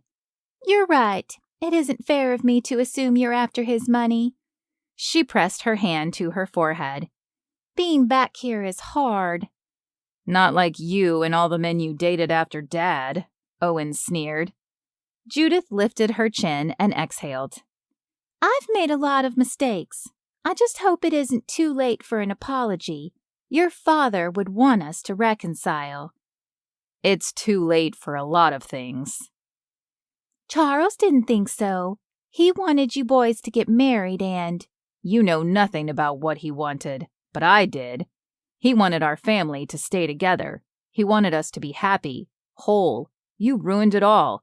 And he thought marrying us off would fix it? No, it made things worse. Cece doesn't need Blake's money, and I don't need Dad's." Owen's chest rose and fell with the effort. Bryn didn't follow what they were saying about the will, but clearly it upset Owen. She wanted to hold him as he'd done for her when she experienced difficult emotions. Judith remained quiet, as though resigned to and accepting of her son's ire. "And do you think marriage is really the key to happiness? Because if you agree with this stipulation, you sure had a strange way of showing it, Owen said. Marriage is a beautiful thing, Judith replied simply. His eyes flicked to Bryn, and then he said, Marriage isn't on the table. If you haven't noticed, Thanksgiving dinner is, and I'm sorry I came. He strode to the hall. Wait, Owen, Bryn called, reaching for his hand and just barely grasping his ring and pinky fingers as she caught up to him in the kitchen. I understand that you're upset. I hoped that maybe she had changed, but no, she's always got her eyes and her mind on money. It's the only thing she cares about. He gestured to Judith. Bryn wasn't sure if what Judith had told her had been in confidence, but she took the risk. When I told her Harper's name, she told me about your sister and how it broke her. She bawled her eyes out to a perfect stranger over the phone. I think she cares a lot about family. Owen tilted his head, but his eyes were still hard. My mother cried? He laughed darkly. I've never seen her cry. Well, I only heard it over the phone, but full waterworks. She just ditched us after my sister died. Bryn nodded. I think she regrets it. She relayed what else Judith had said about not feeling worthy of motherhood. It seems confusing and complicated, but instead of dealing with the difficulty back then, she hid it away, bottled it up. Bryn bit her lip and then twined her fingers fully around Owen's. It sounds kind of familiar. His eyes flashed with recognition and then fell into shadow. You know nothing. You should have done nothing. You shouldn't have involved yourself or my daughter. He strode back into the dining room. Harper, come on, let's go. Owen, I'm sorry. This isn't what I meant to have happen. I thought it would be a blessing to bring your family back together. Harper hung her head and went to get on her coat. As Owen followed, he leaned in and said, It was a mistake falling for you, getting involved. I'm sorry that I meddled, Bryn said, but he must not have heard because the front door slammed along with the walls around her heart. Judith stood under the arch leading to the dining room. Whereas before she appeared to feel perfectly comfortable in the old farmhouse that had once been hers, she wrung her hands and stood stiffly. I should go too, Judith said, collecting her things. Thank you for trying. She patted Bryn's arm. We may be broken, but that doesn't mean we can't be fixed. But I guess the cracks go deeper and wider than I thought. It'll take some time. Again, the front door opened and closed. Bryn was left alone. Again. All she'd ever wanted was a full table at Thanksgiving, surrounded by plenty, by friends, family, and laughter. She wanted to create good memories, but she'd been wrong. Judith was wrong. She was the one that was broken, discarded. No one wanted her or her table. She slouched down in the chair, held her head in her hands, and cried. A couple of days later, Phoebe showed up on Bryn's doorstep. Wearing mismatched pajamas and her hair in a messy bun, she opened the door. You look like a wreck, Phoebe blurted, never one to hold back. Her friend was wearing a bright pink puffer coat, gold-rimmed sunglasses, and a headband with a giant felt turkey on top. She popped an identical turkey headband on Bryn's head, typical Phoebe, but she couldn't bring herself to appreciate her friend's signature style, something Bryn could never pull off, or the turkey trot scheduled for later that weekend.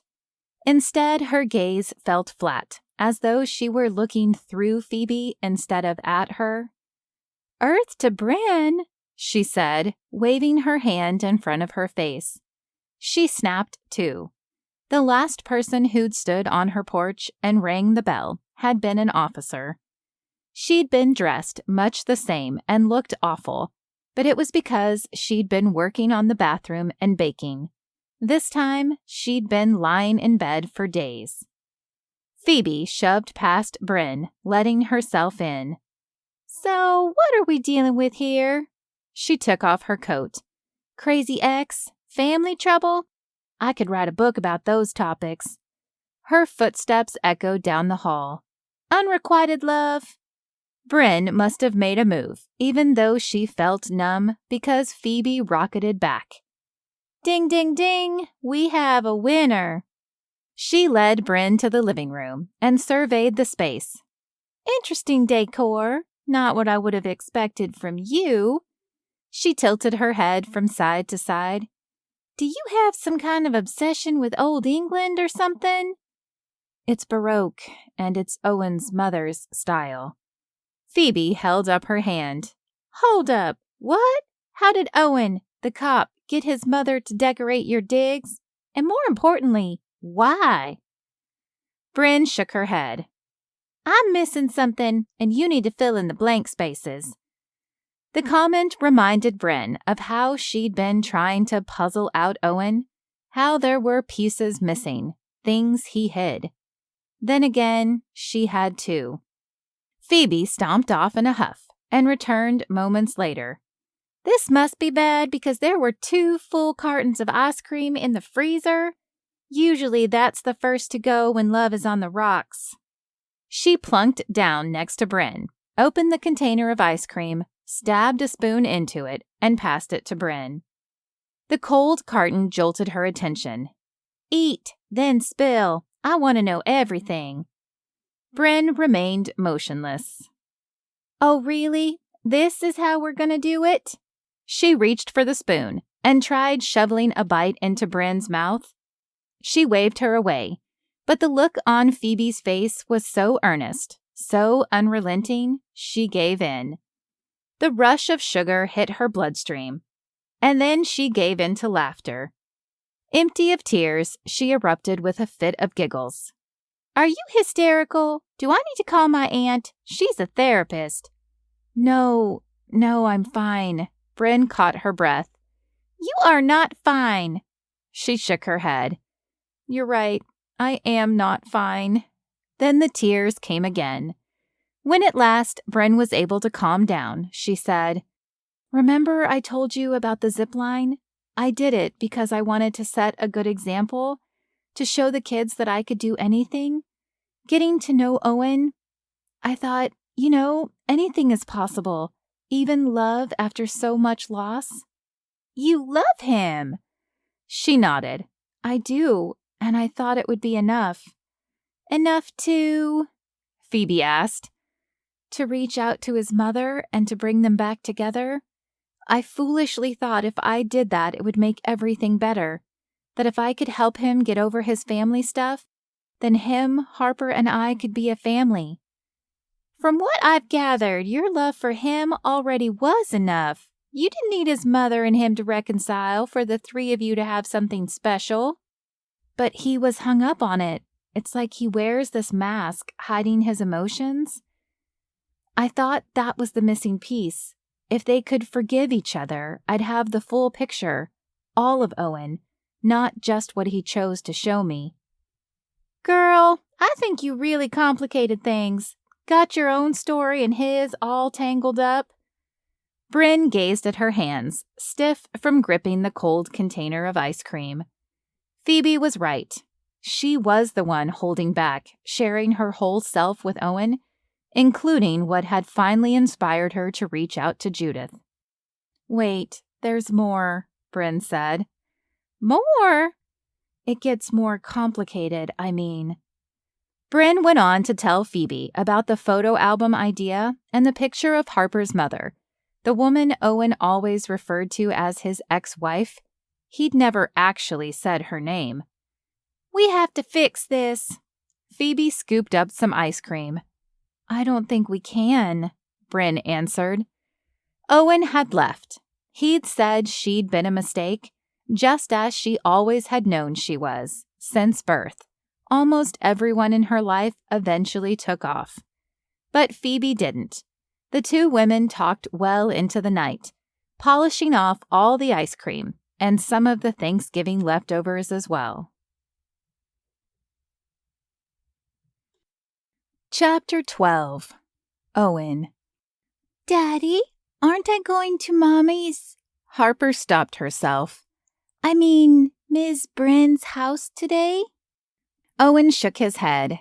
He'd tried to catch up on some sleep after working overnight again, but with Harper there and not at Bryn's, plus so much on his mind, he'd laid there restless in bed, thoughts and gut churning. It was best for him to distance himself. He'd told Bryn too much, let her get too close. It was easier, better, if he just kept things simple. Harper and him. His family was too broken. There was nothing, not even a soft, brown-eyed woman with a heart of gold that could fix it. How about you and I head down the winter festival? Don't you have to sleep? I can watch a show.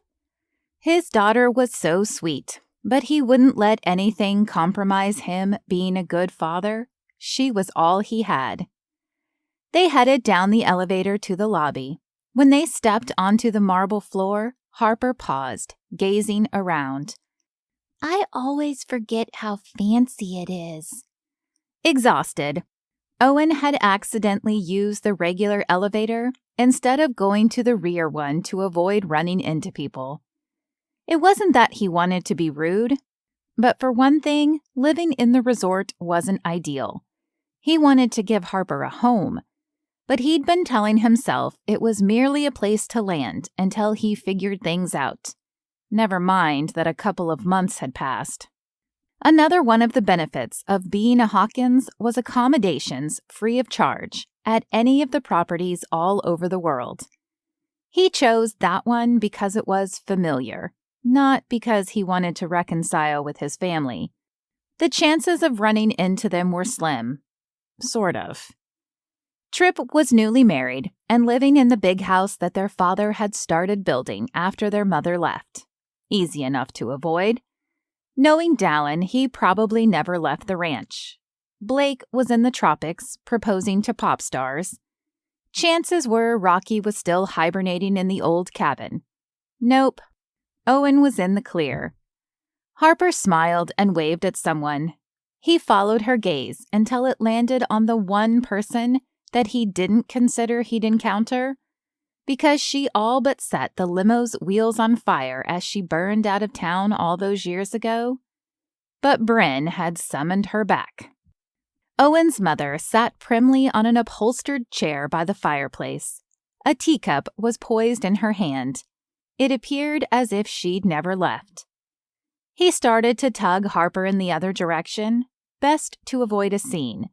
Lady Judith, that's what all the employees used to call her, on account of her nose-in-the-air attitude, had flown in and was already acting like she owned the place again. She'd given up her title and property rights along with her family years ago. He had nothing to say to her. The night before had been agonizing enough. Daddy, I didn't get to say goodbye to Granny Judy last night. Can I go say hi now? Granny Judy? How much time had they spent together? Bryn overstepped the line. No, she'd jumped over it, right into his arms, but he'd dropped her. It was for the best, right? He wanted to tell Harper no, but she tugged on his hand. Where he expected his mother to wait for them to come over, catering to her like royalty, she got to her feet and strode over with her arms open wide. There she is, just the princess I was hoping to see.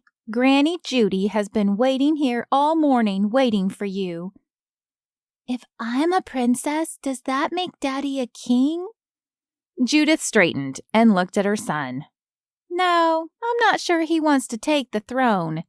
She leaned in toward the little girl and whispered, Have you seen the Beauty and the Beast? Harper nodded. I think he thinks that he's a beast. Harper tapped her chin, as though following what her grandmother had just said, and then she threw her arms around Owen's leg and laughed. Daddy's not a beast. He just sounds like one when he snores. Judith laughed, and so did Owen, despite himself. An awkward moment passed. Judith looked around and then sighed. Coming back here, I found myself slipping back into, she shook her head, old habits, old ways of thinking. Even last night. Boy, did I embarrass myself saying that C.C. Sparrow was after Blake's money. That girl could run a small country with her wealth. Also, I will admit that I was suspicious of Bryn, but that was only because my own intentions weren't always pure. Sitting in that farmhouse, I may as well have gone back in time. It's strange how that sometimes happens. A place can make you revert to a person you've outgrown. I used to parade around like the queen. Oh, and the furniture in the farmhouse? What was I thinking? She leveled her gaze at Owen. I was thinking there was something more that I needed when everything was right there in front of me. Her hands pressed against the center of her chest. Then something was taken away from me, someone I loved. Daddy is a good person to talk to about that. Sometimes I think he's sad because he also lost someone he loved. We never met, but he misses his dad. If something happened to my dad, I know I'd be really, really sad. Even though Harper's surroundings captivated her with the sparkling chandeliers, enormous bouquets of flowers, and a Christmas tree being brought in to prepare for the holiday, she was always listening. And she was right. Owen's throat tightened, and the muscle in his jaw twitched. He tried to hold back his emotions, but they were surfacing fast. Judith's eyes misted over. She stepped closer as though unsure, and then she wrapped her arms around Owen, pulling him into a warm, motherly hug. His face disappeared into her perfectly styled hair. He didn't realize he'd needed it, but gosh, that hug felt good. They lingered there a moment longer as Owen collected himself, realizing that his eyes were also damp. She cupped her hand over his cheek. You were always my strong, silent boy. Never had much to say, but I could see in your face so many emotions, so many thoughts. The gears were always turning. You learned how to hide it well. He felt a crack forming in his facade. Judith went on. Sometimes when we lose someone we love, we put up shields because we think that will protect us from being hurt again. But we're really just hurting ourselves because we're blocking love. When we prevent ourselves from having love in our lives, that's where the real hurt happens. Harper wandered over to the indoor fountain that consisted of smooth river stones piled up and a hawk perched on the top. He realized then that he wasn't a turkey at all, but a Hawkins. And Hawkins' men were strong.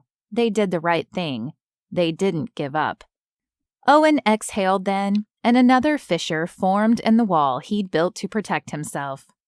Son, what I did was selfish. I have no excuses. None of that. But I did what I did because I don't expect you to understand. I don't need you to understand. But I want to offer you an apology. I'm sorry. Truly. Her dark brown eyes met his. The sincerity was clear. Thank you. That means a lot, Mom. I don't want us to pick up where we left off, and I don't expect it all to happen right away. But I'd like to stay at the resort a while and visit with you from time to time, pay my respects to your father's grave, maybe stick around for the holidays. It was always magical here. Miss Bryn thinks so too, Harper said, piping up. She said this is the first place she's felt like she's at home. She never wants to leave. After last night, she might have changed her mind. We shouldn't have surprised you like that, but I didn't think you'd agree to see me if I reached out. Quite frankly, the fact that I have a beautiful, smart, special granddaughter named Harper was quite a surprise to me. She pursed her lips as though lightly chastising him. I couldn't resist getting on the next flight out of Florida. You live in Florida? I thought you said that was for women like me. I live in a nice retirement community and have made some lovely friends. We have book club on Monday evenings, play mahjong on Wednesday afternoons, and go to the spa on Fridays. Well, I guess that hasn't changed. I won't deny that I enjoy the finer things in life, but no longer at the expense of what's the most important thing, family. She squeezed Harper's shoulder. You boys, this sweet girl, you'd be wise to think that over. Bryn told me some personal things. I'm not sure you know her full story, but all she's ever wanted was a family. I dare say she loves you, Owen, and Harper too, and here you are with a big family. 4 brothers, some of them married, probably have kids of their own on the way for all I know, and you all don't even speak to each other. Why? Because your father was the wisest man I've ever known and wanted you to get married so y'all could keep growing this family. She shook her head. Owen's throat felt thick, scratchy. I may be old, but it's not too late. I'm going to figure out a way to get us back together. In the meantime, give some thought to getting back together with that girl of yours. Daddy has a girl? Harper's eyes were wide. It's an expression, darling. I mean the woman he loves. Oh, that's easy. That's Miss Bryn. The thick scratchiness rose up and pressed against Owen on all sides, trying to escape the stone mask he always had fixed in place. They were right. They were both right. But he'd been married once. He wasn't sure he could ever go down that road again. They did head outside, though, to enjoy the winter festival. If Harper's eyes had been wide in the lobby, they'd doubled when she saw all the booths with food, crafts, and games. In the center, an ice skating rink was set up, and a snowman was slowly gliding through the crowd. I've always wanted to learn to skate, Harper said. Then I'll teach you, Judith said. Are you sure that's a good idea? Owen asked. Owen Hawkins, are you asking me that on account of my age? He toed a clump of snow. I taught you to ski, Dallin to ride horses, Rocky to skate, and Blake to box. Surely I can handle this. You taught Blake to box? He didn't remember that. When I was growing up, my father said I was a bundle of energy, but beautiful too. And a girl like me ought to know how to defend herself. He was an amateur boxer, so he gave me lessons. You could imagine it mortified my mother. We'd go out to the shop before anyone was up and practice, lest the neighbors see me break a sweat. She tossed her head back and laughed. What did you teach Trip to do? With all you boys to feed, I suppose I started with something practical. He learned how to cook. Owen laughed. In that case, I think he forgot. He started enough fires. Owen scratched his head. Maybe that's why he's a firefighter. A firm hand landed on Owen's shoulder. Don't you dare tell anyone. Trip's eyes crinkled with laughter, and there were lines there that hadn't been the last time he'd seen his oldest brother. His smile was just the same, big, generous, warm.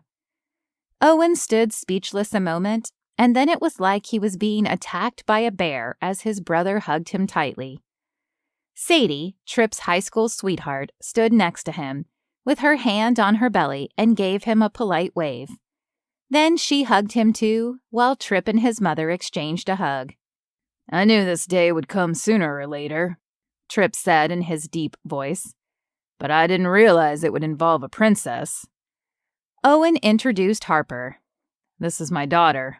I know. She has your eyes, Dad's eyes. The 5 of them talked for a few minutes, catching up. Owen hadn't picked up where he'd left off with his mother, but it was as if he and Trip had been separated by a few weeks, not years. Sadie announced that they were expecting a baby soon. She and Judith, along with Harper, walked toward the ice skating rink. It's nice to see you again, bro, Trip said, clapping Owen on the back. Likewise, but I have to say, I'm not too happy to see that Welk fellow. He lifted his chin in Ken Welk's direction as he approached from a hot dog stand. He'd been looking into the funding in town and at the school. Something was off, but he hadn't figured it out other than that it had to do with Welk. Yeah, the board is split. Some people like him want to restructure things. When I say want, I mean they're slipping their plans in the proverbial back door. Others are committed to Dad's ways. I wish there was something I could do about it. His tone lowered as the man neared and gave the two brothers a brief nod. I hear he's been cutting funds for various programs at the resort. He cut the cleaning and maintenance staff, Owen added, and he has an inn at the town hall. I think there's something fishy going on, reallocating funds from city programs to line their pockets. Skimming off the top? Tripp asked. Skimming from all sides. The school is way underfunded. Now I can't be sure. I can't get access to any of the numbers. My hands are tied, at least for now. A pang of guilt struck Owen. Dad would have wanted you to take the helm of Hawkins Enterprises. You knew the business best. No, he wanted all of us to. Together. The board was only supposed to be temporary until the 5 of us took our heads out of the sand and went into the biz. Then why did he insist on us getting our own careers? To teach us not to be spoiled, selfish brats who thought we were entitled to billions. The conversation reminded Owen of the will, of the falling out that the brothers had. He wanted us to become men who knew how to work hard and love well. Tripp's gaze floated over to Sadie, seated on a bench with Judith and Harper in the middle. From somewhere behind him, the scent of cinnamon met Owen's nose. Then a voice called, "Bake sale for the elementary school. Warm cinnamon rolls covered in maple drizzle." Owen glanced over his shoulder. A sign was strung from one side of a stall to the other. It said bake sale, and the drawings and glittery decorations suggested the students in room 4 had decorated it, maybe even Harper. Bryn's hair was tucked under a brown and green cap, the school colors. Her cheeks were rosy, and she smiled as she passed a plate, topped with cinnamon rolls to a father, along with his 2 kids, a son and a daughter. His heart hammered in his chest. He regretted what he'd said to her, longed to be on the receiving end of her smile, wishing to give her what she wanted, a family, and maybe what she needed, love, his love, or perhaps that was what he needed and wanted from her. A gust lifted a bit of snow into the air before it settled down like glittering stars in the morning light. He loved her. He'd been the one to leave. Pain pricked in his chest. It was time to make things right. He'd thought the winds of change had come. They were still on their way. Chapter 13. Bryn. Bryn had always prided herself on being a problem solver. There was always a solution, but for once, she couldn't think of one, not for her and Owen, or for his family. If only she could have the kind of success in the relationship with him as the bake sale tent was having raising funds for the school. She'd spent the previous day, all day, baking pumpkin cinnamon rolls. There were over 12 dozen, and she'd just sold the last 3 to a sweet father-son-daughter trio. It made her heart ache for Harper and Owen, but maybe it wasn't worth it. She didn't believe in coincidences. She knew God had a plan. Perhaps it wasn't for her to have a family. The feeling of freedom, of falling for Owen was fleeting, a fantasy. She was destined to be alone. As a group of high school-aged kids passed, 2 men stood in the thoroughfare of the winter festival. She blinked as another few people ambled by, temporarily blocking her view. She thought she'd seen a tall man with a ruggedly handsome appearance, square shoulders, chiseled jaw, and a bottom lip that was slightly bigger than the top. He'd stood beside another man, bearing a similar resemblance, only slightly taller and bigger all around.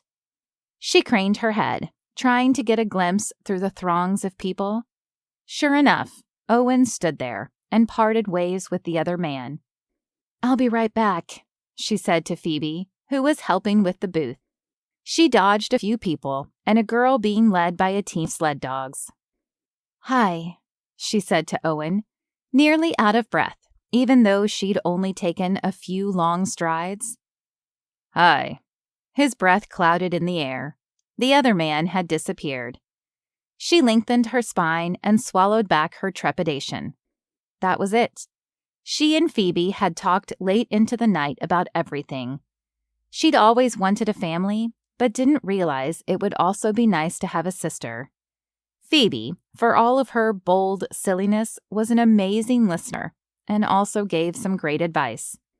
"Owen, if you have a few minutes, there's a few things I'd like to tell you." She planted her feet in the snow, not caring that people were passing. It was now or never. He nodded, letting her know it was okay to go on. "I had things I wanted to say to John, but wasn't able to before I lost him. I understand if whatever we had won't work. I won't try to force it. But I don't want there to be any masks or secrets. I'm sorry I didn't tell you that I was reaching out to your mother. I apologize for not asking you first." "Thank you. I understand that you were trying to be helpful. My mother and I had a talk. My brother and me too. I think things will work out." His words were measured, as though he accepted her apology, but was still hung up on something. Did he know about Nadine? She had to tell him, as awkward as that was going to be. She swallowed thickly. "I had a roommate in college. Her name was Nadine Bradford." Owen paled and staggered back slightly. "I think she was your ex-wife." He nodded slowly, as though the facts came to him slowly. "We had a falling out. She wanted to move to Chicago after graduating for some guy she'd met one weekend at a concert. I thought it was a case of senioritis since we only had about a month to go. I tried to stop her. It was crazy, but she was an adult. What could I do? After graduation, we fell out of touch. I ended up getting a job in the city and tried to find her. She wouldn't answer my calls or return my messages. I thought maybe I'd done something wrong. We were best friends, and I thought she'd turned her back on me." As though finally catching on, he said, "That sounds like Nadine." He went on to say that she suffered from mental health problems, which explained some of her behavior. Again, his words were clipped, dry. Maybe he was shocked. "I would have told you sooner, but I only made the connection when I saw the photo. I was afraid to tell you at first, because it's like I have family, friend, boyfriend, husband repellent. Everyone eventually leaves. My parents, Nadine, John." The word "you" was on her lips, but she didn't want to believe that he was out of her life entirely. His lips were parted and his face blank, but there was a ripple there, as though a thought, feeling, or memory was fighting its way to the surface. "I just thought you should know. I don't expect to get a second chance, but I won't keep anything from you again." "Right. Yeah." A small line appeared between his eyebrows. "This is a surprise. I have to think things through. I have to take care of Harper. Can't let anything get in the way of that." He sounded robotic, dazed. "What makes you think you have to do that yourself? What about my help? Your mother or anyone else?" "It's up to me, Bryn. I can't trust." Her mouth dropped open. She understood his wariness, but a dart of anger shot through her. What she'd do to give anyone in her life a second chance? Anything. "I'm not so sure about that, Owen," she trailed off. "You say that you can't trust? I think that's a kind of stubbornness, not allowing yourself to be vulnerable. But in the vulnerability, you allow other people to step in and love you. Just because you can do it alone or on your own doesn't mean you have to. There are people here for you. I'm here for you. Don't you want your daughter to grow up seeing how much you love her and also how much she is loved by a community of people? Not only that, but when one person shows who they really are, it gives other people the courage to do the same. You helped me open up. I think I did the same for you." Owen remained silent, whether in thought or dismissal, she wasn't sure. A line of people gathered at the bake sale booth. "I should get back. I'm sorry, Owen. I hope you forgive me." She felt her expression crumbling, melting like snow, falling away as she backed away, slowly, giving him the chance to change his mind. But he didn't move a muscle. Bryn slipped the turkey headband on her head. Phoebe insisted she wear it for the turkey trot. She jogged in place for a minute to warm up. The morning was overcast, but it seemed like the clouds might part eventually. "You ready?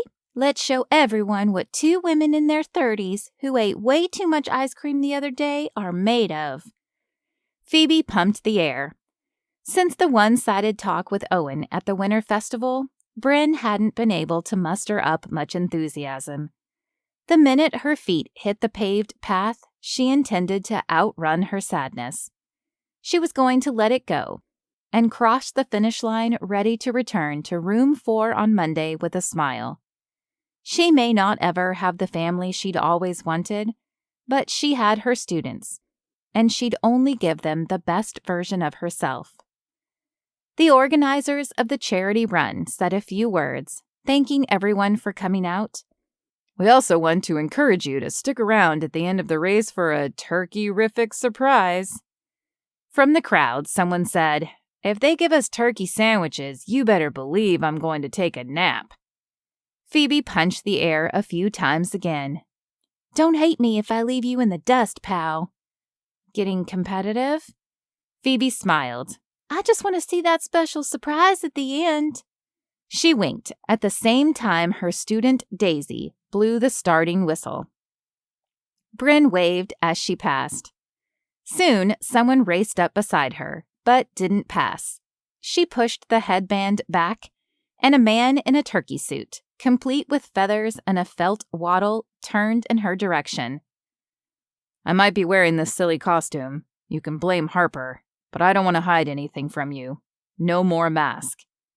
Had there been anything to trip on, Bryn would have. But she couldn't be mad at Owen because he looked so ridiculously adorable. Well, she could be a little bit upset. "I'll only listen to you if you make your turkey sounds." He did as requested, and had everyone around them not been so focused on running, they may have asked if he needed help. "Bryn, I've been looking to find a new home for Harper. Instead, I found my way home, to you. You're like a compass and a map.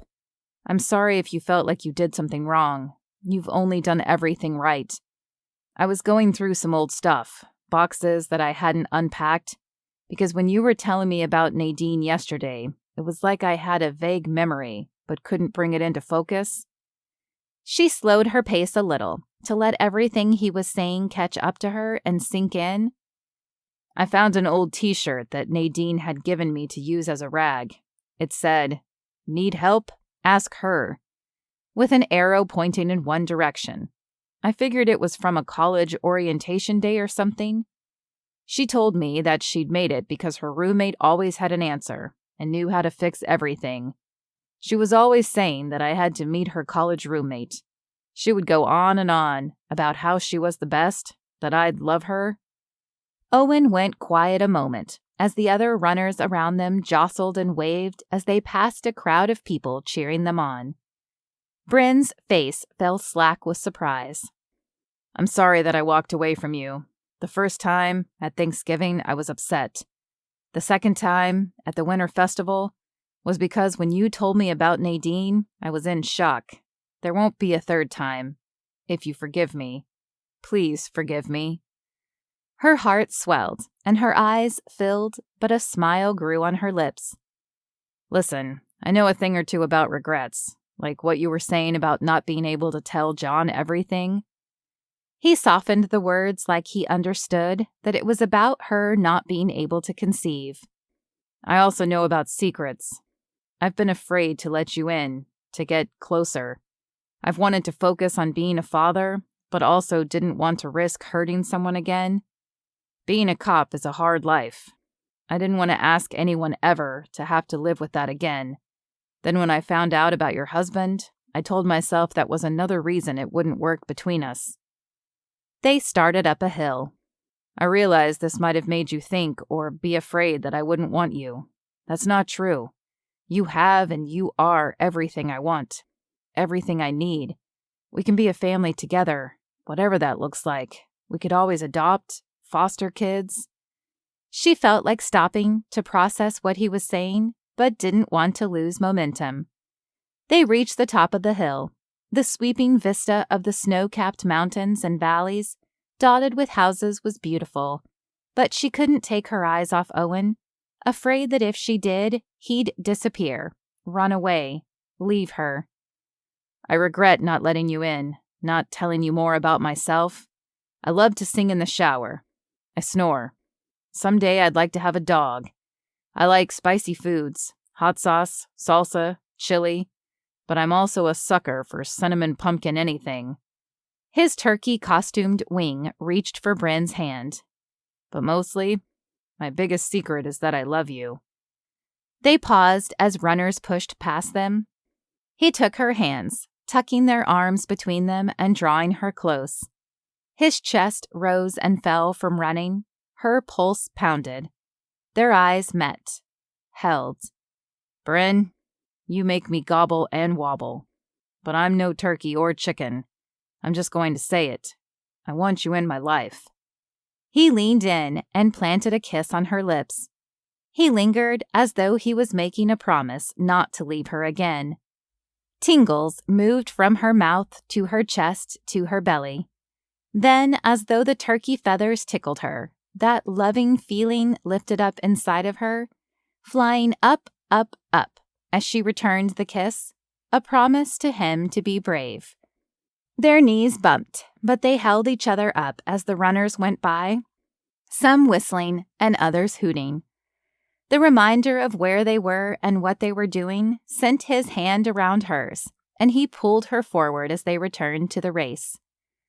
Side by side, Owen said, I want you to be Harper's mommy. She wants you to be her mommy. Every night she prays for a mommy, and by some grace of God, you dropped into our lives. You fell and were literally on your backside. Bryn laughed. You helped me get back up. She hoped he understood her meaning. You wanted a family. I want you to be part of ours. I want Harper, you, and me to be a family. And my mom, too. Hopefully my brothers. I have some work to do. She drew a deep breath, pumping her legs as they continued to run. I'm in, Owen. I am all in. She squeezed his hand as they crossed the finish line. A flurry of colorful chalk erupted in the air as people pelted them with pouches of bright and bold dust. The last two to cross the finish line get the Color Run Special. Through the pink, blue, orange, and yellow haze, Bryn spotted Harper and Judith, clapping and cheering. A circle of people closed around them as the clouds dispersed. Owen stood in the turkey suit and took her hands again. I want to be with you, Bryn. We just finished this race, but I'd like to keep running by your side. His grip tightened. Will you be my running buddy, my teammate, my partner, my family, our family?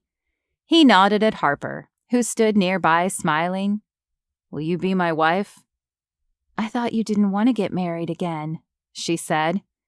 I want to be your husband. I'll do it for you. Yes, I'll marry you, she said, bouncing on her toes as tears sprang to her eyes. Happy tears. The sound of a guitar twanged, and then drum and bass. A band played the country song from the Hawk and Whistle from the nearby stage. Owen dropped one of her hands and looped his thumb through his imaginary belt loop. Are you sure? Because if you say yes, you're going to have to put up with us dancing every single Thanksgiving. Christmas, too. I think I can manage that, she said, as they shuffled to one side and then the other. It might be a big crowd. Harper and my mother, of course, but also Trip, Sadie, Dallin and Kayla, Blake and Cece. Maybe she'll sing. Then there are birthdays, Independence Day, Memorial Day, most major holidays, some minor ones too. Doesn't sound too bad, but I thought you had another brother. Yeah, Rocky. We'll have to get him in on the fun. Owen shook his head. Don't count on it. Not even for Christmas? She asked. Owen shook his head as they two-stepped. No, but you can count on me, now and always, he said as he sent her gliding in a sweetheart spin, only to return into his arms, where he dipped her back and kissed her again. I love you, Bryn. I love you, Owen. Her heart lifted, shimmied, did the two-step, the Hawkins hop. The end. This has been Falling in Love in Hawk Ridge Hollow, Hawkins Family Romance Series, Book 4. Written by Ellie Hall. Copyright 2019. Narrated by Lorena Hoops. Audio copyright 2020.